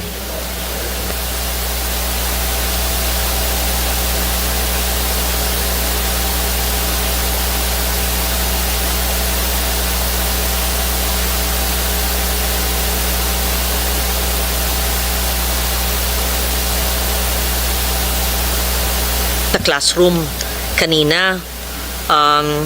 Yung single facility na classroom. Magkano ba talaga? Kasi pinag-usapan natin yung health center, pinag-usapan natin yung FMR. It was observed that classrooms built as a single facility, let's say, one classroom building, magkano ba talaga pag DPWH? And how do you measure it? Per square meter? Given the same kind of materials? Yeah. Mr. Chair, Madam Senator, I'll ask OIC Undersecretary Lara to respond. But again, let me just place a caveat that the numbers she will tell you are still the old numbers. These will decrease drastically within the next week or so because of our adjustments in the cost of materials. Undersecretary, please. Thank you, sir. Good afternoon po again. For the estimate, we use po cost per square meter. So I'll give a range from different regions. It's ranging from 24,000 to 33,700 per square meter for the previous CMPD. Know very well that from the private sector, yung Chinese chamber nga 8,000, pero baka naman iba yung materials doon. Walang tax on profit. Sabi mo na mga lahati. Ewan ko, hindi ako engineer, pero sigurado ako mas mababa dyan. So, kung yung DepEd School Building Program ay 28.056 billion, so sa estimate ng DPWH ay this will cover 12,000 classrooms. Kung ikakalahati mo yan, you will have 10,627 more classrooms, but this would be depending if we use a lower unit cost to 1.2 million. That perhaps, Mr. Chair, can be discussed in a technical working group because we're talking about costs. These are just estimates. So, ibig sabihin, yung sinabi po ni OIC Yusek Lara ay sabihin mo ng mga lahati, sabihin mo na conservative 40%, so i-compute po ninyo yung square meters ng classroom, lalaki ang numero ng classroom. Tama ba ho? Oo. Pangalawa po, yung savings na sinabi po ni Chair kanina na gusto niya ngayon na i-allocate, wag na ipa-savings, wag na pag-antayin ng mga tao, yung sa kay Presidente pa lang ay 50B na yon, assuming lang sa classrooms para hindi na umalis sa DPWH, hindi na OP approval, it will be multipurpose / school buildings, i-increase si number of classrooms maliban sa pag-slash ng 40% ng cost. So, more than the 10,627 more classrooms, si 50 billion pa, assuming hindi mapunta nga sa AIX at sa iba-iba, na mahaba pa ang proseso, mag-OP approval pa if it stays with them. So that's just my sincere and honest and well-meaning recommendation, and I would assume pag classroom, hindi naman siguro mandadaya, hindi naman siguro mag-ghost, hindi naman sigurong subject to anomalya o corruption, at magiginhawahan ang ating sektor na basic education. Yun po ang aking katanungan. Yeah. Okay, Mr. Chair. Lumabas lang po si Secretary, but before he left, he's aligned with your observation, Senator Lauren, when it comes to the possible use, which is to utilize that for the classroom, Mr. Chair.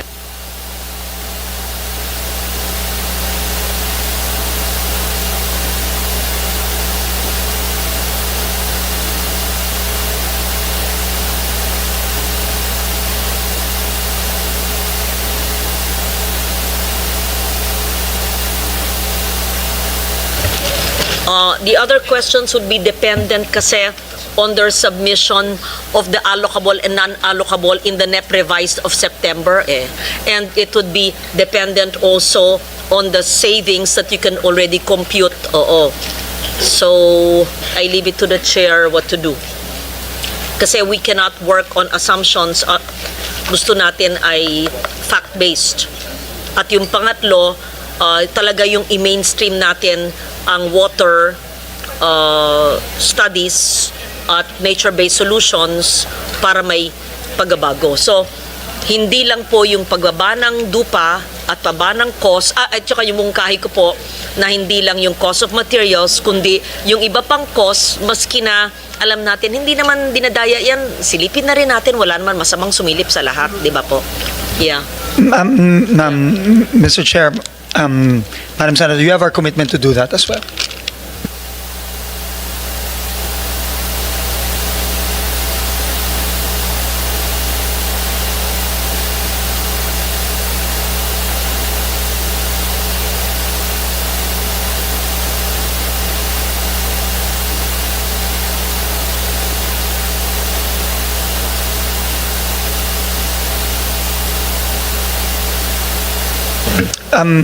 Mr. Chairman, sorry, we just realized that Friday is a holiday, so we will submit by Thursday afternoon.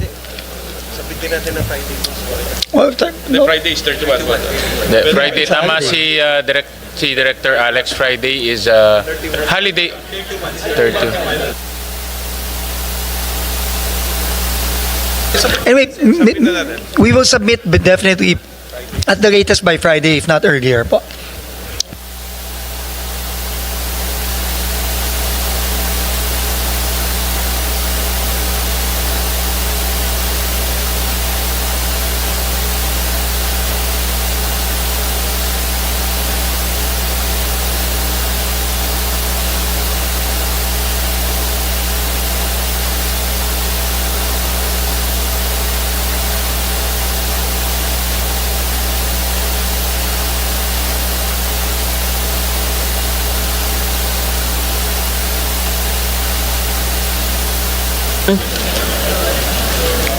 The foreign assisted projects are seemingly successful.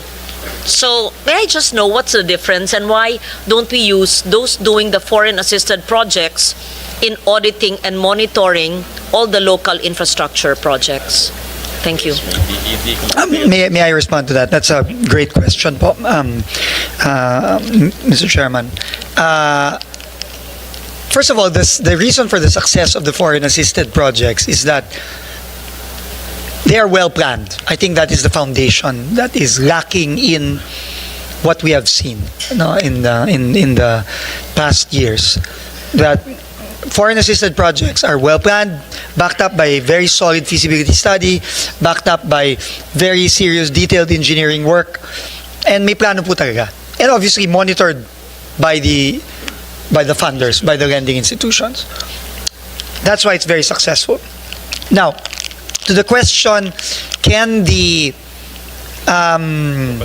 locally funded projects also be implemented or monitored by the team that does the foreign assisted projects? That is quite difficult, Mr. Chairman, because of the sheer volume of locally funded projects on a district level. And the UPMO, who is in charge of the foreign assisted, kakaunti lang po talaga sila.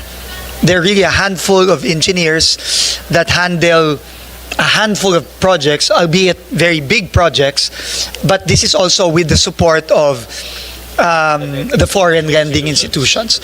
But I think there is great wisdom in the question of Senator Loren, because I think that is how, even on a smaller scale, how locally funded projects should be done. From the planning stage to the budgeting stage to the procurement to the implementation and monitoring stage, we should find a way to mirror the processes in the foreign assisted projects and apply them to the locally funded projects. And that would mean obviously involving all the district engineering offices, all the regional offices. So yun po, and I think that is part of what we want to do, as the new team begins the rollout of the reforms moving forward. Thank you po.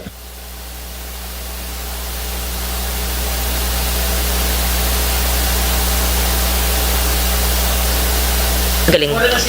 Oo, kaya, yes. Oo, kaya nga eh. So, Magaling yung mga yan. Kaya, hindi. Magkagaling utak. Magaling. Kaya, magaling yung dalawa kong yan eh. Kaya ako makulit magaling yung mga nasa likod eh. NEDA at ERC yan eh. Oo.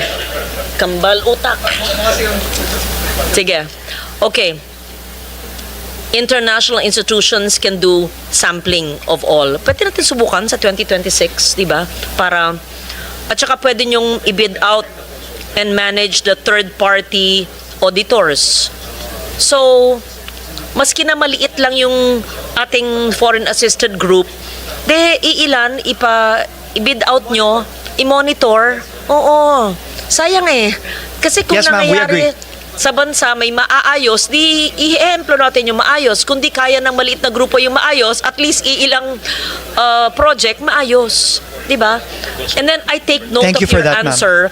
Tama si Senator Ping mula sa simula na lahat ng projects naman ay dapat dumaan either sa RDC at may feasibility study at hindi naman sapat na may request ng LGU kasi maaling yung request niya, hindi naman na-vet. Kaya kailangan may feasibility study talaga. Yun.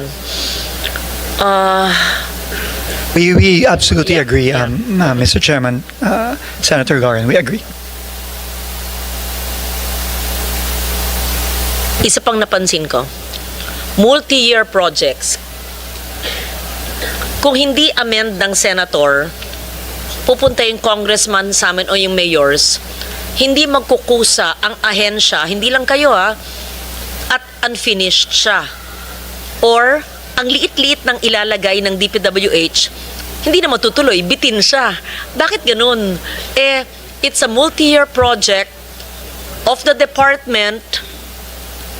Dapat, maski wala kaming intervention na amendment, kayo na ang kusa, tinatapos nyo. Kaya tuloy, all over the country, either vertical or horizontal structure or roads leading to hinterland areas, natitigil. Bakit kami kailangan mag-amend ng something nanggagaling naman sa inyo sa region o sa central na maayos naman para sa taong bayan? Kung hindi, napakaliit ng ilalagay sa NEP. Pero, ang lalaking budget, yung mga hindi pinag-isipan at may sponsor or proponent.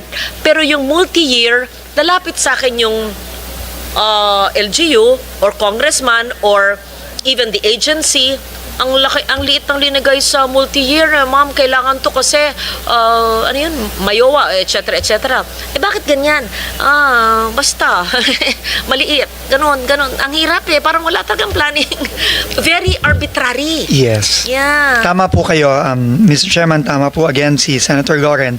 And this is something we really want to correct. And in fact, this was one of the first conversations I had with the new Undersecretary for Planning, that in the planning stages, in the budgeting stages, we must really prioritize projects that remain to be unfinished, incomplete projects. Kailangan po, kumbaga po, in the hierarchy of projects na dapat pondohan given limited funds, dapat po inuunang pondohan yung mga hindi pa tapos. Hindi putol na tulay, putol na kalip, bitin na building na munisipyong walang second floor, baka lang.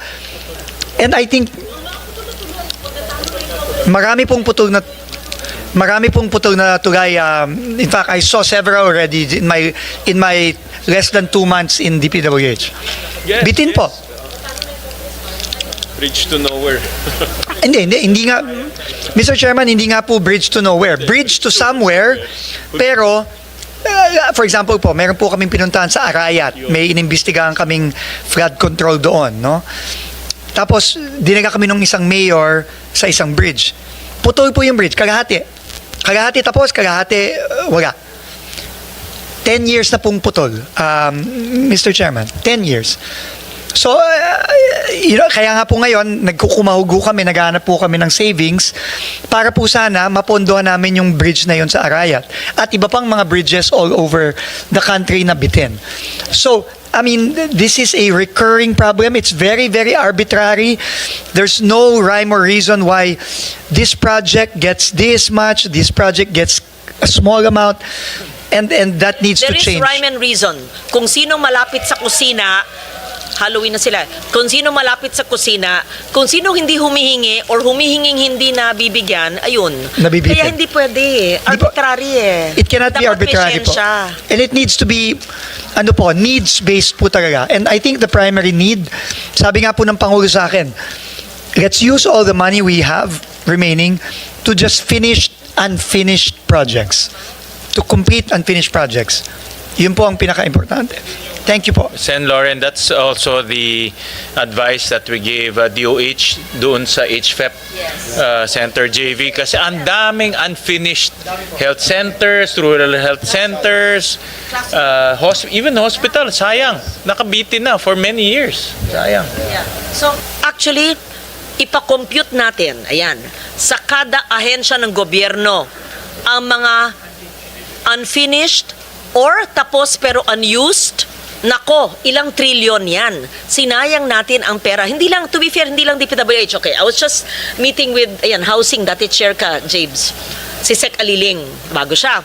Sinabi niya, sabi ko, bigyan mo nga akong listahan ng NHA projects. NHA, natapos yung mga bahay, yung intended beneficiaries, ayaw tumira sa bahay dahil malayo, bakit pinagawan? Pero pinasukan na ng informal settlers na hindi naman otorisadong tumira doon. So hindi naman nila mabigay sa informal settlers na tumitira sa bahay sa intended, makukuha naman sila. So we have a squatter problem in NHA and the intended beneficiaries are still squatters or informal settlers. So, if I may, there's really so much wastage systems loss, substandard, unutilized, underutilized, by running by the trillions of pesos, Mr. Chair. So, I agree with you, whether it's DPWH or DOH, which you build, or DepEd classrooms, tapusin natin our bridges to somewhere, but maybe the proponent already is not in office, right? Ganon eh. So, that's I won't say yun lang, that's what I noticed. I have to amend the multi-year. Trabaho yan ng ahensya. Lalapit sa amin, hindi po na pondo, nasabihin ng district engineer at sa region, hindi po kami narinig sa central, kayo na lang po pag-asa namin para umabot yung kalsada doon. Alam yata ni Alpruto ang ibig ko sabihin. O ganon. Tapos, lalagyan ng token. Ang liit-liit amount, 10 million, 20 million para matapos. Sabi ko, siguro maski 100 years akong senator, hindi matatapos. Kasi hindi ako mihingi eh. Sabi ko, kami ngayon, kung hindi na kami allowed mag-amend, kundi institutional, wala na. So, yung kalsada, hindi matatapos, kundi kami allowed mag-amend. Yeah. So, it's incumbent upon the agency, not just DPWH, to finish what they started, whether the proponent is an incumbent or not. Kasi syempre, the fact na pinondohan, at hindi ito mga flood control, talagang infra, na pondohan, kailangan tuloy-tuloy hanggang matapos. Huwag kami intayin mag-amend. Yun. Mr. Chairman, we could not agree we could not agree more with the honorable senator's observations. Kung kailangan ang trabaho po na ahensya, tapusin kung ano ang inumpisahan niya. Unfortunately, hindi po ganoon ang nangyayari. Hopefully that will change now. Apo, maraming salamat po. Maraming salamat. We'll just Friday is the submission. Yes, Mr. Chairman, if I may be allowed to just recap or summarize po what we need to submit just to be sure. Please. So we will be submitting po additional stationing for the initially identified projects and also additional validation and justification if we are able to find the justification and the validation. But we will also add the new projects po that also do not have the required detail. No, I think roughly about 1,500, if I'm not mistaken, additional projects. No, tama ba? 1514. Opo. So we will strive to do that by Friday, Mr. Chairman. Again, I will reiterate, kung hindi po ma-validate, ma-justify at mabigyan ng detalye yung mga line item, please po, we give the committee the liberty to please remove those projects from the list of projects in the DPWH 2026 budget. Second po, by tomorrow, we will submit po the request of the Honorable Senator Ligarda for the list of the districts under the resubmitted NEP, revised NEP, and also whatever the terminology is, given what was done. Yes, of course. Of course po. We will send the document po to the chair, copy furnished, Senator Ligarda. And then we will give the request of Senator Marcoleta for the apples-to-apples comparison of the HGABs 23, 24, 25 to compare with the already submitted 26. Remember, we talked about the 2025 possible savings. You were supposed to submit per district the projects where there are issues, and the issues that have issues with the implementation sa contractors that you may have the power to terminate. So we talked about 2025 projects funded. Either you renegotiate or you have the power to terminate if they are flood control projects or asphalting or whatever projects na questionable sa implementation ng mga contractor. And are you suggesting to terminate? Will you terminate? And if you will not terminate, what is the remedial measure you will do why you will not terminate? In short, we're putting everyone on stricto tayo ngayon, hindi pa 2026. But wala pa kayo noong 2020 pag ginawa yung GAA 2025, pero pinapanood nyo sila ngayon at husayon yan. To terminate natin, hindi natin terminate, pero repeat job ito, or sige, terminate, may savings tayo. So I leave it to your better judgment, but maybe a list of that so we can also study for possible savings. Mr. Chairman, Senator, what we can submit by Friday, I think, is the list of those that are either unimplementable already or that have been terminated already. As for those that we can terminate, this might be a little tricky because we still need to talk to the Office of the Solicitor General to determine that, and that will require, again, we're talking about I don't know, like 20,000 projects for this year that we have to sift through. That might not be possible for Friday, ma'am, but we whatever you can for Friday. At hindi na kailangan OSG, you have the power kasi sa Government Procurement Act, nakita naman nyo. At saka kung na-terminate niya yung ibang mukhang questionable, meron kayong power to terminate kung linoloko tayo. At saka sinabi na ni Presidente, ibaba yung dupa, pero ang sigil pa rin niya, let's say, sa construction material sa bridge na ito, triple. Kaya mo yun. Hindi kailangan ng OSG yun. Oo. Ma'am, kasi obviously for those that are already contracted, that was already the basis of the budget, and the contract price was already established under the old or the existing cost of materials. So there are clearly legal issues there, so we will need to talk to the OSG about that. But for those that we have terminated or about to terminate for costs, we can provide that list by Friday. Perhaps we can generate reports since from your district engineers or from our people on the ground, yung mga sumbong sa Senado na mga dapat i-terminate. I mean, without looking at political color, of course. Oo. Yes, Baka we can meron yan. marami pong sumbong kung Yeah, sumbong lang pong actually, pag-uusapan. No, sa sumbong sa Pangulo po, I think 20,000 na yung nagsumbong doon. No, but again, that will require some time to sift through. But finally, Mr. Chairman, ma'am, the last thing we will submit, which is very important, is the revised CMPD, the revised cost of materials, and then the estimated potential savings for 2026. So we will submit all of those by Friday, Mr. Chairman, Senator. Nomenclature that's allowed in the GAA for school buildings and classroom that will still fall under your department. Okay, yes, ma'am. Yes. So which is multipurpose buildings / school building. Yes. Oo. We will Kung provide ano yung that as well. gamit, kasi hindi bawal yun. Opo. Para wag nang ililipat, tapos babalik. Tama po. Yeah, mas efficient. Tama po. Yeah.